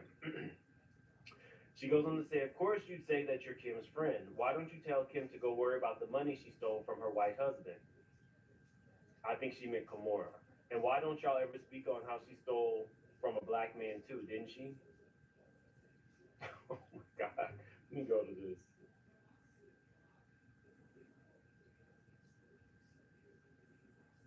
While I'm going to his page again, we have over 2,000 in the chat. We only have 400 likes. Definitely hit that like button. Let's see.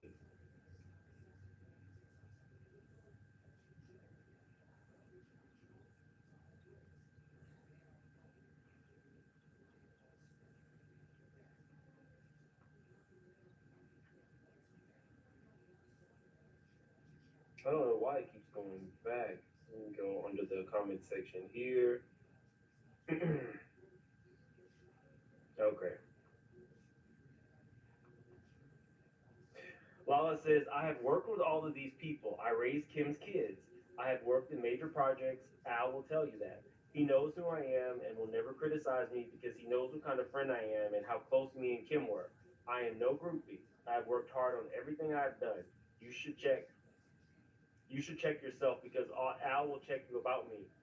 I have helped. So there's a lot of grammatical errors. So sorry, Lala. Um, I'm trying to piece what you're saying. You should check yourself because Al will check you about me. I have helped raise his son with Kim, as she was my daughter's godmother.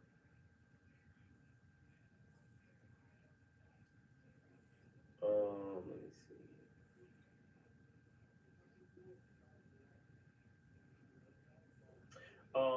She goes on. So it seems like everyone is protecting Diddy and not Albie Shore and his son. He already spoke about what and how Diddy had him hospitalized for speaking on the mother of his child.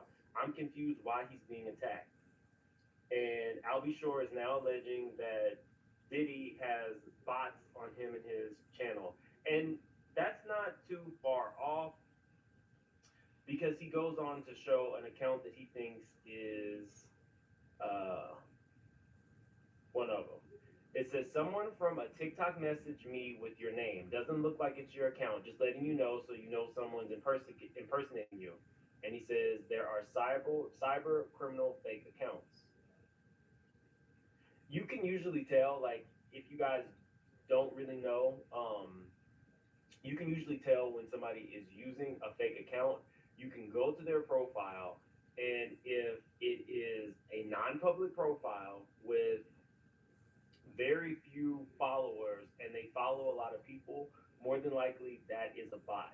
And initially, we saw a lot of bots in the 2016 election. That was when the propaganda stuff really started taking hold on social media.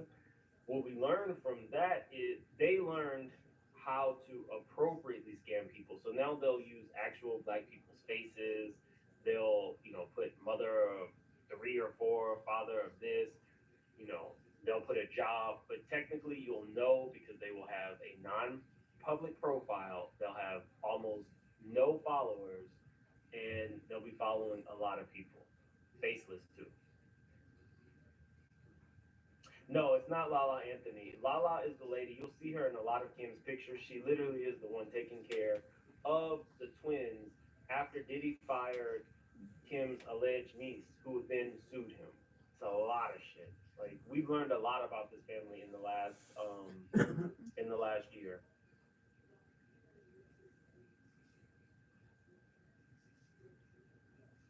Let me see.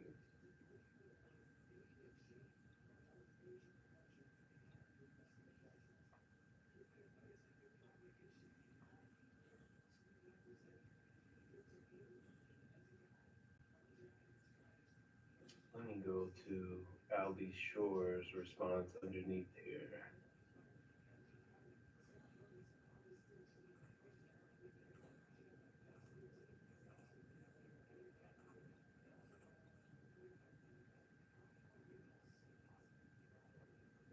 I've seen a few straight shooters in the chat.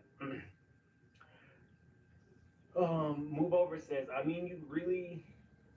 you really so your silence wouldn't subtract anything. When you're ready to be fully transparent, we will be supporting. The cat in the hat riddles are frustrating. See you when you're ready to produce full disclosure. Albie says reading is fundamental. I thought Lala was in under his stuff too. I'm so mad that it's not actually letting me open this whole.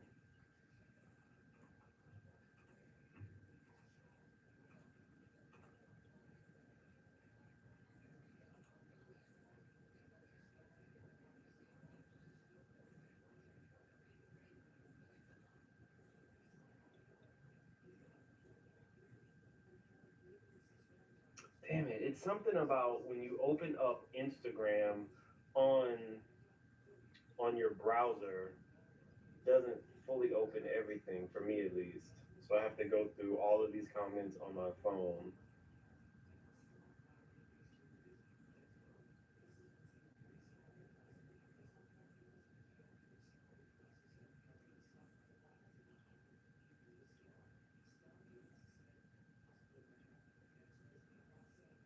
Somebody else says, why are you not hard on Diddy? This man humiliated her, beat her, never married her, had multiple public relationships, kids, and all types of foolishness going on. It's obvious he's bought all of you. Lala at this point says, I'm going to stop. I'm very upset with the lies. People feel they can say anything and not care about her kids who know the truth. This is all hurtful. I'm retiring from this. Thank you for your kind words. Now, she doesn't retire from this, but I don't, this is just me, I don't feel like her kids know the truth. I feel like her kids now have to solely rely on Diddy because their mom was taken from them.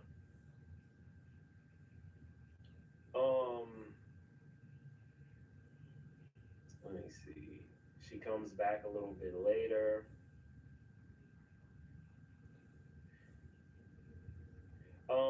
Somebody says, Lala, the truth you know and never said anymore. Help her get out of the abuse. And don't you dare say she wasn't being abused because she had a broken nose. As long as you're on the payroll, you will keep coming for Albie Shore, but not the person that's the reason she and a lot of people aren't here anymore. Somebody else said, Lala, last we checked. This post was addressed to Kamora Lee Simmons. So it's, oh, I'm sorry. This is Albie Shore now responding again. Lala, last we checked, Miss Lane, this post was addressed to Kamora Lee Simmons, XYZPDQ. So, again, I didn't know Kamora was married that many times. So it's interesting that you found your way here to battle people in the feed and threaten Mr. Brown. Last we know, Albie Shore spoke highly of you for being there and looking after Miss Porter's twins. But the family and other friends close to Miss Kim don't really trust you either.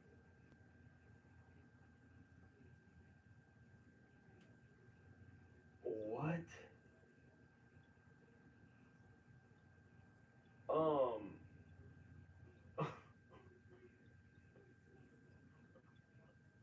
I've never heard this before. I thought that Lala and Kim were like best friends. We are checking Al's social account, and it seems that you never bothered to reach out to him as friend or associate when he miraculously became deathly ill, went into a coma, and almost died. We also didn't see his son Quincy on the visitors log at the hospital, so he didn't go and visit him either on his deathbed. We do have information that Mr. Combs' private jet has been to the private airport in Houston before, or maybe it's one that looks like his jet, where his biological father laid in the coma for months. We are curious and would like to know, have you had the same conversation with Puff Daddy, threatening to expose him and to buckle up because he has hurt all of his biological and now, sorry. Sometimes they're writing in all caps. They're putting stuff in parentheses, and there's just a lot of run-on sentences. Sorry. I guess they're heated. We are curious and would like to know, have you had the same conversation with Puff Daddy, threatening to expose him and to buckle up because he has hurt all of his biological and non-biological kids, businesses, employees, and fans around the world? Did you find yourself able to express the same passionate level of dissatisfaction with Mr. Combs for his debauchery that caused him to be incarcerated? In fact, we hear that his beautiful daughters are probably the most curious about what really happened to their mother.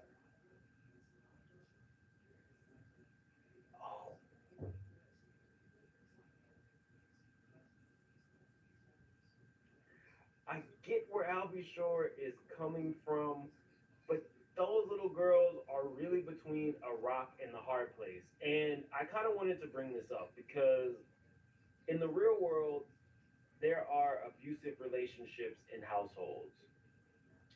So people are faulting Quincy for sticking by Diddy's side. This is a non-judgmental space. Are you or do you know anybody who stuck by the abusive parent's side after something horrible happened? Like, are you aware of kids or stuck by your parent's side who was the abusive one. Because in the real world, kids do. I mean, you can look to, I think Nikki's a big example. She stuck by her brother initially. The mom stuck by her son after the allegations, that Nikki's brother had violated his stepdaughter. I think in the real world, people do that. I don't, I disowned one of my family members who did something foul, but that's not always the case.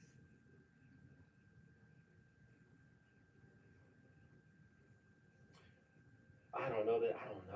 Albie spent his first birthday, June 4th, went out of the coma with his son Quincy and brothers Justin and Christian, who we know are also amazing young men, but may have been influenced to take the wrong path from time to time from the man who raised them. Since that's the quote of the day. He raised Al's son. Raised him to do what? Respectfully, Ms. Lane, you're sounding more guilty than anything at this point. The author of Kim Porter's fake book on Amazon, Chris Todd, is the one that indicated he received the thumb drives directly from you. He stated her best friend, not Ebony or the others. It seems like the writing is on the wall, and the walls are caving in fast on the truth. When you throw a rock into a crowd of dogs, the one hit is the head barks. Sorry, when you throw a rock into a crowd of dogs, the one it hits in the head barks the loudest.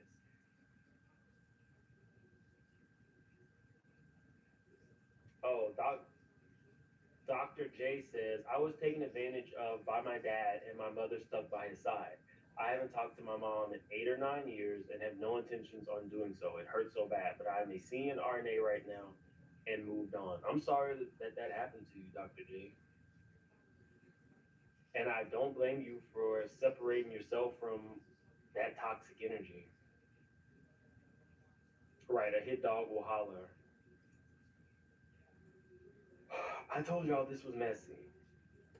So basically, Albie Shore is saying that Courtney and Chris Todd got the book from her.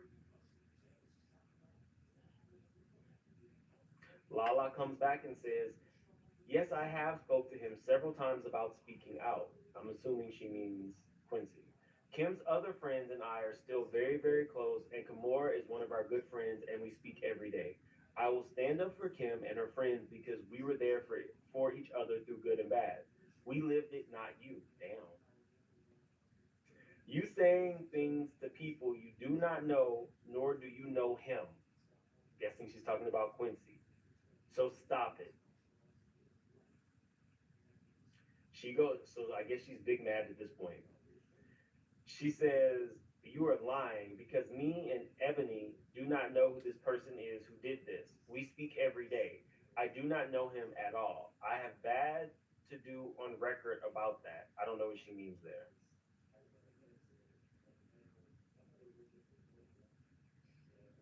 I guess she meant to say, I have spoken on the record about that. None of us spoke to him. Anne was shocked about it. And Ebony and I worked hard to let people know it's fake. You are delusional. Then she tagged herself. I guess she was mad. She tagged herself and says, by the way, all of Kim's friends feel the same way, and we are going to say it.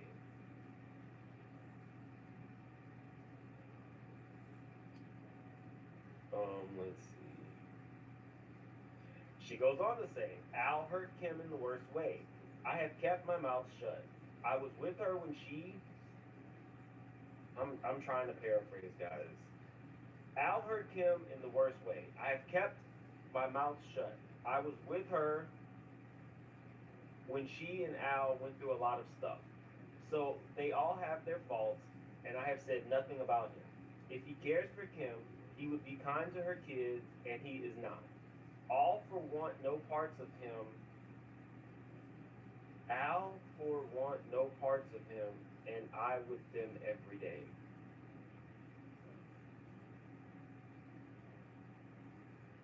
Oh, sorry. All four want no parts of him, and I guess she's trying to say that none of the children wants any none of the children want any part of Albie Shore, but technically only one would matter, and that would be Quincy. Get a life. I done talking. Okay, let me help her out. Get a life. I am done talking to fools who think they know anything, and you do not.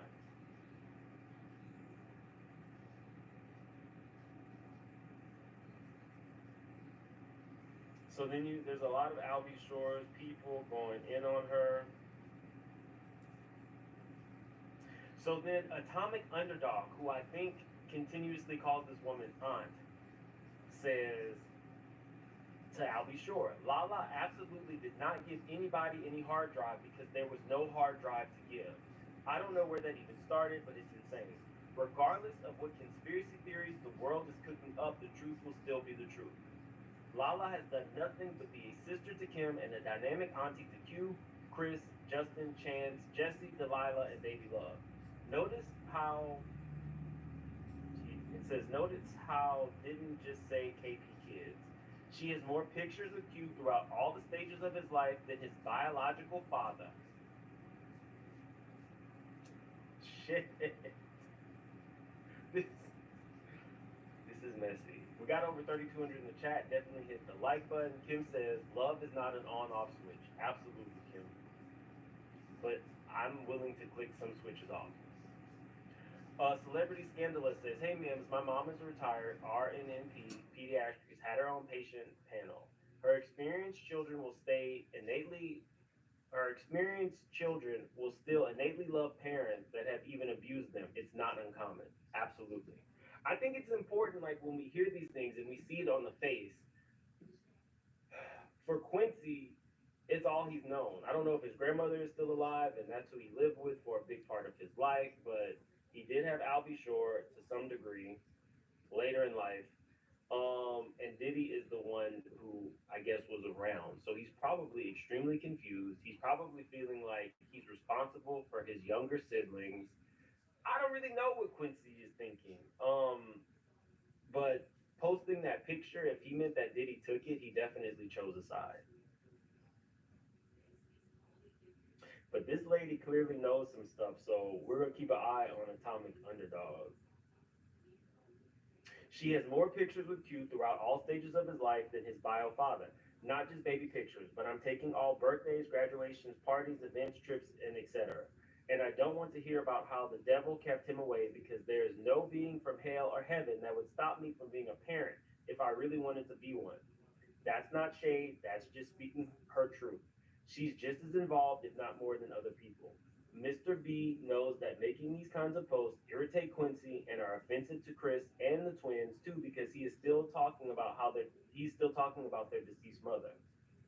Constantly antagonizing Q isn't the way. Okay, so now I get why they're saying all four want no parts.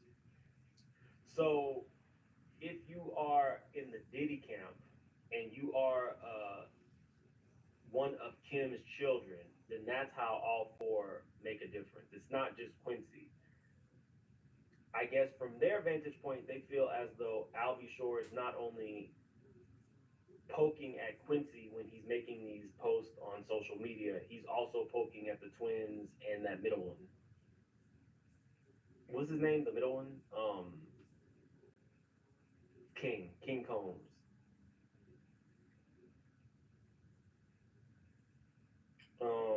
Constantly antagonizing Q isn't the way, and that's exactly what he's doing by making these types of posts. It's rubbing salt in a wound that can't be closed. He can expose Puff for whatever he wants to and say what he wants on his page, but at what point does he stop to think of how this is actually affecting Q and the kids?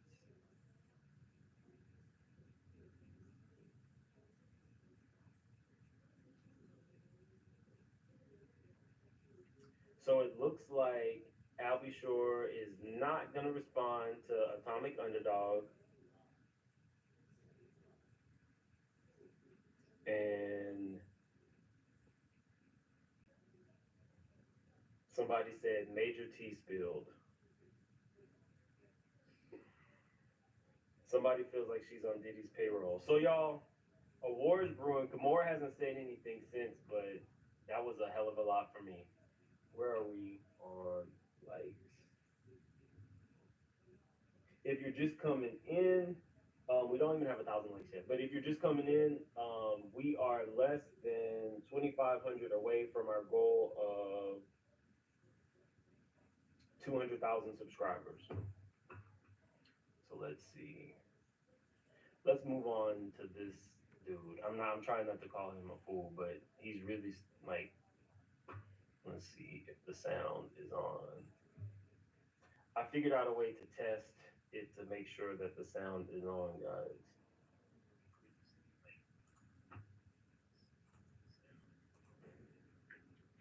I earned this life. I ain't gonna never let nobody make me feel bad about the life I live. I'm gonna tell you right now, baby mama number 1 and 2. If you ain't learned already, I ain't giving you shit.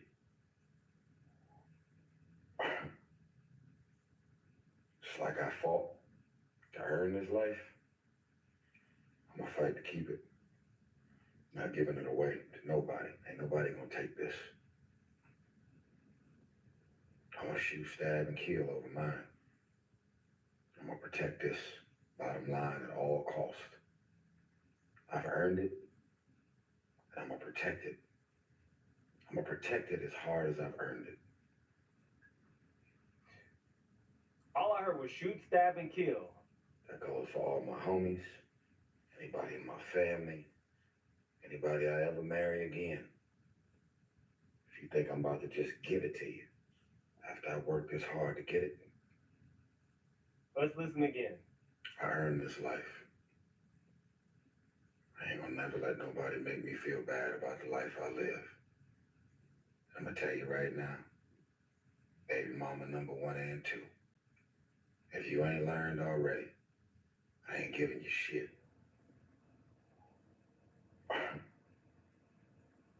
Just like I fought to earn this life, I'm gonna fight to keep it. Not giving it away to nobody. Ain't nobody gonna take this. I'm gonna shoot, stab, and kill over them. That was nice, Vicky. Mine. I'm gonna protect this bottom line at all cost. I've earned it, and I'm gonna protect it. I'm gonna protect it as hard as I've earned it. That goes for all my homies, anybody in my family, anybody I ever marry again. If you think I'm about to just give it to you after I worked this hard to get it, Absolutely, it's a threat. I mean, but we've seen a lot from him. Like some of the stuff we know is performative. I don't know. I don't know if this is like mental health struggles, but I'm pretty sure that his lawyers are quitting right now because that's indefensible. My Shayla. My Shayla. And ain't nobody showing up for me. I got all these millionaire friends. I got billionaire friends. I've been there for you. Why nobody's there for me? Oh my God. I don't know. Like the video as this plays again. My Shayla. My Shayla. And ain't nobody showing up for me. I got all these millionaire friends. I got billionaire friends. I've been there for you. Why nobody's there for me? Oh my God. Okay. Okay. Okay, so I was telling you guys that Diddy's attorneys were playing hardball, and they did not stop there. So they didn't stop yesterday. So they started with this. This was filed after the documents we reviewed yesterday. Basically, they feel like Diddy doesn't like to be shackled. It says, we write on behalf of our client, Mr. Sean Combs, to respectfully request that the court direct the United States Marshal Service to unshackle Mr. Combs prior to bringing him into the courtroom for tomorrow's hearing and for all future court appearances. During the conference held on October 10th, Mr. Combs appeared in leg shackles throughout the entire proceeding without any justification. This was noticed by the press and the public. So then they have a footnote. Aaron Kotarski and Julia Reinstein, trial date set for Diddy Combs and sex trafficking case. They didn't put any YouTube videos, I don't see. But they did talk about when ABC noticed that he was shackled, and CNN. It is beyond dispute that a defendant may not be tried in shackles unless the trial judge finds on the record that it is necessary to use such a restraint as a last resort to satisfy a compelling interest, such as preserving the safety of persons in the courtroom. While the Second Circuit declined to extend this rule to other pretrial proceedings, that decision was premised on the assumption that shackling during pretrial proceedings, unlike trial, would not impact the paramount concern of juror bases. In addition to the concern that shackles will prejudice the jury, the Supreme Court has identified 3 other fundamental legal principles that weigh against shackling: the presumption of innocence and the fact that the shackling undermines the presumptive innocence and the related fairness of the fact-finding process, the Sixth Amendment's right to counsel and participation in one's own defense, and the fact that the shackles interfere with the accused's ability to communicate with his lawyer. Now, I don't know how the shackles are stopping him from being able to communicate with his attorney. Thank you for being a member, Danielle, the one I know in real life. Belly B says, he's so corny, I hate that he claims la so loud. And Grown Woman says, I want all of his millionaire friends to band together and get him some help. I feel like, I don't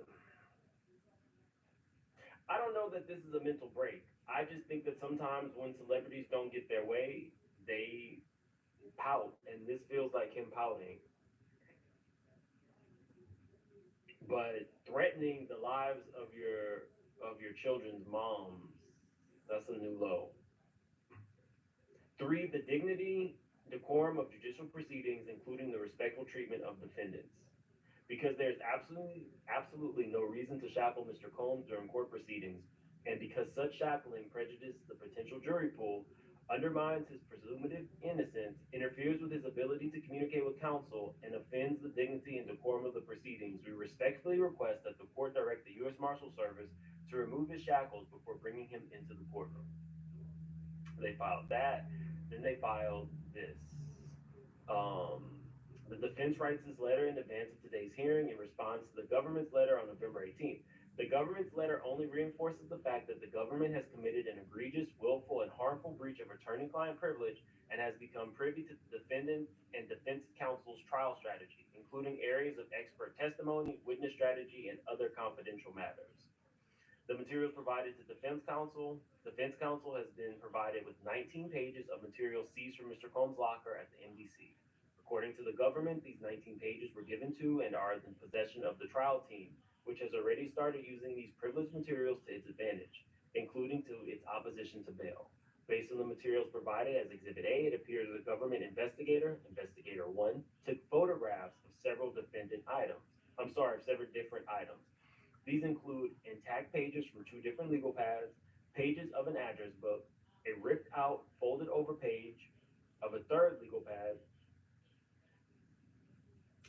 a ripped out page of another legal pad, and a ripped out page of yet another different legal pad, as well as will be described below. The first page is a page from a folded over intact legal pad. We're not doing this. The notes are obviously privileged. Of the 19 pages provided to counsel, 11 pages are Mr. Combs' notes to and with his lawyers. These notes reflect actual conversations with his attorneys concerning aspects of his trial preparation and his efforts to be released on bail. The notes refer to defense counsel by name, including discussion of defense experts' witnesses, discuss cross-examination and credibility of witnesses, and overall defense strategy. Mr. Combs' handwritten notes covering legal strategy are now in the hands of the trial prosecutors, who hope to take advantage of the breach they committed to better prepare for the May 2025 trial, bringing new charges, and argue for Mr. Combs' detention. Mr. Combs keeps his legal materials in his locker. His notes are in the form of a number of legal pads, several of which the government has photographed, as well as loose pieces of paper on which he makes notes. On top of his legal pads and notes, he has a folder marked legal. This is to put anyone on notice that everything along with the folder marked legal is exactly what it says: legal attorney-client materials that he brings to his meetings with his lawyers to prepare his investigative and his trial strategy. Now, we know Diddy. So it might be marked legal, but that might be his notes to Kalina and who's going to be paying Kalina. Let's not forget that this man has been making three-way phone calls so that they cannot be tracked. So if the government did in fact do something that was untoward with Diddy, he returned served by continuously talking to potential witnesses. So I mean, these people are slippery AF. Like I'm this is some real slippery shit. When he finishes meetings with his lawyers, he brings his legal materials back to his locker where they are kept with a clear warning written on the folder that these are his legal materials. So when investigator one, who we will get to in a minute, saw a manila folder marked legal, this was his cue that all the legal pads and loose pages of legal pads that accompanied it were Mr. Combs' legal materials. If the warning legal wasn't enough, the notes are obviously legal materials that he discusses with his lawyer. They repeatedly refer to his lawyer by name. On the 14th page, he writes, blah, blah, blah, blah, redacted. He wrote, blah, blah, blah, redacted. It is hard to imagine a more self-evidently privileged conversation than a trial lawyer telling a defendant about blah, blah, blah, blah, blah, redacted. And the defendant writing it down in his legal materials because it's so important. On that same page, Mr. Combs wrote, blah, blah, blah, blah, blah, redacted. This is hard. I'm sorry. This is Heartland trial strategy being expressed in detail in notes of conversations between Mr. Combs and his lawyer. The fact that a government investigator, government tank team, this is not funny, but anytime somebody uses the word taint, I just kind of chuckle. The government tank team, Diddy's government tank team, and the entire prosecution. Okay, I'm sorry. I'm supposed to be professional. And the entire prosecution team viewed this and still believed they could keep the notes and use them against Mr. Combs is unfathomable. Worse still, that the government took notes directed to his lawyer to blah, blah, blah, blah, redacted in preparation for trial, and then used those notes as a basis for claiming he was attempting to tamper with witnesses is astonishing. That the government did not inform defense counsel that it had Mr. Combs' notes is evidence that the government is acting willfully. As noted, the government did not produce these notes of defendants' own statements to the defense as part of its discovery obligation.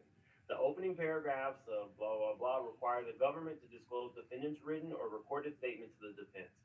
One would think that this would be especially urgent when the written statements at issue are in the form of the defendant's own handwritten notes that were taken from his cell and which reflect specific conversations with his counsel. But the government did not produce these in discovery. Nor did the government's tank team.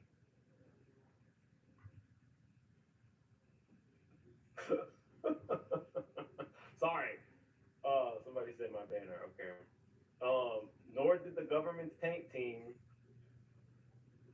establish for precisely this type of situation contact counsel and advise counsel that it was in possession of defendant's handwritten notes as part of the hearing and to determine what sanction is appropriate for this egregious, self-evident privilege breach. Defense counsel wants to know exactly how the decision was made and by who to not discuss defense counsel when the United States Attorney's Office came into possession of these notes. The government's explanation of how it took these notes is riddled with self-contradiction and lacks common sense. Oh, he's mad. The government referred to Investigator One, whose role in these events is as mysterious as it's contradictory. The government states that the Investigator One was assigned by the Bureau of Prisons, the BOP, to participate in the sweep and that he is not a part of the government's investigation of the defendant. Yet, the government also states that the Investigator One has consistently monitored the defendant's communications. The government also states that it has sent grand jury subpoenas and document requests to the BOP for the defendant's monitored communications.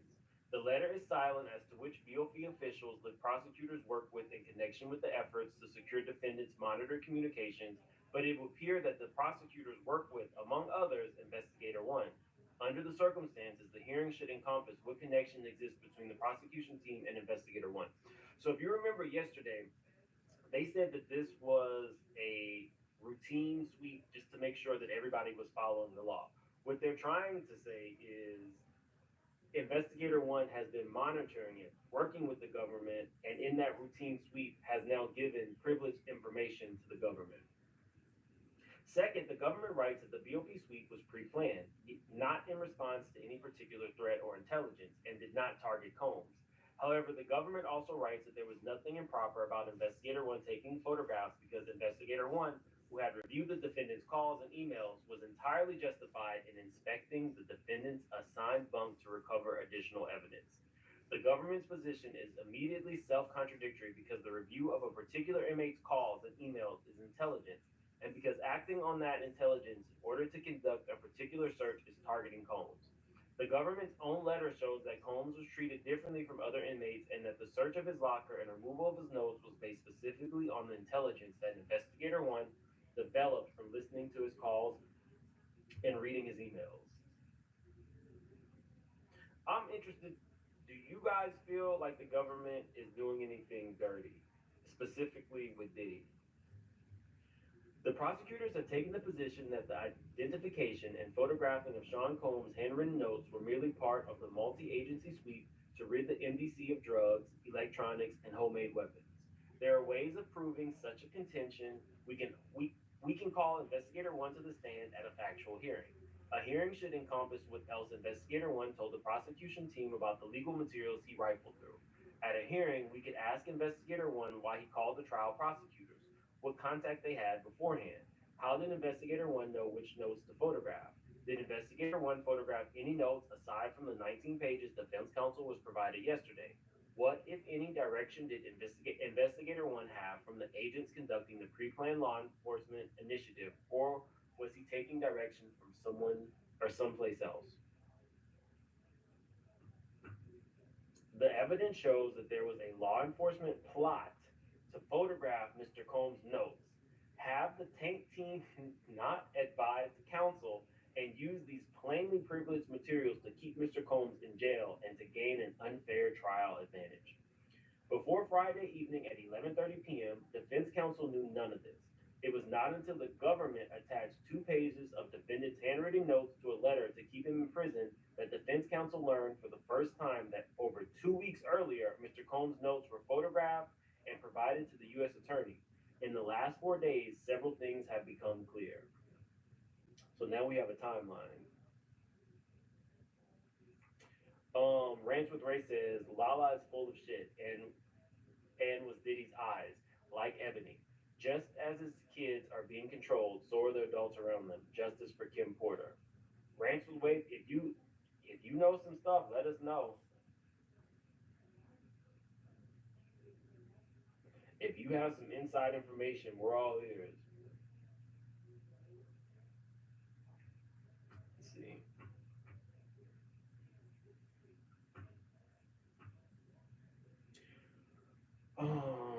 First, Investigator One, who had been monitoring Mr. Combs' calls and emails and was absolutely targeting him, seized upon an opportunity to search his cell.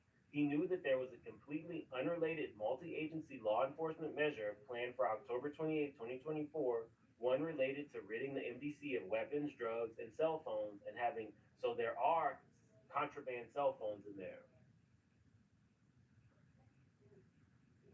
And y'all know how they're sneaking them in. Well, sometimes guards give them. Sometimes the guards, they have been found to be sleeping with the inmates, taking money from the inmates. They'll bring in contraband, but the other way is up the poop chute. That's how they sneak a lot of drugs, weapons, and phones.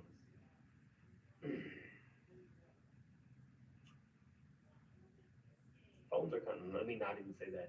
Because he had been monitoring Combs' conversations, he conducted a warrantless search of Mr. Combs' papers, not looking for weapons, drugs, or cell phones, but for what Combs and his lawyers were discussing and what Combs' trial strategy would be. In a high-profile case such as this, where the defense has been usually outspoken about the lack of meaningful inculpatory evidence, what could be more valuable than photographing defendant's trial strategy with his lawyers? So he photographed pages where the defendant discussed what types of expert witnesses to call, where he identified witnesses, where he discussed his thoughts about the credibility of most important witnesses in the case, and other things revealing the defense trial strategy. Now, this is a brilliant way to kind of smooth over the fact that he was witness tampering. This is a great way to smooth it over. Once he photographed these pages, he returned the legal pads and other documents to their original locations so the defendant would have no idea his handwritten notes had been taken in this manner. Then he called the trial prosecutors in this case to aid in their investigation, and because he knew he had information that would help them, the defendant's trial strategy, laid out in his own handwritten notes, where he revealed to the prosecution team even more privileged information than what is contained in the notes, remains to be seen. Next, at the prosecution team's direction, he sent the notes to the U.S. Attorney's Office to the tank team, whose sole purpose is to ensure that attorney-client privilege material is not given to the prosecution team. At no point does the tank team contact defense counsel. At no point does the tank team state that it is in possession of Sean Combs' handwritten notes. At no point does the tank team ask defense counsel if anything in these handwritten notes is potentially privileged. Given that there is an incredible protocol in place, it's inconceivable that it is a mere oversight. It ain't what it is and it ain't what it do. Similarly inconceivable is how the tank team, ostensibly trained to review the privileged material and provided with the names of all defense counsel, somehow did not see the obvious privileged nature of the notes. The notes refer to the defense counsel by name, including the discussion of defense's experts and witnesses, discuss cross-examination and credibility of witnesses, and overall defense strategy. The tank team even recognized that portions of the notes written on the very same page contained privileged information, yet failed to realize the privileged nature of the rest of the page. The fact that the prosecution team then received these notes from the tank team and likewise failed to understand what had come into their possession is just as egregious. At some point, the trial team comes into possession of the 19 pages of materials. At no point does the trial team contact defense counsel to state that there are references to particular potential witnesses or to possible areas of expert testimony, or even the fact that Combs specifically writes that the trial team didn't tell defense counsel any of this for the same reason the tank team didn't tell defense counsel, and for the same reason Investigator 1 targeted Combs and photographed these notes in the first place, because there was a plot to get these attorney-client materials. And once they got them, the first thing that they did was use them, specifically use them by putting them in a bail letter to keep Combs in jail. He's upset, y'all.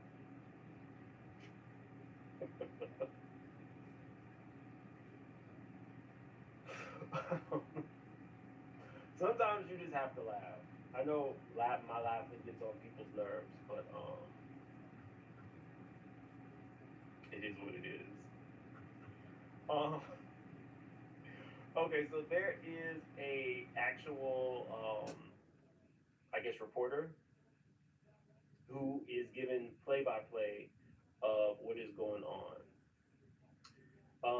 So he is in the courtroom at this special hearing. It says, Sean Combs' lawyer, Agnaphilia, we expect Alexandra Shapiro to arrive at any moment from the Second Circuit.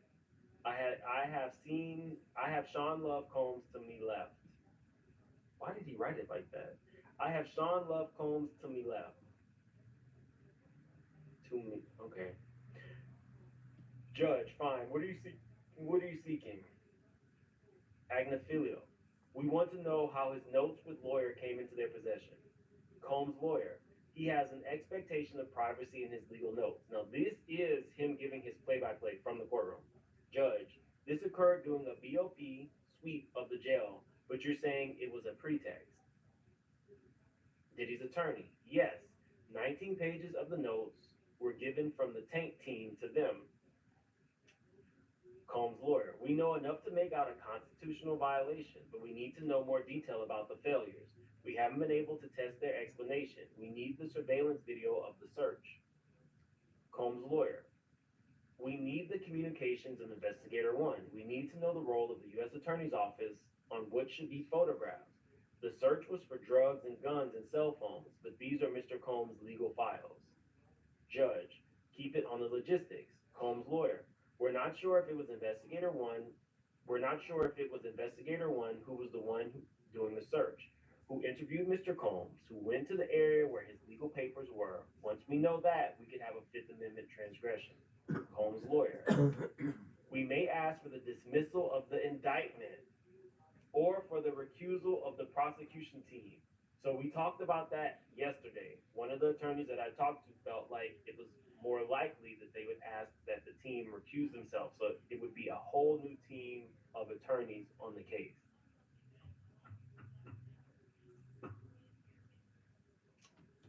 But for a full dismissal of the indictment is crazy.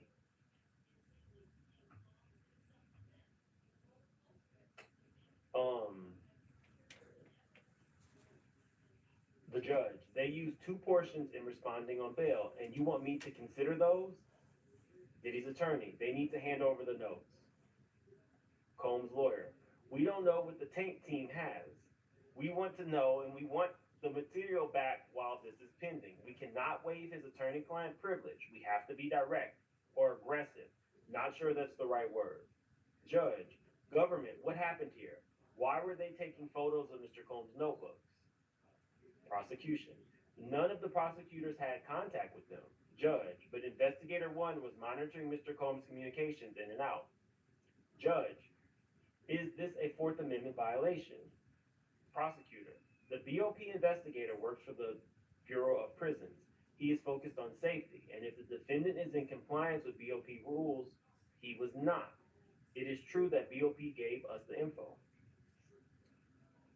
Prosecutor, none of the prosecution team were aware that investigator 1 was going to be a part of the sweep. Judge, when did you become aware that the photos had been taken of Mr. Combs' notes? Prosecutor, after the sweep. Judge, but before the grand jury subpoena. Judge, so there's nothing else. Prosecutor, Mr. Agnafilo says the defense team does not know what the tank team has, but we made a production to them last night of everything, not just the 19 pages that were passed to the case team. Prosecutor, these material were obtained as part of the government's covert ongoing grand jury investigation. Judge, it is standard procedure to photograph notebooks rather than take them so it could be known they were taken. Prosecutor, I don't know. Prosecutor, we are not required to notify the defense of our ongoing investigation of criminal conduct. We receive these materials in an appropriate channel. Whenever we get new information, if there's reason to believe there's privilege, it goes to a filter team. So that is really important. That is their defense. That the filter team is supposed to be, I guess, not partisan. And if there's something that's privileged, it should not go to the government. Judge, if they were verbatim notes of his meetings with his lawyers, how would you know without asking the defense? Prosecutor, our filter team does a serious job. This investigation was covert. We had a lot of information before charges were brought.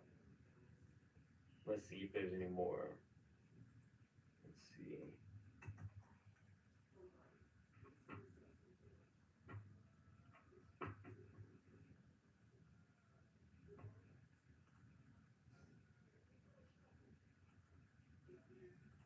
Oh, okay, so there's going to be a live press conference.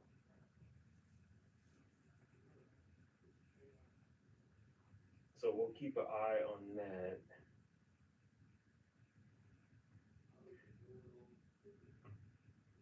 So he's live waiting outside the courtroom right now.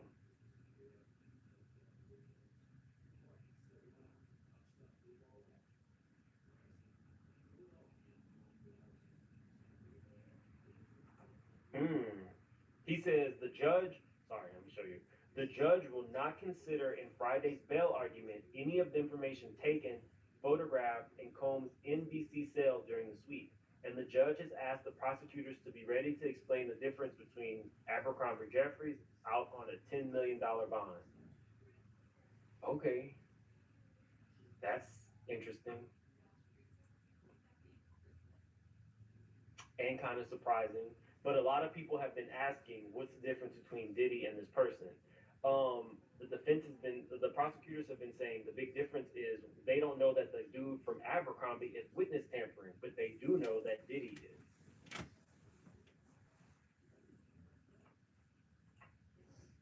Do y'all think Diddy's gonna get out on bond?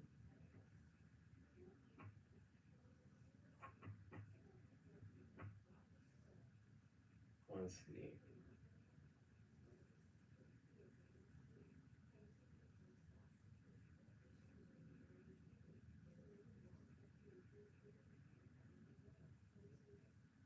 Okay, here we go. Okay. There was more notes. Okay. Prosecutor says, I understand there's a dialogue between the defense and the filter team. I'm not part of that. Judge, I don't understand that dividing line between the covert investigation and discovery in these cases, given the defendant has been charged. Prosecutor, our grand jury investigation is ongoing into conduct that has not currently been charged. We have multiple ways to get information that are not obvious to the defendant. We are not obliged to inform them. They have no authority for that. Judge, I want to be cautious since some of this is sealed, but is any of this privileged? Prosecutor, the notebook was labeled things to do, not attorney-client. Damn. So he had Kalina in his things to do, y'all. Y'all, he had Kalina in his things. Pay Kalina. Get the kids to bring baby love and exploit her by having her sing me happy birthday. The notebook was labeled things to do, not attorney-client. They suggest they were meant to be in the folder marked legal, but self-labeling is not enough. Prosecutor, these include action items for non-lawyers. That's not privileged. Their information about family members' birthdays, also not privileged. We point to the Lemire decision by Judge Rakoff. We are happy to engage with the defense. Judge, how about agreeing that I should not consider these two excerpts in your opposition to the bail motion? Prosecutor, I think that's right. For the bail argument scheduled on Friday. Judge, what about putting them in a vault? There are inspirational messages. What kind of inspirational messages is Diddy giving out? You can't make this up. What is a Diddy inspirational message? Can't stop, won't stop?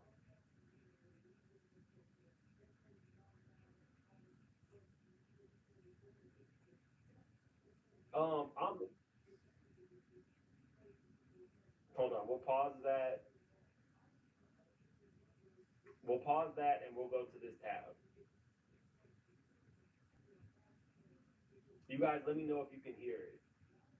In the back here.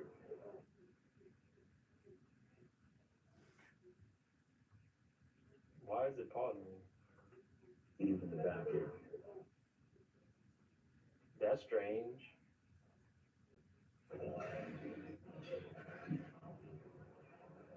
Give me the scenes in the back here. I cover the bill hearing in the Southern District of New York.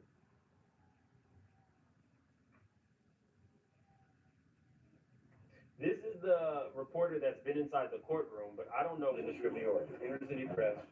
We were here. We covered it. Did you do it? You can find it on Amazon. And he's telling y'all to buy his book. Okay, let's go back. So maybe they didn't come out?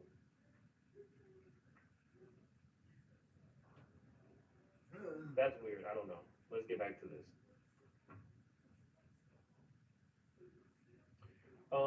I think that's right for the bail argument scheduled for Friday. Judge, what about them putting in a vault their inspirational messages?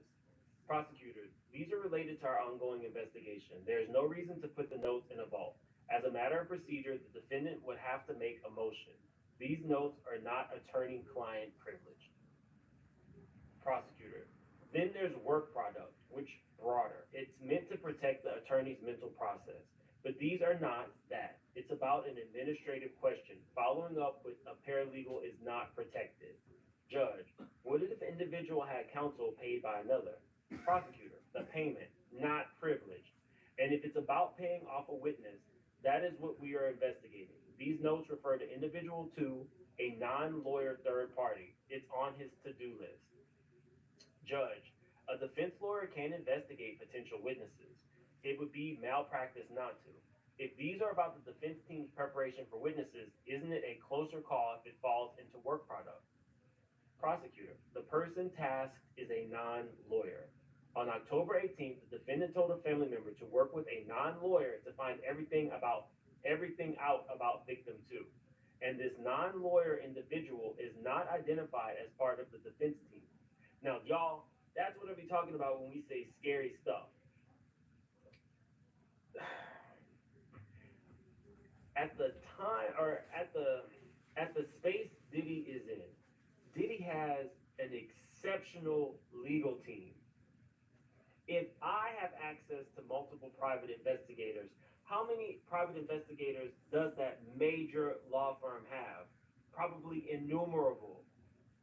So it hits differently when you have Diddy literally asking for his son or his lackey or one of his butt buddies or whatever, one of his security team, that man that we're not supposed to talk about, who was there when Michael Jackson died and was also allegedly there when that little boy got shot at, Justin Spring got pow-powed. Your attorney could put people on to follow, do whatever, try to get information to hurt the credibility of victim 2. But Diddy putting somebody on it feels different. And that is why people in this space are scared. So under normal circumstances, why would the person from jail be having their own personal people follow, check, hack, allegedly? Why wouldn't your attorneys be doing that?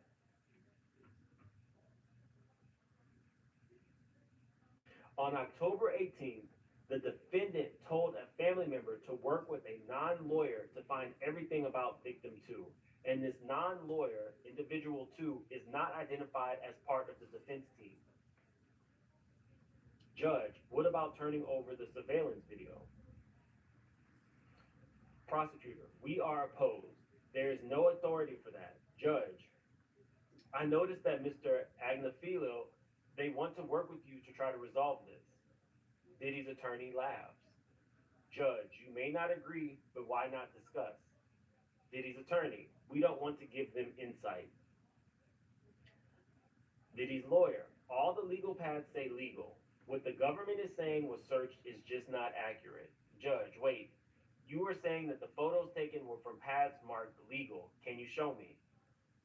Agnafilo walks up and hands Judge Subramanian a pad.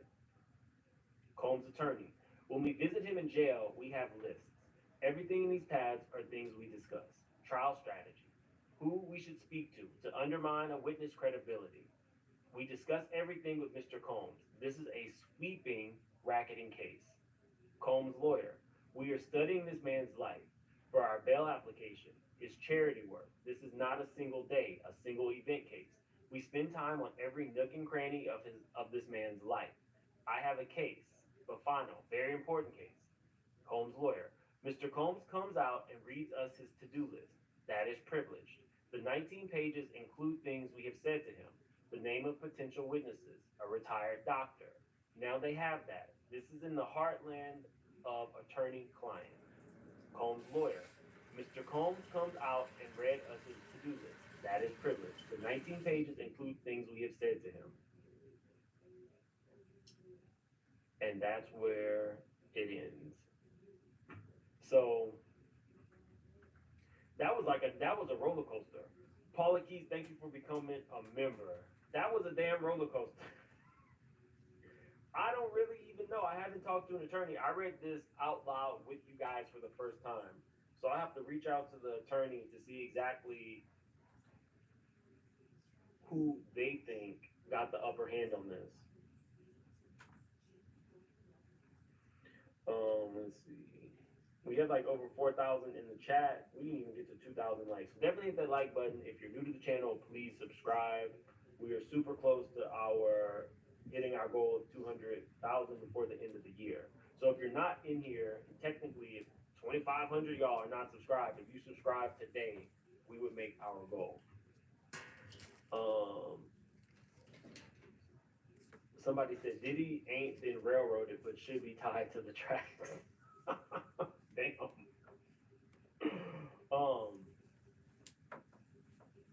People people are going to be upset because he's going to eventually get out. Cosby procedures violated.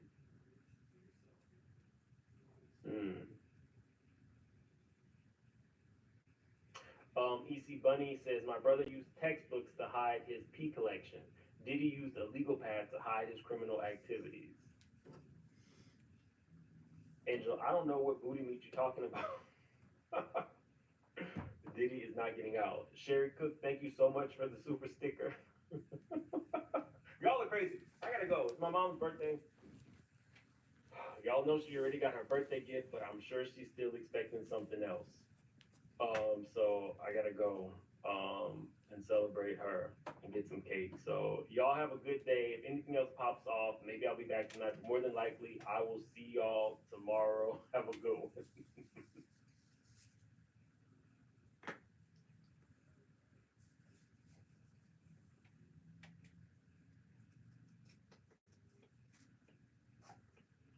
Hey guys, what's going on?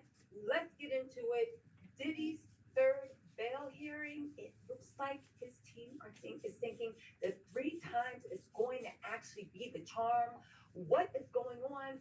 There has been a whirlwind of papers and new filings. We're going to get into them all. Diddy's team is swearing that he is going to get out. I don't know whether Diddy is safer outside or inside. Regardless of what is actually happening, we actually have to get into this.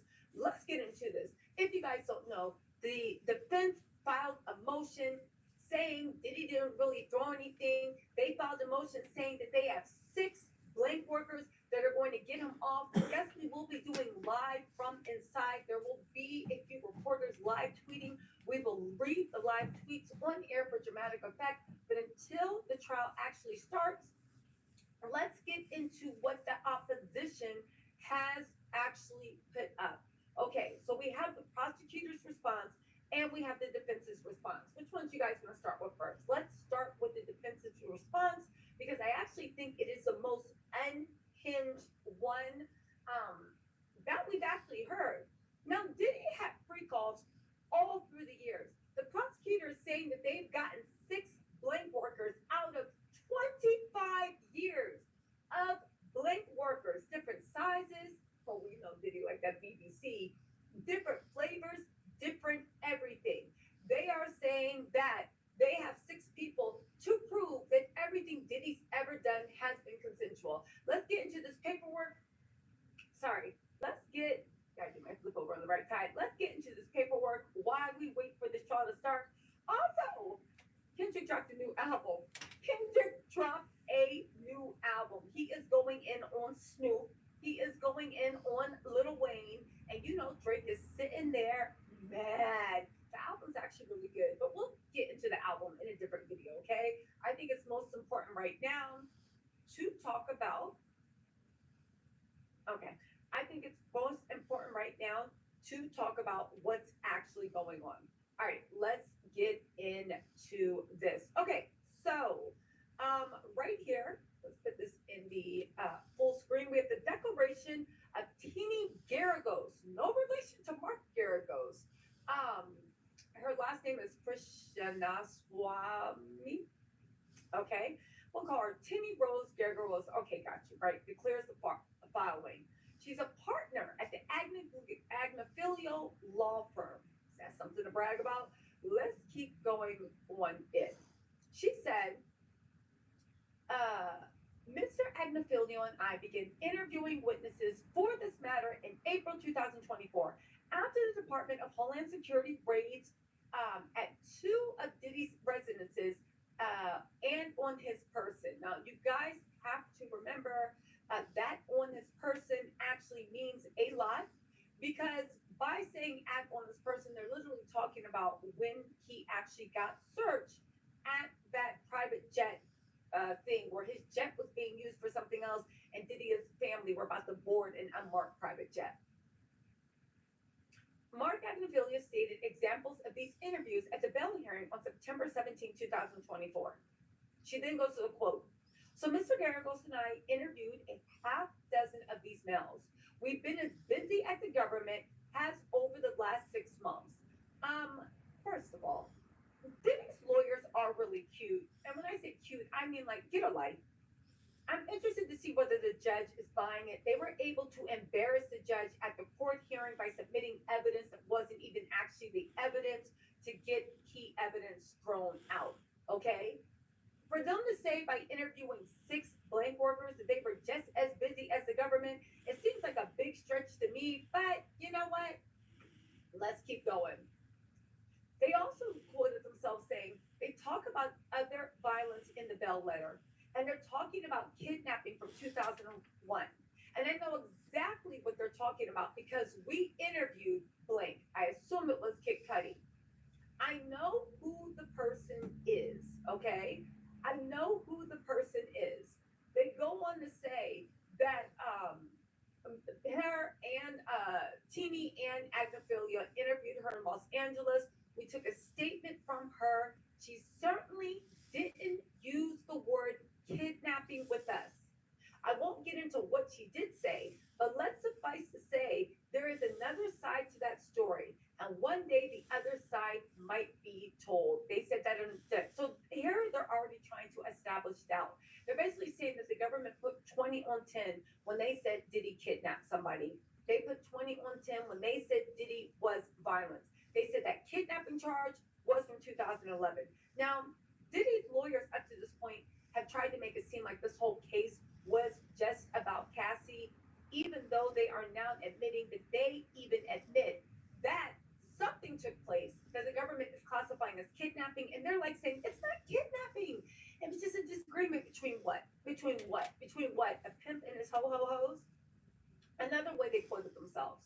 Are we going to continue to interview witnesses? Of course we are. We take pains to stay out of the government's way. We don't know who the grand jury witnesses are, and honestly, I won't get into details. If you think they are talking to someone, I will pull up short. I don't want any problems. I do want to speak. We both know pretty much everything. This was Mark Agnofilio saying that they know everything, the grand jury, the secret grand jury convening, they know everything that's going on there. Which I always thought was a weird flex and a weird bragging point, but I think they were doing that for Diddy. If you guys are just joining us, we're doing the countdown to Diddy's Bell hearing. Legal professionals are a bit worried that Diddy will be released this time.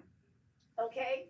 Out of 30 years of blank workers, they have 6 people that are willing to say that everything was consensual. Unless these 6 blank workers were in every single freak off, I don't see how they apply. What's more, the judge seems to be oddly lenient. Well, I'm going to say lenient to Diddy because it's too early to tell. I do know that it seemed very embarrassing for the judge, unless there's other reasons, that they dismissed key evidence, namely those pads that hold on a second really quick. Hold on. 1 second.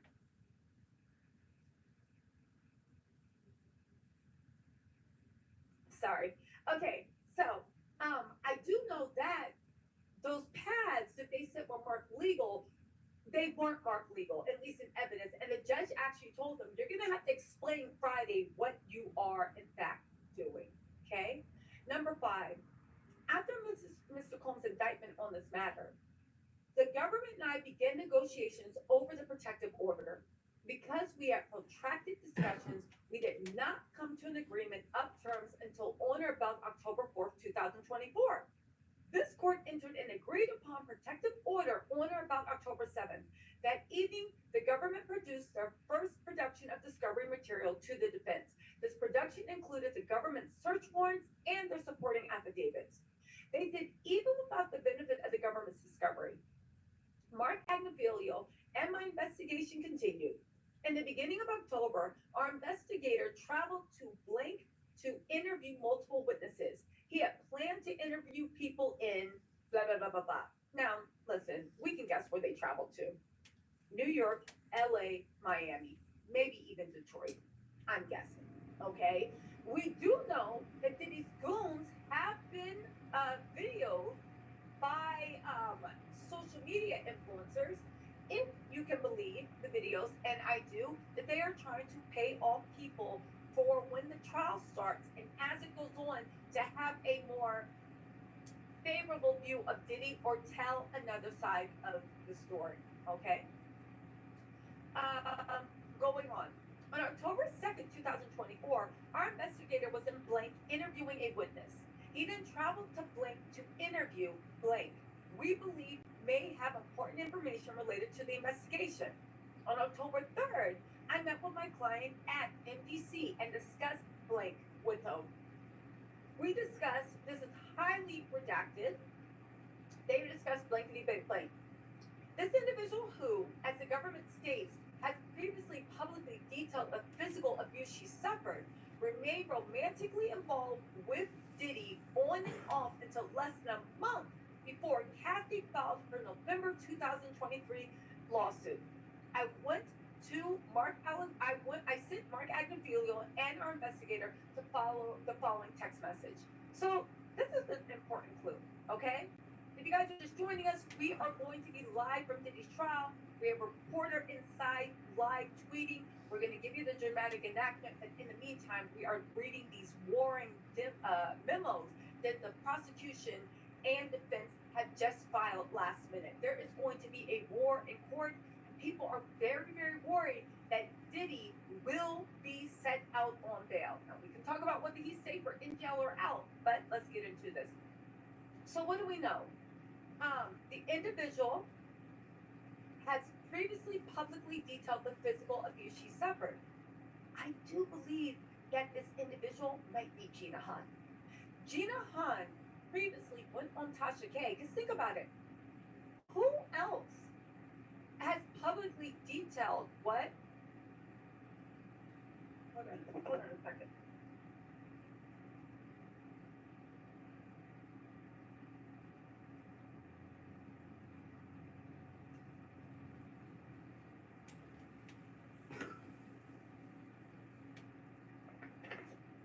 Who else, right?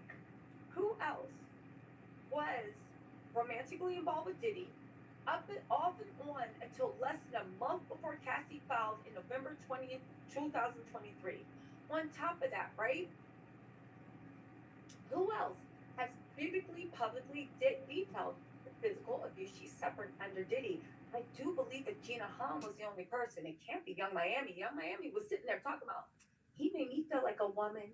He made me feel safe in my womanhood. I hope Young Miami feels stupid for doing that. Again, all these people taking a bullet for Diddy, none of his billionaire friends or people that really got something to lose or got any brains are actually going up for him. I don't see Jay-Z going up for him. I don't see Ron Burkle going up for him. I don't see Michael Rubin going up for him. I don't see anybody. I don't see Robert Kraft going up for him. I don't see half of the DNC or any of the Republican people going up for Diddy. So why would Young Miami wander out into the field? She better hope her name don't come up in this lawsuit with the federal government for revolt. Hold on a second, really quick, you guys. Okay, so aside from that, okay, so she sent Margarios a message. She said the next day, our client made the call in which the government transcribes, blah, blah, blah, blah, blah. The last part of the sentence, which is not included in the government's brief, but is an exhibit, states, blah, blah, blah, blah, blah, ultimatum. So now Diddy's lawyers, in this brief that was just filed moments ago, right? The trial is starting around 2 p.m. Eastern Standard Time, or maybe 1:30, we'll see. The point of the matter is, Diddy's team are now trying to say that Diddy wasn't witness tampering or obstruction. Everything he said and did, they are trying to say that it was at the direction of his lawyers. Now, I get what's going on, right? Diddy's team wants to take a bullet from him. He is paying them millions, right? Their job is to keep him out of jail. However, even if the lawyers were directing Diddy to also investigate, Diddy, if you guys, and Diddy's team, if you guys know that somebody has legal counsel, you are not supposed to be communicating directly with someone else that has legal counsel if you yourself have counsel or if they have counsel. That is law school 101. Diddy team knows it. Diddy knows it. For them to try to downplay, it's going to be interesting to see if the judge actually buys this. They said on October 7th, we received the government search warrant affidavits. It became clear to me from blank that victim 3, I think this is Gina Hahn, was considered an alleged victim by the government and that blank. With this information from the search warrant affidavits, blankety blank blank, therefore, after October 7th, I have not reviewed any discovery where Diddy states on any calls or in any emails to anyone to contact victim 3. Instead, Diddy focuses on potential witnesses to address victim 3 and possible allegations. There was never any instruction whatsoever that Diddy or counsel would blackmail victim 3. Okay, now this is direct opposition to the text messages the government has that says that he threatened them to show the public freak-off tape. Okay, now we'll see what's what. And this is all gonna have to go to court. But we see from what happened a couple of days ago with Diddy's team, a couple of things that we learned. They will put 20 on 10. They will mislead the court. The same way they said the same thing with his legal pad and then come to find out the judge is like, now what are you talking about? It's the same way they're saying, I haven't seen, what are you doing? I don't believe that we can take Diddy's team firmly on their word. I do believe that they put 20 on 10. And when you actually get to the root of it, they have a tendency to mislead, okay? All right? 1 second.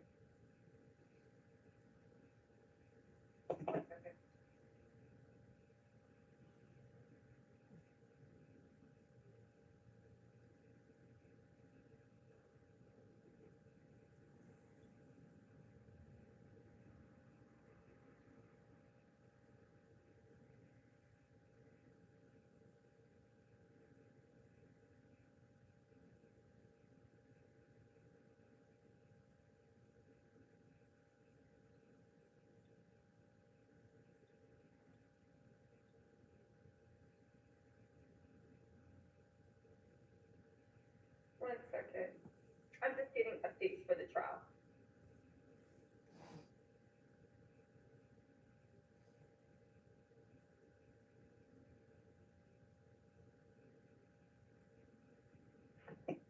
Okay. Now, get in. It's about to start. Hold on. There are people outside the courthouse. Okay. The government's response addresses Mr. Combs' contact with witness 1. That must be Kalina. Oh, wait, no, that's a man. The search warrant affidavits received on October 7th state blah, blah, blah, blah, who the government describes as witness 1 in document number 69. Prior to reviewing the government's search warrants, I was unaware. Now, they are claiming that they were actually unaware, okay? They were unaware of that witness 1 had actually spoken to, I was unaware that the government put witness 1 in the grand jury. Now, this already sounds like they're putting 20 on 10 because if you remember, Mark Agnafilio stood on the courthouse steps and then his team are turning out, in my opinion, to be very misleading. I'm not going to call them liars, but I don't know. It's just not adding up.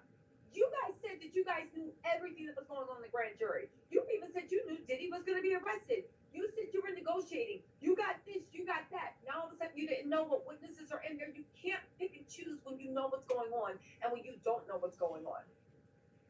I first learned of witness 1 when Mark Agnafilio and I were in Miami, Florida, meeting with our client at his house. Now, first of all, she's saying she just learned of witness 1. But did Mark Agnafilio know about witness 1? Because Teeny, or whatever her name is, Tinny, actually came on after Mark Agnafilio. So even if she didn't know, Mark Agnafilio knew. And if your coworker is doing something, there is implied, constructive, and active notice all at once. Okay? Ignorance is no defense for breaking the law.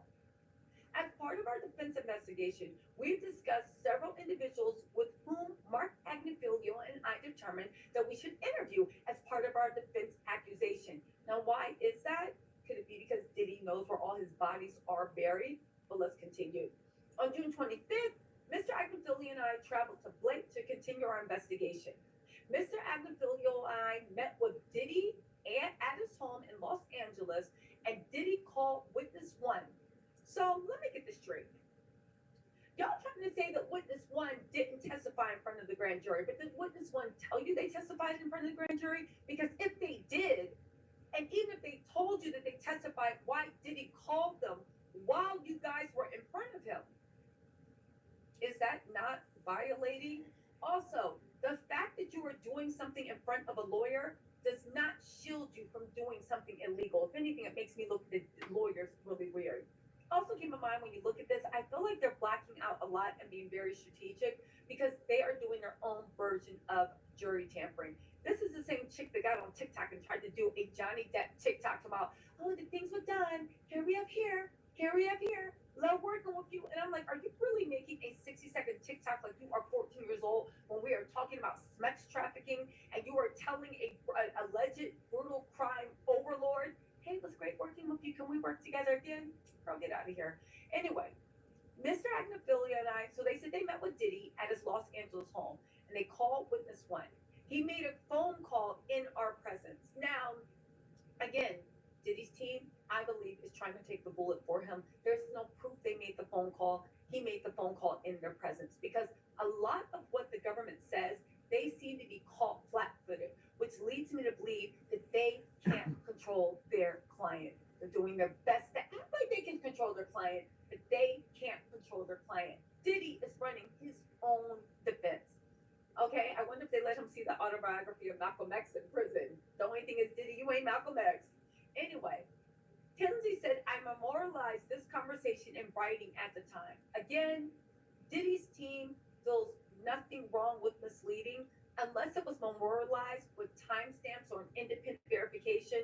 I don't believe anything that they are saying. Now, the judge can, but these are the same people that said that legal was written all over Diddy's notes. And they showed pictures of the notes, and there's nothing in the notes that says legal. They still haven't addressed that, oddly enough. On June 27, 2024, after Mark Agnaphilia and I, blankety blank blank, they also go on to say that on November 20th, 2024, the government made available for inspection blankety blank blank. That must be the transcripts from what happened in jail and the search and seizure. Victim one and witness one, which corroborates this witness's statement. Again, you see where Diddy's 50 million is going. On July 8th, 2024, I believe I contacted witness one for his attorney's name and contact information. Mr. Agnaphilia and I spoke with witness one's attorney, who declined to make his client available for an interview. So if you guys spoke to their attorney, which you're following protocol, and they said, I am not making my client available for an interview, who are you without court order and Diddy too to go around and still contact that client? Again, they're trying to make their things innocent. Like, Your Honor, we just did A to B and C, but you shouldn't have been doing A, B, and C. You see what I'm saying? Now they're going to individual one. They did this individual, as the government states, is Mr. Combs blank. Mr. Combs what? With Mr. Combs what? The government writes that Mr. Combs said he has blank. This has nothing to do with blank. He goes on to talk about blank. There's no indication in this call or any others that I received in discovery and listened to that he wanted to distribute blank or videos of Cassie to the media. Instead, he says blankety blank blank. Mr. Combs says next, blankety blank blank. Here, Mr. Combs is referencing an unreleased music video of a song called Stay, part 1 from his September 2023 album called The Love Album. He stated blankety blank but blank. Again, this is jury tampering. Chief, we all know from the Love Album, Little Rod, if you guys haven't watched my channel, we did an interview with him. But we all do know from that, Little Rod said that he made a bunch of songs about Kim Porter and Cassie. Little Rod said that it seemed to be performative. It seemed like he was doing it for just to like maybe get clicks and views, but it didn't really seem like his heart was in it, but he was doing it because he wanted the public to believe. So they're trying to make an argument. He's not harassing Cassie. What are you talking about? He's not trying to intimidate Cassie. But he did have a song that was previously unreleased from his Love album, right? He didn't want to distribute any videos. He didn't want to do anything. But then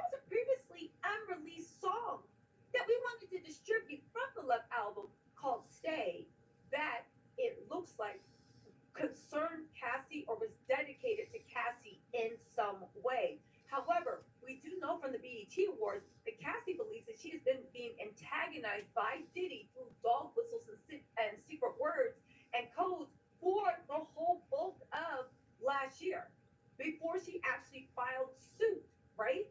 So it would go on to say that you're saying that this one is victim one, who is the government's chief witness, who sued you for horrendous abuse, sex trafficking, all this crazy stuff. You're trying to make us believe, if I can get this straight, that you weren't trying to bully, harass, intimidate, or send subliminals that you will expose them or hurt them. You just wanted the person that not only sued you, but that you paid at least somewhere around 30 million to. Some people say it's more, some people it's less, but maybe it is definitely up there, right? That you paid all this money to, that literally says she wants you to leave her alone and go on with her life. She also told you and every woman else that the reason she even filed is because you mentioning her publicly in the BET Awards. And she said, this is too much. And you're now telling us that when you're in a sex trafficking case where you believe she is a chief witness, that you weren't trying to bully, harass, blackmail, or intimidate it. You just wanted check notes. You weren't doing that. You just wanted, let's check this nose. Here, Mr. Combs is referencing an unreleased music video of a song called Stay that's dedicated to this woman that you just paid 30 million because you were harassing her. Diddy's lawyers take us for fools. They really honestly do. Really? This is the best you can do? And I bet you something about that Stay video is somehow harassing her as well. Why are you releasing a previously unreleased music video? On top of that, right? Your music career is over. People are removing your stuff left and right. It makes no sense. I get it. It's an alibi. And Diddy thinks he crossed his T's. And some legal experts actually feel worried, saying, judging by the way that they got one over and with the judge at the last hearing, that they might actually get this one over again. But it is a dumb whole thing. I do want to say one thing. I have been talking about with people that are close to the issue, and just pause. Let me just go off on a tangent here. Diddy's so eager to get out on bail. His sons want him out. The family, Daddy, we miss you. You love you. The family, the baby of the bandits, 3 blind mice, the brothers, Gift, Brim. Diddy's kids are out there scrapping in the streets for anybody that says anything about their dad. I actually think Diddy might be safer in jail, because the same way, right, that he got family that loved him and people, it's the same way that he's messed with so many people that have come forward and sued, and people that quietly suffered getting their humanity stripped from them. It only takes one, but anyway, Diddy think he's the biggest, baddest thing on the block, so we gonna see. Anyway, right? So Diddy wasn't harassing Cassie or trying to blackmail. He just wanted a previously unreleased music video from his flop album, not because it was a bad album, but because, Diddy's Day had said, the Love album, you wanted to release a music video about Cassie. All right, let's move on. It's my understanding that blank, i.e. dropping songs and music videos anonymously, is a regular practice in the music industry. That's right. So Diddy not only wanted to drop the previously unreleased music video, and I'm guessing it was previously unreleased because when Cassie's lawsuit came in, they were like, do not drop that. Like, don't do that. It's not the time. She is suing you right now. And you guys are in negotiations. But you guys also wanted to drop it anonymously. So there is something in that video, in that narrative, that Diddy thinks will be very, very helpful. Let's not forget the government said he was running his own PR campaign from inside jail. And you wanted to drop it anonymously. Okay, anonymously. They probably sent it to, anyway, Fluffy's page. Okay. It's also my understanding that the music video for this song was never blank. I reviewed this music video on the evening of November 20th, 2024, and can confirm that this music video does not reference Cassie. It doesn't have to say Cassie's name, just like Diddy's apology actually didn't reference Cassie. She wasn't referenced at all, but everybody knew that it was supposed to be about Cassie. On top of that, again, and I can't stress this enough, Diddy's team loves to mislead. So the fact that she can say she did this, y'all used up all your lucky charm points when you guys appear to have misled at best, lied at worst to the court about that to-do list that they photographed, saying it was attorney-client privilege. They said because individual one is Diddy's longtime videographer. That's what's his name. I said bow, bye, whatever. Because individual one is Diddy's longtime videographer, I had asked him to provide me with all the videos he had access to of victim one, as these videos were responsive to request number 23 in the corporate record subpoena.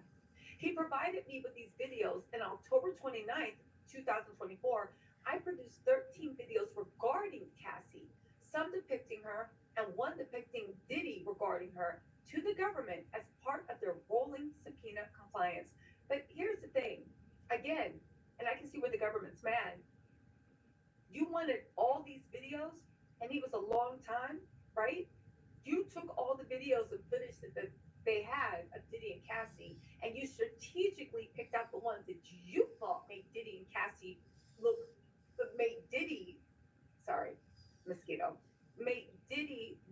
best, and that's what you supplied to the government. On November 12, 2024, individual one, that is his longtime videographer, contacted me and stated that the lead case agent approached him and that they were going to meet the next day. I instructed my client immediately to cease contact with individual one. Okay. It is my understanding that now they address the Bureau of Prison calls. The Bureau of Prison calls. It's my understanding that the BOP inmates receive 300 minutes of phone calls per month, with an additional 100 minutes per month in November and December. It is also my understanding and my experience, based on phone calls with my client, that calls are limited to 15 minutes in duration, and that the phone system allows inmates to make one call per hour. As I understand it, inmates will frequently use other inmates' minutes to allow for more than one call in a 1 hour period, and that two more phone calls once the 300 minutes expire. So here, right, Diddy's team is just dead in the water. They cannot justify why Diddy was breaking the rules. They cannot understand why. And I don't care if everybody in the prison does it, it's still illegal. It's like saying everybody in the store was stealing. Okay, well, we got you. So the police are coming and we're going to lock you up. Again, they skip completely over the Bureau of Prison phone calls. However, besides him doing something that illegal, the government is saying that in the Bureau of Prison phone calls is where he did most of his criminal underlord shit. Telling them what to do, demanding analytics, demanding algorithm, demanding this, demanding that, telling people who, what, where, what, and how to move. Literally saying that you need to threaten, you need to buy, you need to coerce, giving them a hit list of people to go after, even people that have counsel already. So I find it interesting that Diddy's people just go completely over the borough prisons. Okay. Okay, the contactmeasap.com. What is that, right? Contact Me ASAP is apparently an app. It is an email that when you have access to email, you can send text messages to people outside of prison, specifically created for people in prison. You can send text messages outside of prison, all right? And through email. So I send an email, you get a text message, then you text me right back and it comes back as an email. Diddy made a email address that he told the Department of Prisons was his son's email. And that because he can't have contact with just anyone, it has to be on an approved list. So on that approved list, he was contacting his son, right? However, the email was actually to text me ASAP, and he was using that to communicate and move people out on the street. They said after Diddy was incarcerated, the government advised me that they were aware of many contraband cellular devices in the MDC and asked if I would change Diddy's iCloud passwords.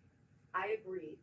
To date, I have been unable to do so, but have represented does not have nor does he use a contraband cellular device. Why haven't you been able to change his passcodes? Christian has access to his Instagram.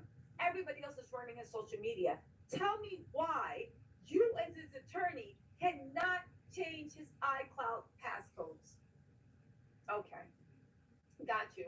And they're also saying that he does not have, nor does he use, a contraband cellular device. We'll see if that's true.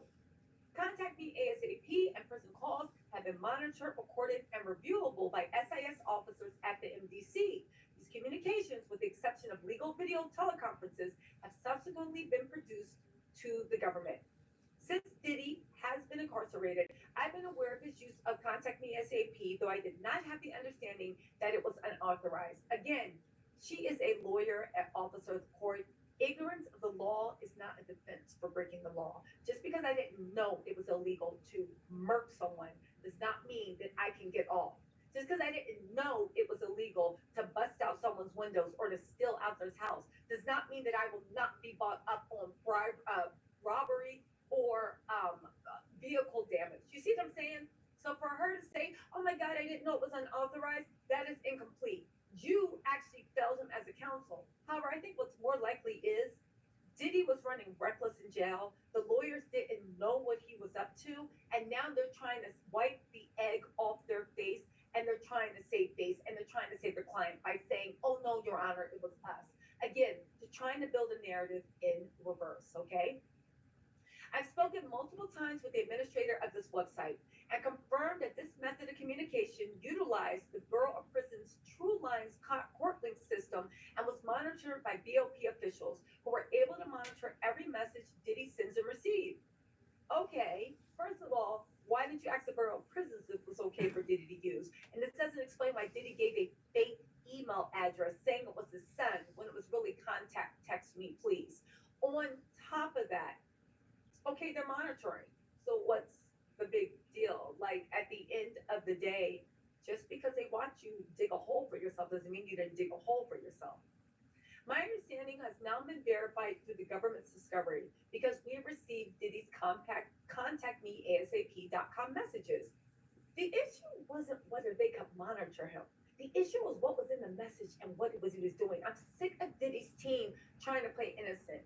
Now, the court might not fall for this, but this is grand level jury tampering. They want people that are ignorant to the law. They want people that don't understand quite how things go to actually be like, what's the big deal? The government knew about it. Yeah. But they're also monitoring you. And they're making sure you're not doing any dumb stuff. And that's why they want your bail denied, because you've been lying and scheming and doing here's the government's point. If inside our secure facility where we have people watching you 24 hours a day and you know everything you do either is, can, or will be, or is being monitored, and you are bold enough to do this ish, what are you gonna do if we let you out and you're on your own Star Island? This is the level of balls you have when we're watching you. And you want us to let you out on Star Island? Imagine what he'll do when he doesn't think the government is watching him. On top of that, I do not believe the government has a right to tap his phone calls or his private residence once he is actually out. Anyway. The government never instructed me to refrain from having him use this service, nor has the BLP, because it was a covert operation and they were watching what he was doing. So what if they didn't stop? Again, that's like me saying, you never stopped me from robbing your house. You just sat there and watched me on the security camera. Okay, yeah, and I'm still calling the police. Like, what is your point? What is your point? They said Diddy is no longer using Contact Me ASAP as of November 16th. However, if there was an issue with Contact Me ASAP, right? If there was an issue with Contact Me ASAP, or if there wasn't an issue, right, with Contact Me ASAP, then why did he stop using it? It's all good, right? Why would you stop using something you had a right to use? Okay. On November 13th, the government produced their sixth production or discovery of the defense. Included in the production was blah, blah, blah, blah, blah, blah, blah, which blank from the Intercontinental Hotel incident on March 2016. And then they said, attached, I guess, are the exhibits. On November 15th,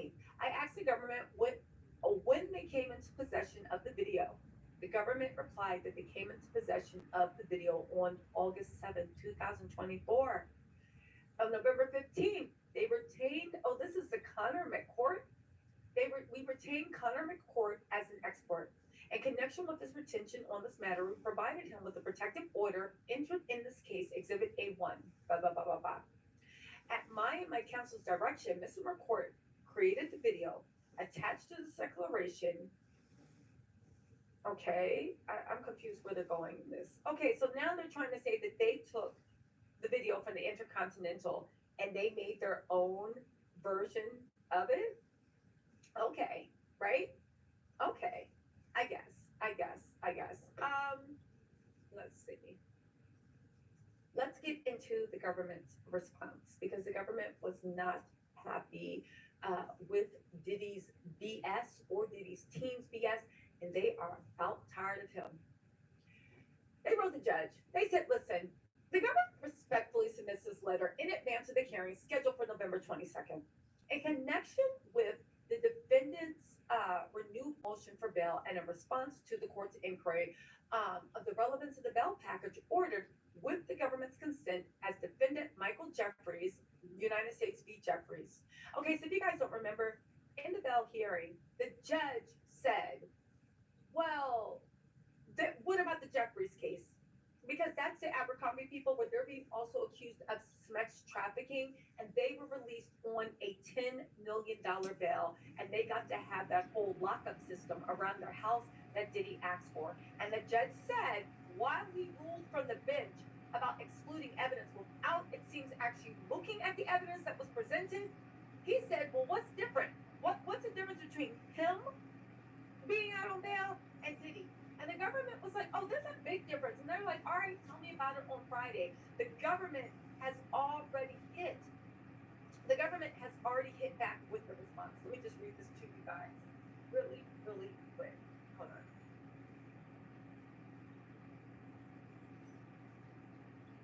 Okay. So they said, okay. So that's who the Jeffries guy is. For the reasons stated below, the circumstances of Jeffries are an opposite, and provide no support for Diddy's bail application in this instant matter. On October 17th, the grand jury sitting in the Eastern District of New York returned an indictment charging 3 defendants, including Michael Jeffries, we're going to refer to him as Jeffries, with 1 count of sex trafficking in violation of course, federal statutes, and 15 counts of interstate prostitution in violation. As alleged from approximately 2008 to 2015, Jeffries and his co-defendants operated an international sex trafficking and prostitution business. He allegedly paid for dozens of men to travel within the United States and internationally to meet Jeffries and his co-defendants to engage in commercial blank acts. Now, here's the thing. Everybody is trying to act like Diddy is just going to completely get off on the fact that he literally had all those bouts of prostitution, and he's not. Those also carry heavy federal crimes. This man only has 1 count of sex trafficking and 15 counts of prostituting. Diddy has multiple victims and more are coming forward. He also said that he was literally keeping so many sex workers in business, more than Adam 22 ever could, right? So at the end of the day, well, let me continue because I'm getting ahead of myself. Let me just continue really quick, guys. Okay. In addition, Jeffries and his co-defendants relied on a security company to surveil and intimidate witnesses who threatened to expose their misconduct. Following his arrest, the government consented to Jeffries' release on strict bail conditions, including a secured $10 million bail, a $10 million bond, and home detention with electronic monitoring. The defense argues in its renewal bail motion that Diddy is similarly situated to Jeffries and should similarly be released. But beyond superficial similarities, the high-profile positions of the defendants and the sex trafficking charges, the cases are materially different as of multiple factors the court must consider under the Bail Reform Act. First, the the nature and circumstances of the offenses are substantially different. Now, while the Jeffries case, which spans from 2008 to 2015, alleges the use of force, fraud, coercion to engage men in non-consensual blink acts, there are no allegations of there are no allegations that Jeffries committed non-trafficking related violent acts or that he used firearms during the charge period. The indictment against Diddy alleges both. With respect to the charged offenses, Jeffries does not include a racketeering offense. By contrast, Diddy is charged with leading a racketeering enterprise that engaged in a persistent pattern of racketeering activity from 2008 to 2024. That's right, they're saying Jeffrey ended like almost a decade ago. Diddy is still going on. As a matter of fact, it was going on right up until the time they snatched him. That included repeated acts of violence by Diddy and his co-conspirators, including multiple acts involving kidnapping, arson, and forced labor. Further, as detailed in the indictment, Diddy protected and promoted his role in the enterprise through violence, use of firearms. Don't forget they found those choppers with the serial numbers filed off. Through violence, use of firearms, threats, coercion, and verbal and emotional, physical, and sexual abuse. As recently as March 2024, firearms and ammunition, including 3 AR-15s with defaced serial numbers, were recovered from Diddy's residences. Moreover, the defendant's criminal conduct, including acts of obstruction, has persisted through present time. While Jeffries allegedly also engaged in efforts to conceal criminal activity, including through the use of surveillance and threats of litigation to ensure victims' silence, that alleged conduct ended in 2015. Here, however, the conduct charged against Diddy extends through 2024. And even since being charged, Diddy has continued his obstructive conduct, including by repeatedly flouting the orders of the court and rules and regulations by the Bureau of Prisons. For all the reasons cited in the government's opposition, it strains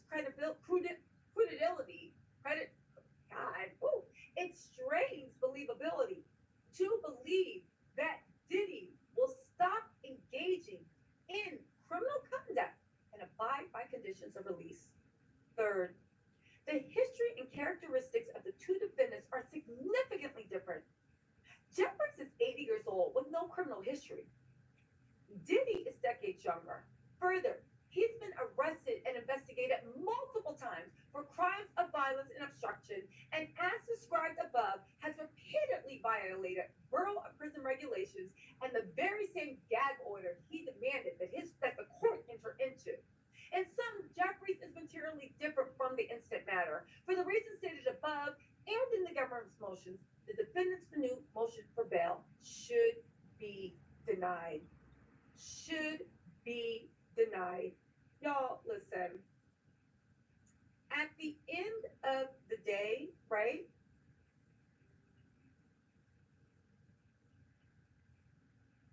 At the end of the day, what y'all think? But people are thinking that Diddy is definitely going to get off. They think he is going to walk. Now, listen, if Diddy walks, I know Stevie J is sitting there waiting on the couch with a bad silk Amazon short two-piece. Those gray New Balances kicked up with some white ankle socks, fresh white ankle socks. He got that Palmer's cocoa butter on him. Maybe even got a little bit of Soap and Glory, the pistachio caramel body rub. He's waiting for his man. He probably got Faith in the background. The record on. Matter of fact, he married to Faith. He probably got Faith in the background crooning. Soon as I get home to you. They probably got Faith singing in the background while there's like candlelight everywhere. Somebody's on the piano. And Stevie J is in a red satin suit. So listen, I know Stevie probably won't be happy to see Diddy get home. But really quick, the live tweeting is about to start. I want to get you guys' opinion. Do you guys think that, let me see if I can put a poll in here. Hold on. The live tweeting is about to start directly from the jail. We have a few other things we can also report on, but put a 1 in the comments if you guys think that Diddy's going to, he ain't getting out of jail, not this time.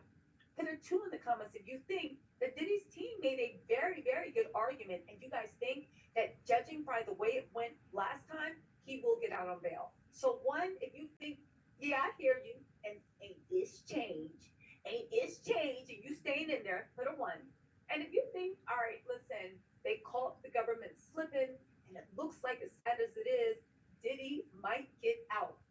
Put a 3 in the comments if you happy if Diddy get out, because you think that this is a, but honestly, no, listen, don't attack anybody. Put a 3 in the comments if you actually think that Diddy will get out because he should get out because you guys truly think he's innocent. I want to see where everybody's at. What y'all think? I see a bunch of 1s. I see a bunch of 1s, right? I see a bunch of 1s. I do see some 2s. I see some 2s. Is that what you guys are doing? You guys are preparing for the worst? No, hoping for the best, but preparing for the worst. I see a bunch of 1s. I gotta be honest with you, there are people in the legal community that actually think that Diddy might walk. I don't see it. I actually think the way he embarrassed the judge last time, I just don't see it happening. I really don't, right? Listen, I get the fact that they haven't, who said Tisa, they haven't bought out the, hold on, I gotta get comfortable. Somebody said, Tisa, they haven't even bought out the super indictments. That's Monster Hunter. Said, Tisa, they haven't even bought out the super indictments. Wait until the kids come out. Exactly. The kids are literally fighting for their daddy to get out. Y'all need to be worried about going in. Only behind the scenes. Thank you so much for becoming a new member, right? Thank you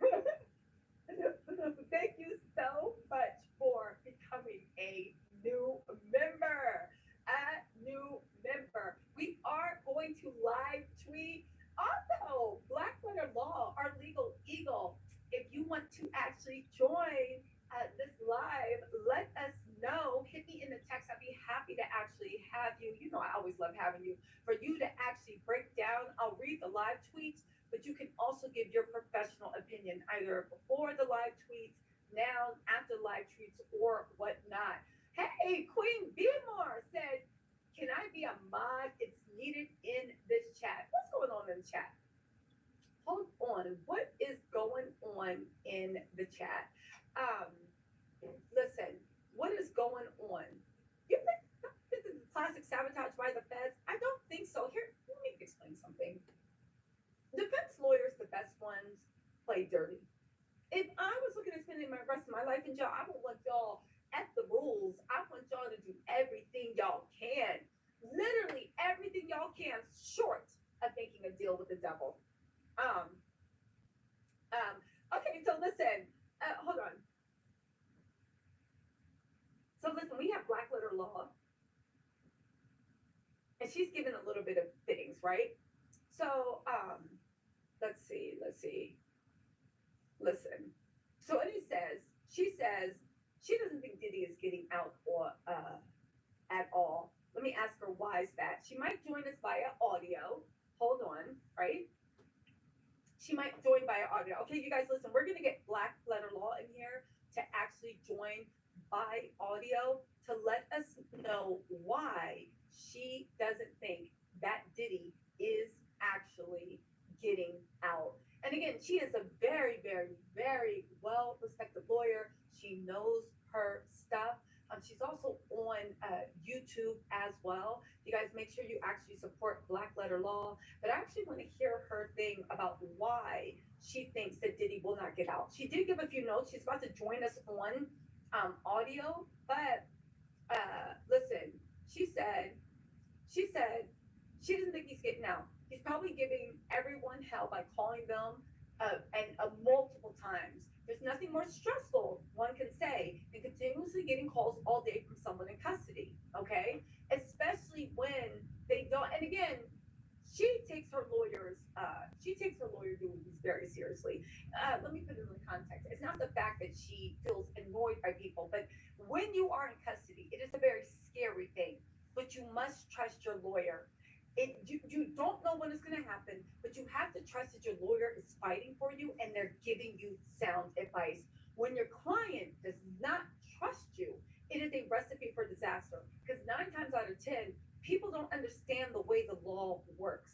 I know it's on paper, but your lawyer will tell you the way it actually works. Um, Moreover, she said there's also questions as to whether Diddy can be controlled, right? She's pretty sure that his lawyers or any lawyer told him not to talk to anybody in jail, okay? Um, Listen, however, people will say that you can't tell a grown man what to do, okay? Some will argue that can Diddy's lawyers actually handle him? Is he actually unmanageable? Okay. I will say, if Black Letter Law was one of the team, she would get him together. Okay, let's get back in um, to this mess. I have more court docs to read. We're also going, the live chat is going to be starting very, very, very soon. Let's get into this. 1 second, you guys. We're just breaking for pulling up what's going on directly in the what's going on directly in the court. Now, Diddy is being brought into the courthouse right now. He's actually been there, but he will be brought into the courtroom in just a few moments. So, listen, back to the chat. While we're pulling up the rest of these legal documents, who do you honestly think is going to actually, do you think Diddy's going to be released? Put 1 in the comments if you think Diddy is going to be released, all right? Also, oh wait, sorry. Where are you, Queen? I'm trying to make you a mod, Queen. Sorry about that. Hold on, Queen. Let me see if I can make you a mod. Hold on, it's gonna take a second. Hold on, it's gonna take a second. I'm just adding a mod to this chat. Once the live thing starts doing, we will be good. Okay, so you guys, put a 1 in the chat if you think he's going to be released. Put a 2 if you do not think he's going to. I'm sorry, put a 1 in the chat if you don't think he's going to be released, and put a 2 in the chat if you think that Diddy's lawyers, they playing dirty, but you think they are actually doing the job that they were paid for them to do. It's very scary to think of a world where Diddy gets out for a number of reasons. I think the biggest one is Diddy has a lot of people that are not on his side. Diddy has a lot of people that want to see him actually go down. Diddy has, and again, as much as Diddy's team thinks that Diddy is untouchable, and as much as his sons think they're untouchable, I feel like he's hurt way too many people for it ever to be anything different than actually what it is, all right? Okay. So here we go. Let me just get Queen. Queen, drop a chat so I can make you a mod. I'm looking for your thing. Is this you? No? Let's see. Okay. Let's see. Queen. Here we go. And okay. There you go. Don't go crazy. Go crazy. You know what to do. Okay, so anyway, let's get into this. Thank you so much, Queen Be More. All right. So where are we at? It is going to start any moment. Side note, Tony Busby is also being sued by one of his clients for assault. The lawyer representing more than 120 alleged victims of Diddy has now himself been sued for assault. The woman suing as Jane Doe alleges that he assaulted her while repping her in a divorce case. She claims that the attorney flew into a fit of rage and allegedly pushed the champagne flute into her face, chipping her tooth. She says she has both medical and dental records to prove her injury.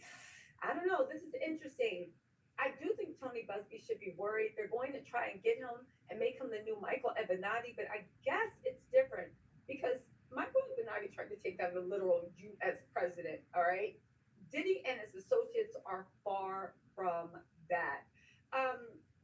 Where else? Oh, also, Diddy's team is also now walking back the fact that Diddy is the belle of the ball in the Manhattan district. Remember when they were saying Diddy got groupies, everybody's fighting to make Diddy's bed, everybody's fighting to do this and do that.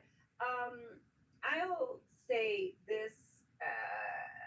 I think that they were actually fighting because they wanted to see who could tap his room. Literally, that thing's more believable. Think about it. You got Diddy in there. If you can get him to start talking, you might get out or good behavior. The feds are very generous to people that actually help them and do this. You know what I'm saying? Okay, let's get into inner did it. Okay. Let's get into the inner city press. Also, shout out to inner city press on Twitter. They are doing all the heavy lifting, and we are getting into the live tweeting. Let's get into this. Okay, we are waiting for Diddy to enter the court case. We are waiting. They filed the bail hearing. Where are we at? And let's actually see if they can get away with this. I find it very, very odd that they're even going this far. But we will see. Let's get into this. Also, you guys, I'm on Blue Sky. I know I'm following everybody back this week. If I haven't got to you, just hold on. I'm going to be following a lot of people. It's just a lot to do. Okay. All right. Hold on. We are also getting our legal eagle into this. Let's get Black Letter Law or give her legal opinion about whether Diddy will actually get in or get out. I promise you, she is so knowledgeable and she just makes the time go by. I think this is actually really good for everybody to get into. Okay, she'll be joining us in just 1 second.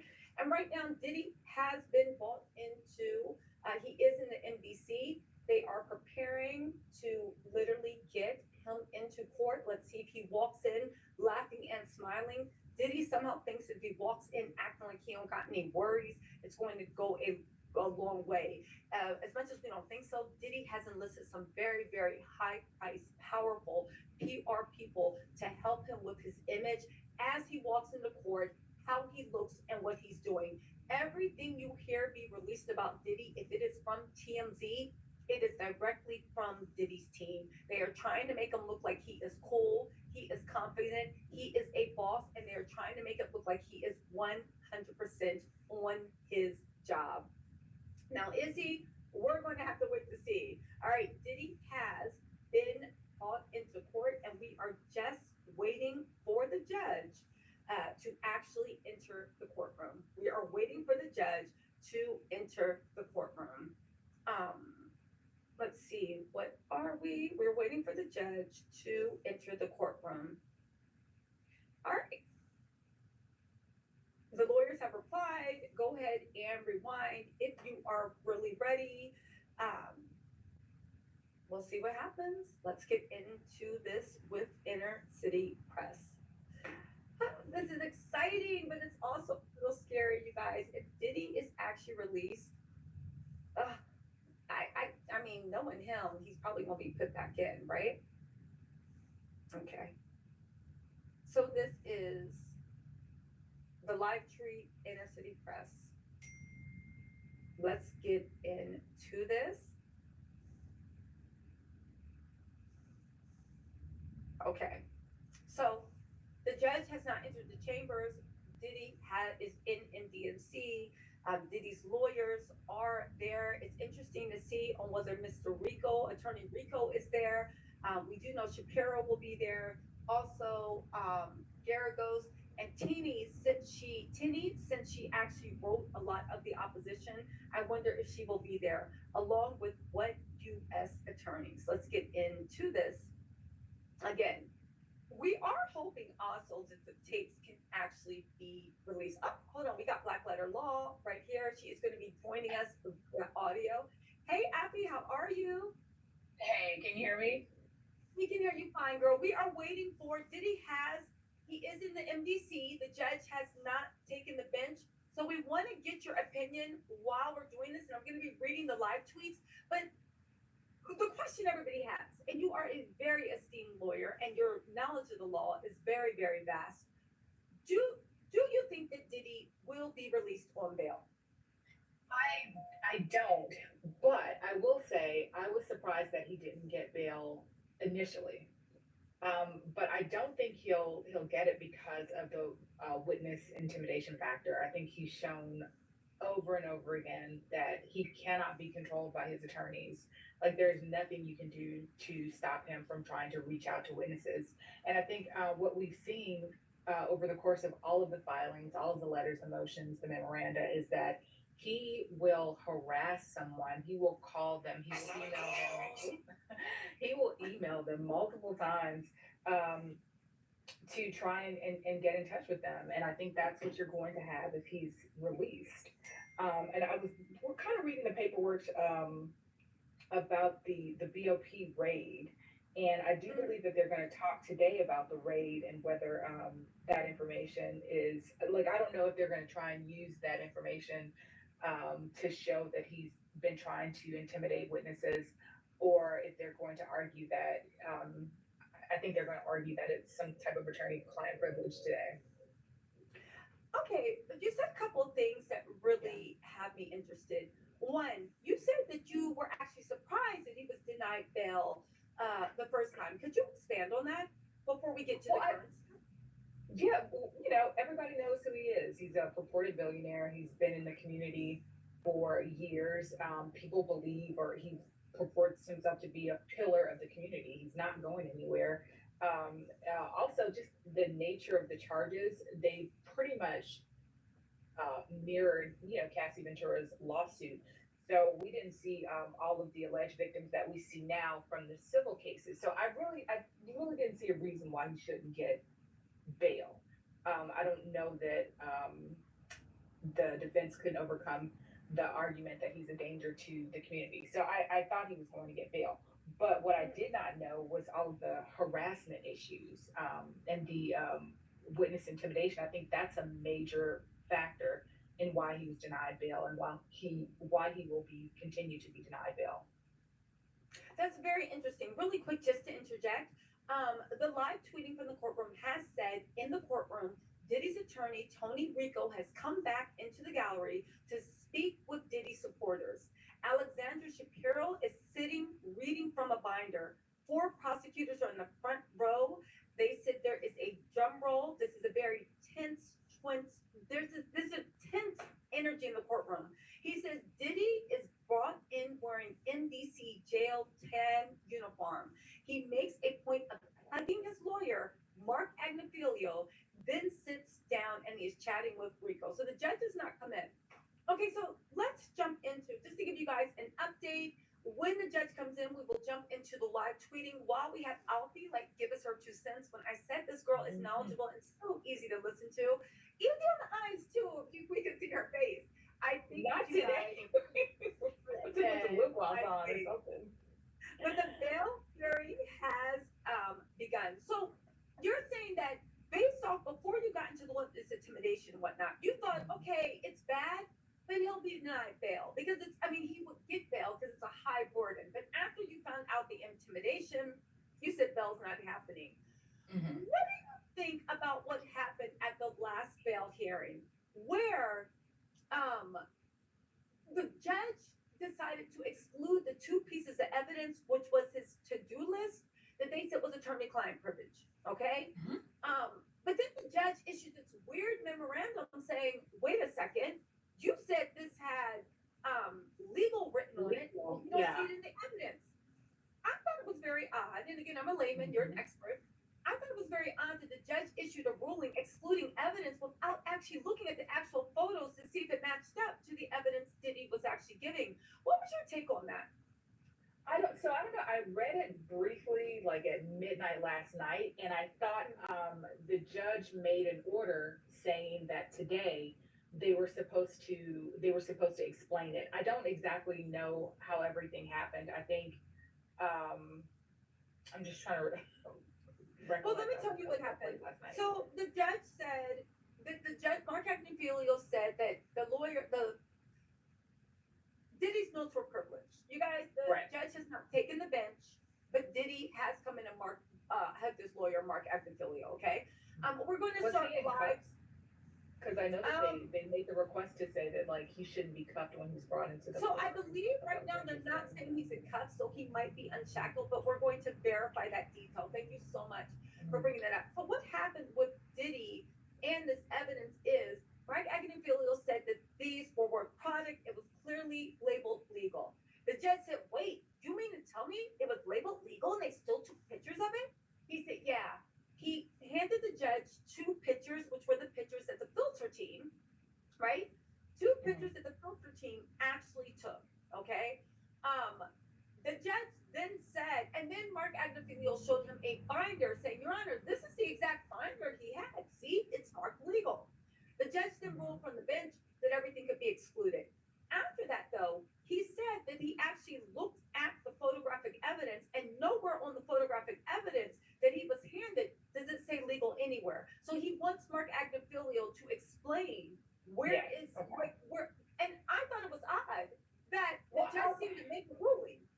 I would look at it like this, just off the cuff. I'm thinking that Mark Agnifilio, he's an officer of the court, so he's going to make a representation based on his belief, and you want to believe the veracity and the truth that is presented to you by an officer of the court. And if there's no objection by the opposing party, I don't see why the judge wouldn't say, "Hey, we're going to exclude this. We're going to grant your request to mark all of this as attorney-client privilege." That's the first thing I can think of off the cuff.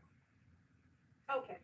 So then why would the judge, the thing is, the judge took their word for it and then said, "We're going to exclude this." So if he took the prosecution's word, because the prosecution was like, "No, Your Honor, we don't know what he's talking about," but they said, "Can we exclude it?" They said, "Fine, because we have other evidence." So then why go back and say, "Wait a second, what happened there?"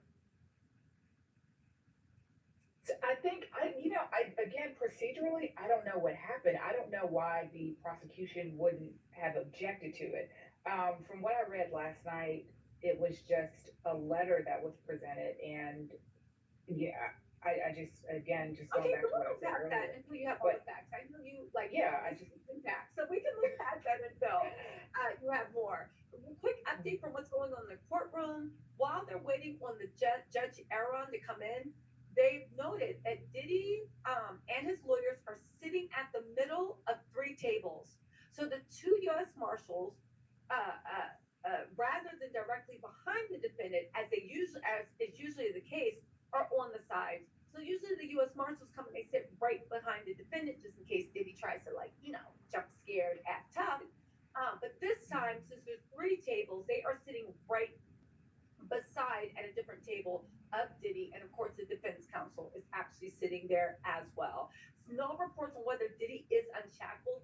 They did put in a request that he not be shackled in court on the 19th. It looks like that request might have been granted. I will just say something, unless somebody is a violent offender, and when I say violent, I mean like murderer or psychotic. I tend to not like the look of people in shackles to begin with. But in cases where it is sex trafficking or whatever, I think the visual actually serves the public better, because we cannot let people who are charismatic, you ever forget how dangerous they are. Now, it could be very, very prejudicial, of course, but it is what it is. Where are we at with that? So we're still waiting for the judge. Diddy is wearing his jail tan uniform, and he's hugging his lawyer, Mark Agnifilio, who is sitting there chatting with Rico. Let me ask you this whole thing about Diddy making calls from the jail, using an email system that was registered, an email address that was registered to his son, to actually text with people on the outside. Diddy's team really jumps over that, trying to act like it is no big deal. What is your stance on that? Because it's definitely in violation of BOP. Do you think we're making it a bigger issue than it actually is? No, I think it's a huge issue, and I think it goes again to him just kind of the argument is that he kind of scoffs at the law. He believes that he's bigger than the law and the rules don't apply to him. And yeah, the thing is, everybody there's all sorts of contraband in when you're in custody, when you're in prison, when you're in jail. And I don't necessarily mean drugs, but any contraband is anything that you shouldn't have. So everybody does it. I remember when I first started practicing criminal law, I get these collect calls from my clients on cell phones, and I'm like, what in the world is going on? But it's everywhere. It happens. It's pervasive. Everybody knows. But I think you said something earlier. It's kind of like if everybody is speeding on the interstate and going 90 miles an hour in a 30, and you're the only one that gets caught, you can't say, well, hey, why didn't you stop Billy, Bob, and George? Well, they stopped you. So you have to suffer the consequences. But I think it's so interesting in this situation, and I don't know what Sean knows and doesn't know, but every inmate, everything they do, they're not your friend. It's all about shaving time. Anything that they can do to leverage, what they have in their resources, they're going to put toward shaving their time. So, it's really hard for attorneys. Like, I had to learn, you can't just tell your client, hey, don't talk to anybody. You have to give them tools. And I'm not saying this as a pro Diddy person, but just as a defense attorney. You can't just say, hey, don't talk to an inmate. Don't mention anything about your case. You have to give them tools to help them survive. You can't just say, I'm not going to talk to you. You have to just help them be able to navigate their situation, or you're just going to be, trading favors, getting on people's cell phones, learning tricks to email people and intimidate witnesses. So. Exactly. Now, really quick, you guys, we have movement in the courtroom. This is directly from the courtroom, live tweeting. All rise. Combs' lawyer, Esquire Rico. He says the family of Mr. Sean Love Combs are here. They traveled a long way. The judge interjects. Thank you for being here. Mr. Agnafilio, tell me about the legal pads. Diddy's lawyers, Mark Agnafilio. The first time I saw them was Tuesday.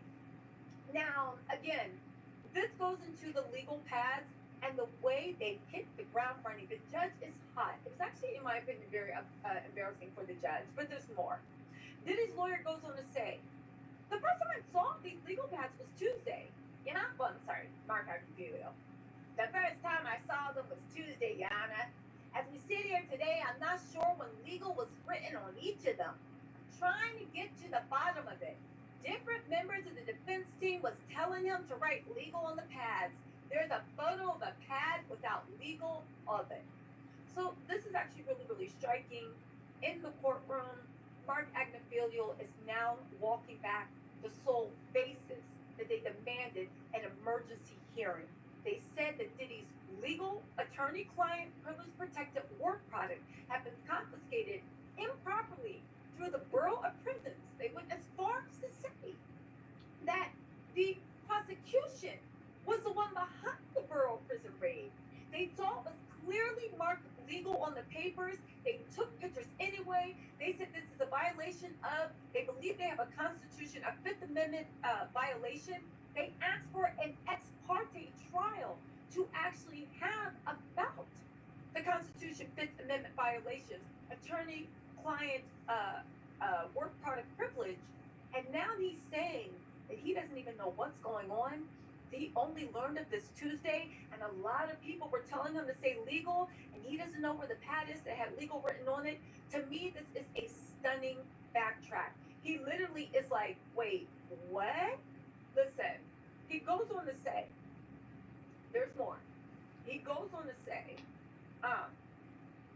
again, as we sit here today, I'm not sure when legal was written on each of them. He called the emergency meeting. I'm trying to get to the bottom of it. You called an emergency hearing. Different members of the defense team were telling him to write legal on the pads. There's a photo of a pad without legal on it. This is ridiculous. What's your opinion of that? I don't know. Can I just say, like, I don't know how I don't even, I feel like it goes without saying. It's a legal pad. Like, how did you get the legal pad in prison? Like, that would be my argument. Like, I don't even have to write legal on it. It's a freaking legal pad. Everybody knows it's a legal pad. You know, you use it to take notes. It's probably going to be given to you by a lawyer or some agent of your attorney. Like that, I would, you know, damn the writing legal on it. You know what it is. Of course. But let's not forget that their whole point was that it was legal written on it. Now, let me just be play devil's advocate, right? Do you think because the Search and Bureau of Prisons photographed pictures, they photographed the pad when it was actually dropped, right? And then they didn't remove it from Diddy's cell. Diddy's team is saying that these photographs, that this is the pad that had legal. Could it be that Diddy wrote legal on the pads after they took the pictures? Maybe. Afterwards. Now, Mark Agnifilio goes on to say, so it's clear that and this is directly from, oh my God, they really did do that. This is what Diddy's lawyer now just told the judge. This is real-time tweeting. Yeah, so it's clear that on November 1st, the suite, they did not all say legal. The judge interjects. The pad you handed up to me, did it say legal on it on November 1st? Diddy's lawyer. Yana, I'm not sure. The judge said that the judge said, moving forward, make sure representations are true. Did I not say that? A representation of the judge took the word of an officer of the court. Yes. Yeah. Wow. Yeah. Again, we can also argue that the prosecutors didn't catch that also in the original argument. At the end of the day, the judge is the judge. The prosecution's job is to defend the word of the government to the T of the law. You are defending the United States and the people of the United States. The fact that the judge might not have taken a close look and connected it, I get it, but at the end of the day, that's the prosecution's job to connect things for the judge, okay? But it goes on to say, the judge, and again, the judge seems to be pissed. He embarrassed the judge. He said, moving forward, make sure representations are true. The judge acknowledges that they represented that it was marked legal on November 1st. Because if not, their whole argument for that emergency hearing kind of falls apart. I know you can say, oh my God, it was a legal pad, but to-do lists, there's a little gray area. Anyway, let's get into it. The judge then says, Ms. Slavic, that's the U.S. attorney, what's the status of Mr. Combs' laptop? The U.S. attorney says, the laptop for him to review the discovery at the NBC. The idea is to preload the information he's allowed to have at the NBC on the laptop.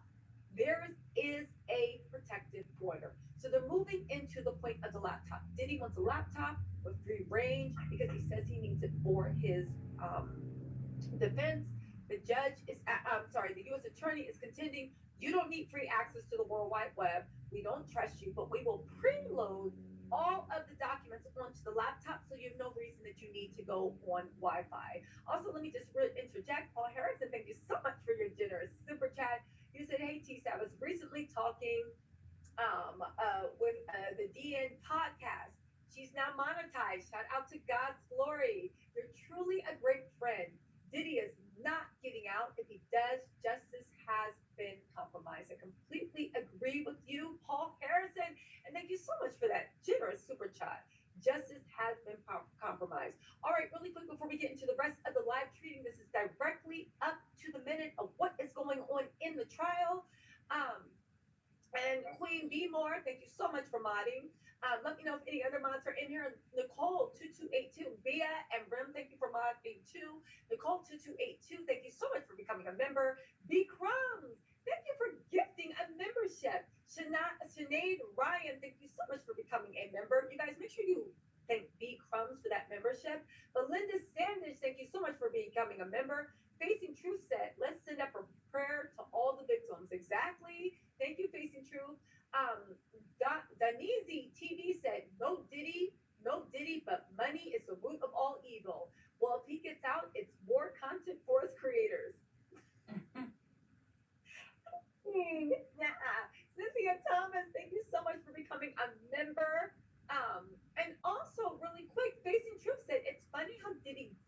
the shackles on, but those legs kicked and stomped Cassie. You know what? That's true. Oh wow. That is true. Okay, more importantly, right? Where are we at with this live tweeting? They are now arguing their point on what's going on with the laptop. Okay, let's get into this. Uh, the judge says on the bail application, I don't have to deal with the Bustani case. The defense is saying there are extensive conditions proposed, including 24/7 security. What about the Fox case?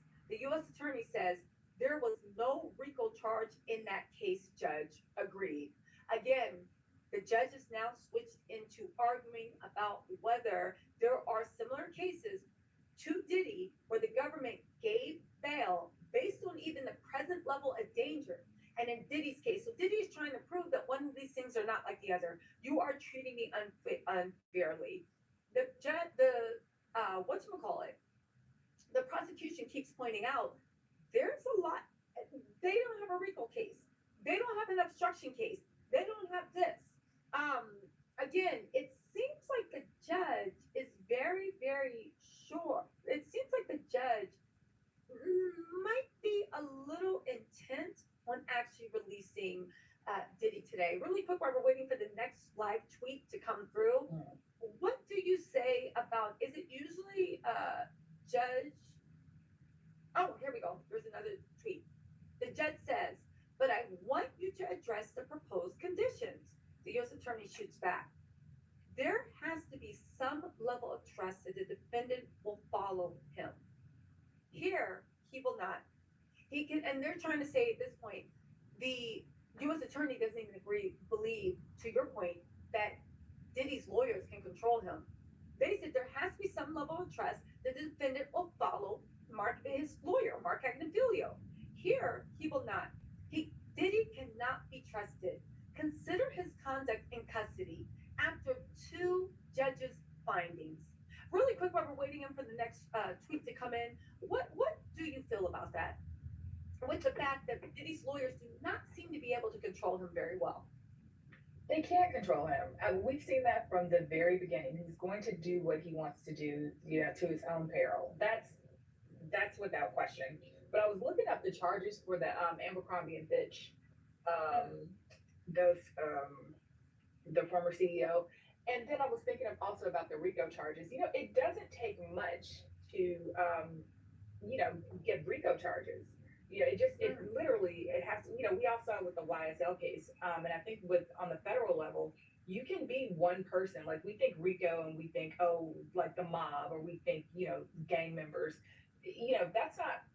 That's what we think. But you can literally be one person and make up a criminal enterprise. And you only have to do, I think it's within a 10-year period. I have to look it up, but you have to be guilty of two crimes within a 10-year period that benefit this criminal enterprise. To me, it's very vague.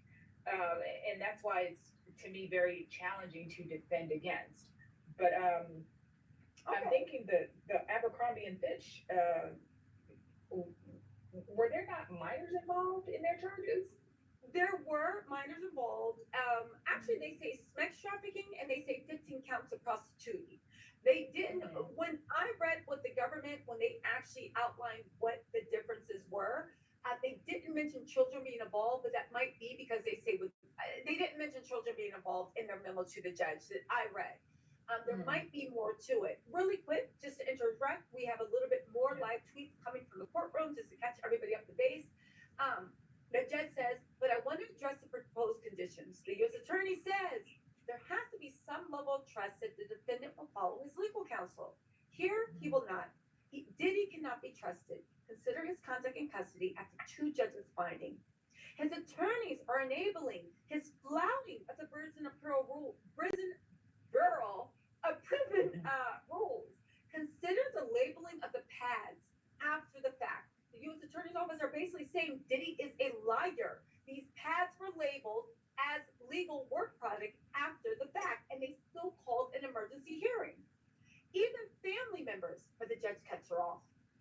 What What's your response if Mr. Combs says, even if they don't trust me, there'd be 24/7 security?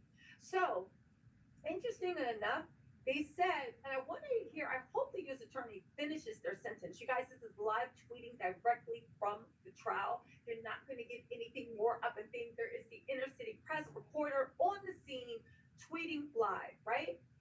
He says that, again, he says that even family members, that's what the U.S. attorney said before the judge called them off. I'd like her to finish this story about the family members because right now there are approved people for the prison system. I assume the people he talked to the most, besides his lawyers, are in fact family members.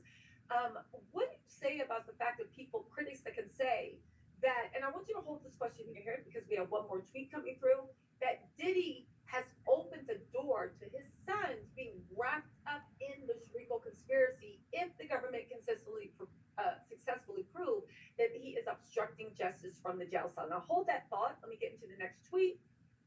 The U.S. attorney goes on to say, this is after the judge says, what is your response if Diddy says, even if you don't trust me, there'd be 24/7 security? U.S. attorney. If he can't comply in a custodial setting, he will not comply if released. What type of security firm? They suggested a co-conspirator, one whose phone was taken only the day before. The second suggestion was a defense investigator in this case. Oh my God. They're trying. Maniac.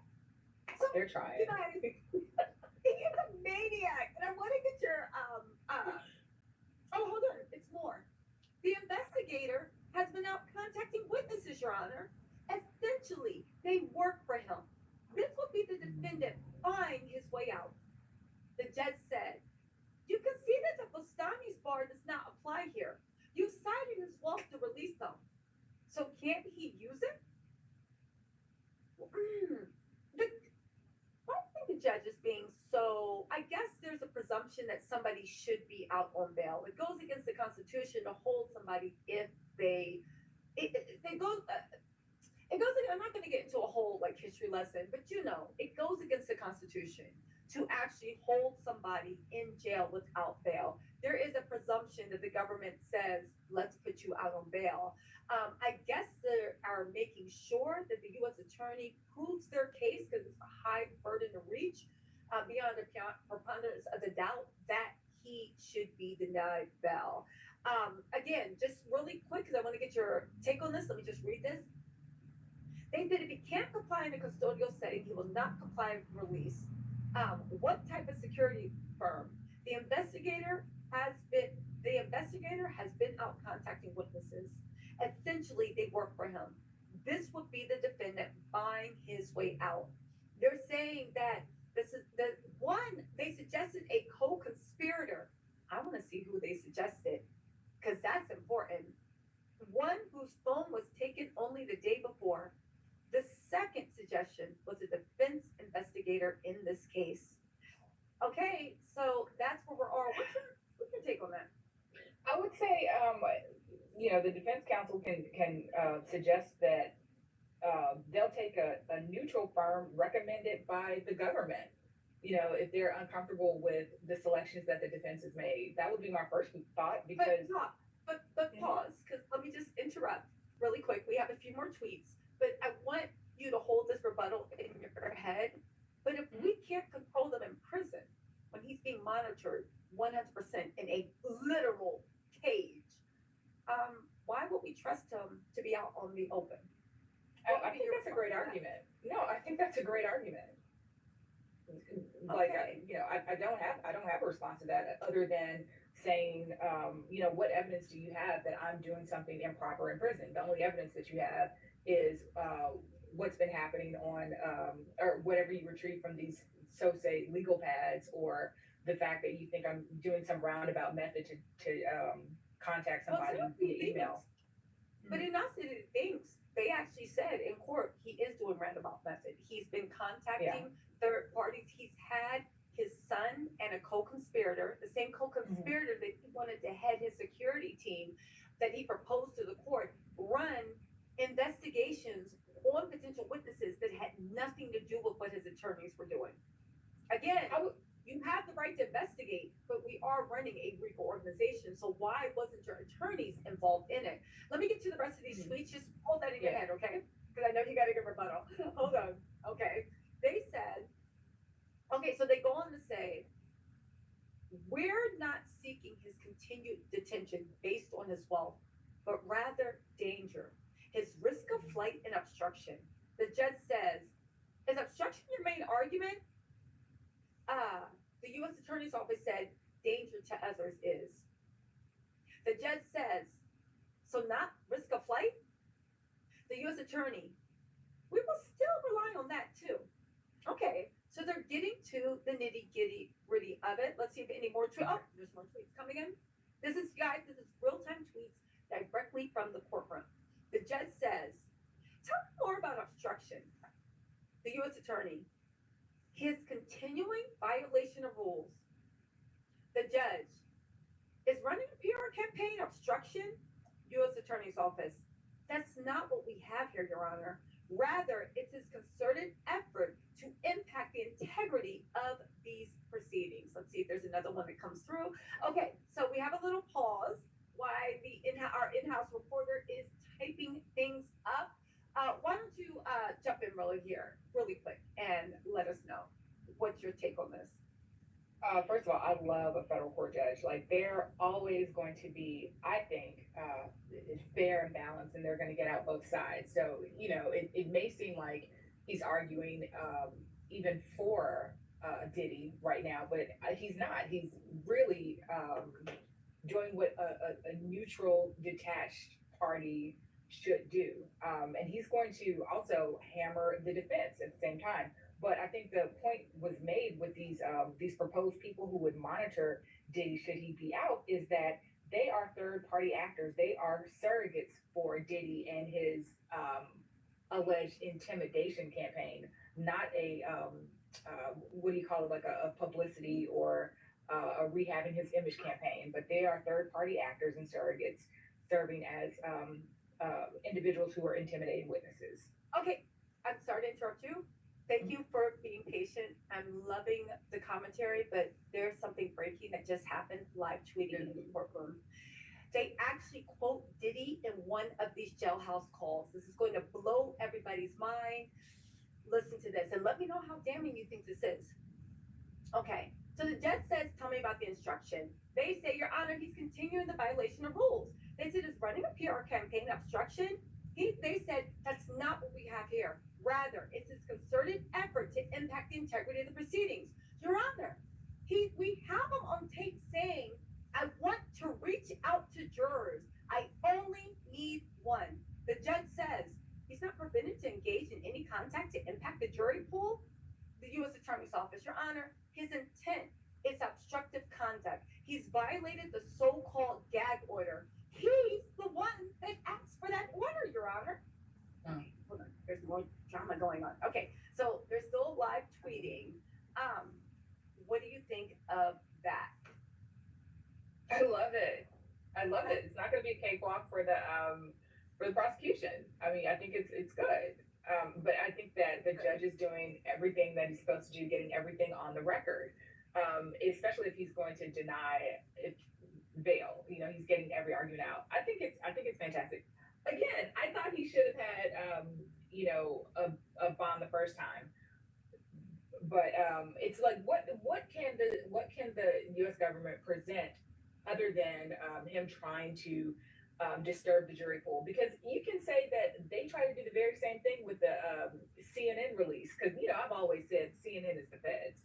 Like, they were definitely fed that video, in my opinion. And was that not trying to muddy up the jury pool in the first place? So. Okay. But let's get back into this while we're waiting for the last one, right? Because you make a good point. And again, Black Letter Law is a defense attorney. And even though we hope Diddy goes to jail away for a very, very long time, I will admit and concede, of course, rules are rules. And for every Diddy who's a horrible monster that literally needs to pay, there are a bunch of innocent men and women standing in front of federal court. The rules are meant to protect the innocent, right? Innocent until proven guilty. Even though we know Diddy is not innocent. But let's get back to this, the co-conspirator, because I think this is actually super, super interesting. And then let me ask how this hits you. You guys, if you guys are just joining us, we are live tweeting directly from the courtroom. What is going on? As soon as those little fingers can type, we are getting information in real time. But let's get back into this. This is super interesting. Who is Diddy's co-conspirator? And why is Diddy's legal team, in my opinion, so sloppy? The very firm you wanted the judge to think is neutral, you had that same firm investigating and contacting witnesses on Diddy's behalf. Also, I'm sure they're happy to hear, and also I do want to say this, I'm sure these new people are happy to hear that they are being referred to as co-conspirators in this trial. What do you say for that? Really quick before you answer, Macha Key says, Tisa, my husband just stated that if Diddy gets released on bail, the world is effed up. Listen, Alfie is doing a great job of being a defense attorney, but I agree with your husband, Macha Keys. Big Crumbs, thank you so much for gifting 5 Title Tells memberships. You guys, make sure you say thank you to Big Crumbs. Tina Williams, thank you so much for becoming a new member. And Maggie, thank you so much for becoming a new member. Really quick, I'm trying to see if we have more live tweets. Why don't you give me your opinion on that? I think, what I haven't heard yet on the live tweeting is the prosecution saying, this is a person that he's harassed. This is another person that he's harassed. This is how he's making contact with witnesses. Like, they haven't really put forth any evidence on that. So I think that's the most damning thing that would keep him behind bars. That would, get him denied a bond. Okay. We have a new tweet coming in. Sorry to interrupt. Hold that thought. We're going to come back to it. The U.S. attorney says, no, Your Honor, it's different. His intent is obstructive conduct. He violated the so-called gag order. He's the one that asked for that order. The U.S. attorney goes on to say, the court entered the order on October 25th. He started his campaign on October 27th.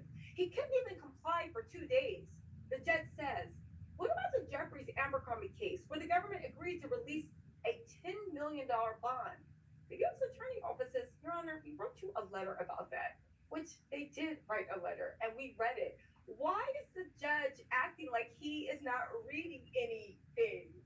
Is that normal? Alfie? Oh, sorry, I'm reading the comments. Hold on. Well, there's more. Sorry, there's more. Another tweet just came in. The U.S. Attorney went on to say, I think the better comparison is to the 2 prior denials of bail here. The judge says, what about his claim the government spliced the video? The U.S. Attorney's Office said he apologized. That's the point. The judge said, why did you use the spliced video, not the original? The U.S. Attorney's Office said the video was public, Your Honor. Oh, I'm sorry. He's saying he apologized. That's the point. And he said the apology was public. So now the government is saying, the judge is saying, why did you use the spliced video and not the original video? So go on, Alfie. I'm sorry. Jump in and give your take. No, why did they? I would love to know why did they use the spliced video, but it doesn't really matter. The substantive part of the video is him kicking her and dragging her back. I don't know, what splicing really did, other than show different angles. So I think I would just, my position would be the substance of the video is what's important, and that wasn't broken up, that wasn't spliced. It's, the meat and potatoes of the issue. Okay, I don't mean to interrupt you. We have another tweet coming in. Forgive me if I keep interrupting you. I will keep bringing you back to your point. I just want to make sure we get up to the minute, okay? The U.S. Attorney's Office says the cell phone footage was grand jury material, and we didn't want the defendant to be able to retaliate against a grand jury witness. We did add blurring of the victim's face. And in 2016, the defendant bribed hotel security $100,000. It wasn't even $50. It was $100,000 to make it go away. Here's what I want to say about the splice. While we're waiting for the next, so the government asked, why did you splice the video, right? And not show the original. The video was actually shown on CNN. Diddy's team certain, and I get the fact that the federal government doesn't want to admit that they gave it to CNN, whether they gave it or not, I really don't care, right? Because they are allowed to do anything they need to do. It's not confidential information, but how are they not so certain that CNN didn't splice the video and put it together? Do you see what I'm saying? It's like, even their arguments like, oh, that it was spliced. Okay, so CNN spliced it, sue it. Like, what are, like you said, at the end of the day, you are doing these things, even though they came with a novel defense that it was spliced to make him look more dangerous because he didn't actually throw a base at Cassie, he threw it past Cassie. So, Did we miss the kick? I don't even see the vase. Did we miss the kick? Exactly. The kick and drag. The vase was the least important. So a couple of new things that have come up. The cell phone footage was grand jury material. Apparently there was some type of cell phone footage. What was the cell phone footage? They don't explain that. Also, go on. No, go ahead. I'm just saying we're getting strangely close to an admission by the government saying that they passed the video to CNN. Well, here's the thing. They're never saying, well, again, we've said from the beginning, where else did you get the video from? They said that we did add blurring of the victim's face. So they're even saying they didn't do much splicing. They just said we added blurring of the victim's face. And did he bribe the hotel $100,000 to try to make it go away? Then the judge actually says, the judge responds, you guys, this is actual live tweeting of what's going on in the courtroom. No cameras are allowed in federal court. The only people that can do is live tweeting, or after you can come out and actually speak. The U.S. Attorney Office, does it matter if he threw a vase or the contents of the vase? He admitted to it and apologized for it. This took place in the middle of a freak off, Your Honor. The U.S. has evidence of a male commercial specs worker was in the hotel room at the time. So now they're saying they have evidence that there was an actual specs worker at that time. Diddy's attorneys in their letters yesterday, or I believe in the hearing yesterday or Wednesday, literally said it was a consensual relationship. There was no freak off going on. The feds are now saying they have evidence that there was a male blank worker in the room and a freak off was actually happening. Again, it seems like Diddy's team has been called in another lie, or at the very least, Diddy's team seems to be wrangling with meanings. If somebody is actually a victim, if it was actually a freak off, when the government is saying you cannot deny the statutory meaning of victim. And I would just go to argue, as long as there's more than two people, it is actually a freak off. What do you say about that?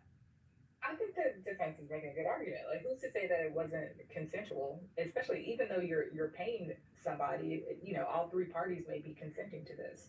Well, one person was running. Let's interrupt them. One party was running down the hallway in fear, got knocked down, dragged, kicked, and dragged back to the room. I think there's evidence of who's to say it wasn't consensual. One person. What do you think? I know, I agree, but I'm saying they made a good argument. They made a good argument. And who's to say why she ran? There have been rumors out there about why, and I'm just throwing different things out there that they can argue. There are rumors as to why she ran. It's not necessarily to escape an unwanted sexual encounter, because that would be the issue if he drug her back to a freak-out session. But there could have been, she might have, might have been time for her to just end the relationship. She might have just been trying to get away. I think that was more than anything kidnapping. But if she got back to I think it's a kidnapping, but in order for you to kidnap, you have to bring them back to a place that they do not want to be in. If they bring you back to a freak off, I think that we could make the logical conclusion, I do not want to be in the freak off. That is why I left with no shoes in the first place. Whatever was going on in that room, she don't want to be there. So I do think there's a kidnapping charge in there also. And again, I get it. If you guys don't know, we do this all the time. We're going back and forth saying, what about this? What about this? There are new tweets really quick. Me, myself, and I, thank you so much for becoming a member. And damn it, Donna, thank you for being a member for 4 months. I said, hey, beautiful 50 cents. No deserves bail either. We have a few more tweets coming in. Let's read this. Listen, where are we at? Does he matter? Okay, so they left off saying, Your Honor, because the defense is saying this edited video makes him look more violent than he is because it makes it look like he threw a vase at Cassie when he actually threw a vase down the hall because he was mad. One can make the argument the same way if you punch a wall next to my face, that is threatening and intimidation. Because even though you didn't hit my face, you threw it at me and you're letting me know that violence could come. Well, can I say this should have no bearing on whether he gets bail or not? The video.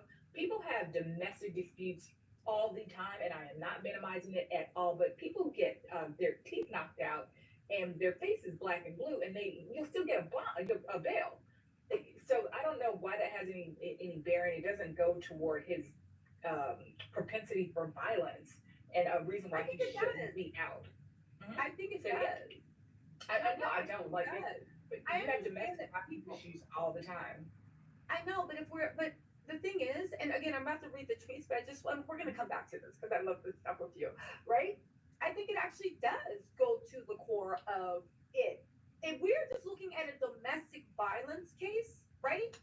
And the other person is like, no, I love him. Then I see what you're saying. What does that have to do with bail? But if we're looking at a domestic violence case and the person that is abused is saying, I am afraid of this person. This person may be his sex slave. He abused me. I have trauma. I had to go to therapy. Well, I think it changes things. Yeah, people get punched in the face all the time, but the person you punch in the face is saying that you completely shattered their face, their life, and everything else. On top of that, your propensity for violence, it does show. Now take that same domestic violence case and put it in a ruthless mob underboss who was also running a brothel or a sex trafficking. I think it changes a lot. Context is everything. So while like Mary and Sam might actually get into a lover spat and you can be like, y'all just toxic and you both need therapy. If Sam's being accused of running down one of his Smex workers that he passed around the embassy and made him into the slave, I think it's just a little bit different. But before you respond, because I know you're going to respond. Okay. Let me get into the rest of these tweets, right? They said, okay, this is devastating. Listen, they said, this is devastating evidence for the trial. It shows why he cannot be released on bail. He is violent and is committed to covering up his crimes. The evidence against him continues to mount. We've learned of punching and kicking employees and partners. What's more, the judge lets Mr. Agnifilio interject and says, Mr. Agnifilio. Mr. Agnifilio jumps in.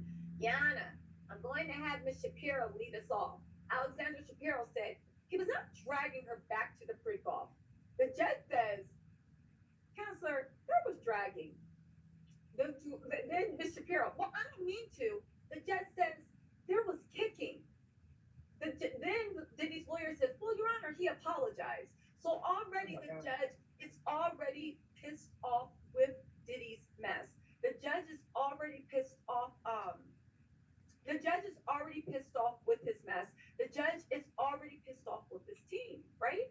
The judge is saying already, you guys got me once and you embarrassed me once. There was dragging, there was kicking. Now listen, you guys, I just let you guys know, Auntie is playing devil's advocate. This is what defense lawyers do, right? And you don't want a defense lawyer. Wow. So the point of us having this back and forth is to hear the various arguments that defense lawyers actually make. We might not like it, but these are the arguments they make. Now, I will actually say that you can use the thing that people get domestic violence all the time, but not when they are fleeing from a freak off. And at the end of the day, it's not like Cassie saying, no, it's consensual. Cassie filed a federal lawsuit and got a settlement. I know settlements can't be used in court, but she's the prosecution's key witness because she is 100% saying it was not consensual. I was dragged back to that freak off. But let's keep going really quick because we have more tweets and then we'll come back to this, all right? The judge goes on to say, what about the 2018 text messages with Cassie about violence? Diddy's lawyer, Yana, we've gathered more information about Cassie even yesterday. I don't want to quote it because now claiming, Diddy's team are now claiming that what we saw in that video, where Diddy literally treated her worse than a rag doll, worse than a dog, and I say this as a avid dog lover, worse than a piece of crap. They are now saying that they have text messages that are under seal saying that Cassie consented to this. They are now trying to imply, okay, and this is live tweet directly from the court. This literally just happened 30 seconds ago. They are now trying to imply that Cassie and Diddy were in some type of kinky, you like violence. I don't know what those relationships are called, but when you really, really like violence to the point of whatever, and it was consensual. They're literally trying to say that everything Diddy did to Cassie, she wanted it, she asked for it, she sought it out. These defense lawyers aren't seeing heaven. They really aren't. I understand you need to. No, I understand you need to rep your client, but this is something above and beyond. This is something above and beyond. It really is. What's your take on this? I say that they're being zealous advocates. They're using what they have, and I think that what we're going to see if this does make it to trial is look at the is it Jamie Masterson case? Look at the Harvey Weinstein case.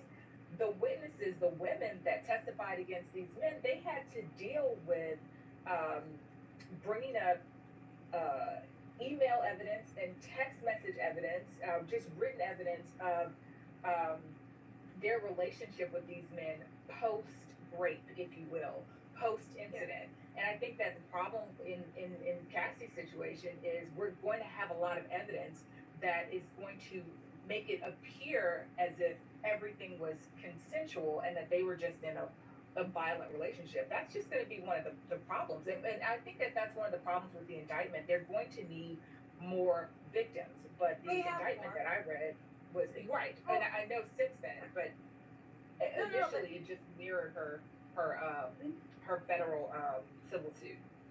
Okay, I don't, listen, let me just interject. We have a new tweet in. I'll let you pick up on that point. Allie, thank you for being a member for 5 months. Oh, I love your profile pic. It's so beautiful. Said, keep him in jail. He doesn't understand basic consent exactly. But let me also say this. The judge went on to say, so Diddy's lawyer left off saying, Yana, we've gathered more information about Cassie, even yesterday. I don't want to quote it because it's under seal and should be. It was consensual. The judge interjects. Again, I told you guys that Diddy's lawyers effed up by embarrassing the judge and making it seem to the point of, Your Honor, why didn't you catch this before you made a ruling, right? Anyway, the judge says, I don't want to quote from them, but you know the ones I mean. Mark Agnifilio. We're proposing an independent security firm. There has been mutually regrettable physical conduct going both ways. There was violence by this other person and by Mr. Combs, allegedly. They are now trying to say that the violence that Diddy inflicted on the video is allegedly. And they're also trying to say that Cassie's very beautiful but 3-apple high self was going in on Diddy. I don't recall anybody saying Diddy missing hair. I don't recall anybody saying Diddy had to go to Dubai to fix his face. I don't recall Diddy ever having to put on makeup. I don't recall ever seeing scratches. I don't recall any busted lips. They are now trying to say, and I said this in the beginning, and y'all thought I was BSing y'all when I first started. And I said they're going to try to flip it. Y'all said I was a liar. But tattletales, y'all remember. Remember when I said my insight people said that Diddy's lawyers plan to put Cassie on trial? Yes, that probably is obvious, but they plan to go 2 steps forward. Diddy is now going to claim that he is actually the victim of domestic violence. And he, as a grown-ass man, was seduced by this 19-year-old woman that put the ways of the world on him and made him sacrifice everything. He didn't want the freak offs. Cassie wanted them. He didn't want the firm touch of another man. That was Cassie's fetish, but he wanted to do anything he could to satisfy her because he was so in love. Even after she left him for another man, he still said, come back to me and bring the kids because they were in some sick, dysfunctional relationship. I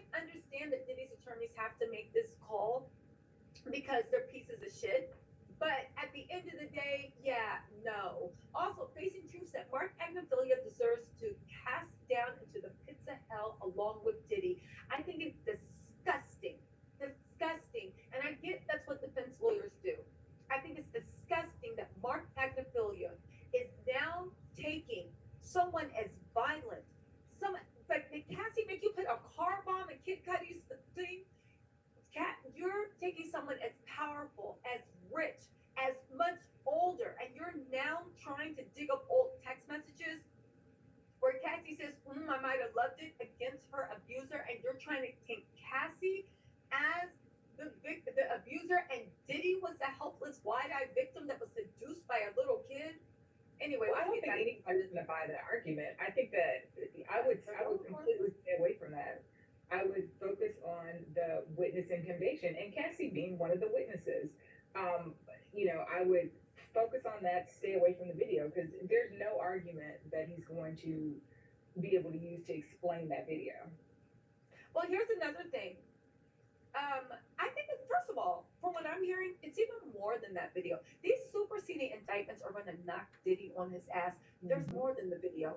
There's people that witnessed this. There's other people he abused. There's an attempted murder charge. You guys, mark my words on this. There is an attempted murder charge, and it has nothing to do with Cassie. Okay? There are so many things coming down. They act like that video is the only proof that they have. There's the people that were with Cassie when he flew her to Dubai. There's the people that joined Cassie when she flew her to the private island for her face to heal. There's another tweet.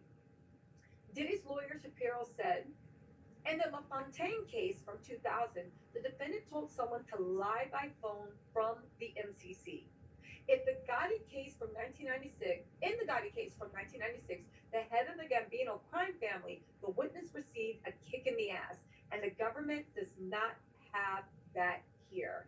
So they're trying to say that even if you look at the LaFontaine case, which the government cited, and you look at the Gotti case, which the government also cited in their motion that he should not be released, they're saying that the witnesses were actually physically touched and physically harmed. So because Diddy has not physically touched any of the witnesses on the outside, then they're saying that should not apply. There is one more tweet. I just want to get that out there. They go on to say, we cited the Trump case. Defendants have greater rights to speak than their lawyers. The Instagram post as well as, well, I don't know if I can. The judge said his communications from the MDC, Diddy's lawyer. Well, he says the prosecution is motivated by racism. I think they should. Okay, I'm so over the racism arguments. It's not over. Okay. There's one more tweet behind it. Then I'm gonna let you have the floor. Okay. She said, well, Your Honor, I don't know if I can. Right? The judge says his communications on NBC. He says the prosecution is motivated by racism. This is covered by the First Amendment. Messages they point to are not instructions to lie. There is a barrage of negative media coverage. He has a right to respond to that. The judge says, but why not through counsel? His lawyer says, we're happy to do that. Okay, while we're waiting for the rest of the tweets to come in, why don't you jump in and let us know what you think about that? Just two things. When the defense was talking about the two cases that the government cited and they mentioned physical touch and how that doesn't apply here, I'm assuming these cases are pretty old, and I would say modernly, we know that emotional intimidation is just as powerful as physical touch. That's something I would focus on. And also, we're dealing with a billionaire, right? So, or a purported billionaire. So that's a little bit different from, the need to yourself or you send some goons out and physically touch them. You have like a lot more access. You can destroy somebody financially. You can destroy their reputation. It doesn't have to be physical touch. And then isn't the lead attorney general a black man? So I think that their race argument is just an overextension. I appreciate it, but it's an overextension and it's not going to land well. Okay, so there's more tweets coming in. Just to pick up where we left off, you guys, if you are joining us, these are live tweets directly from the trial. It is a federal trial. No cameras are allowed in the Southern District of New York. However, we do have a court reporter tweeting as fast as they're little Okay. Also, if anybody is a court reporter or good at live tweeting, hit me up on email. When the Diddy trial starts, if y'all want to make a little extra money, I might be in court myself, but that depends on whether Diddy's out on bail or not. Okay, but anyway, let's get into this, right? The Diddy's lawyer, just to refresh, said this is covered by the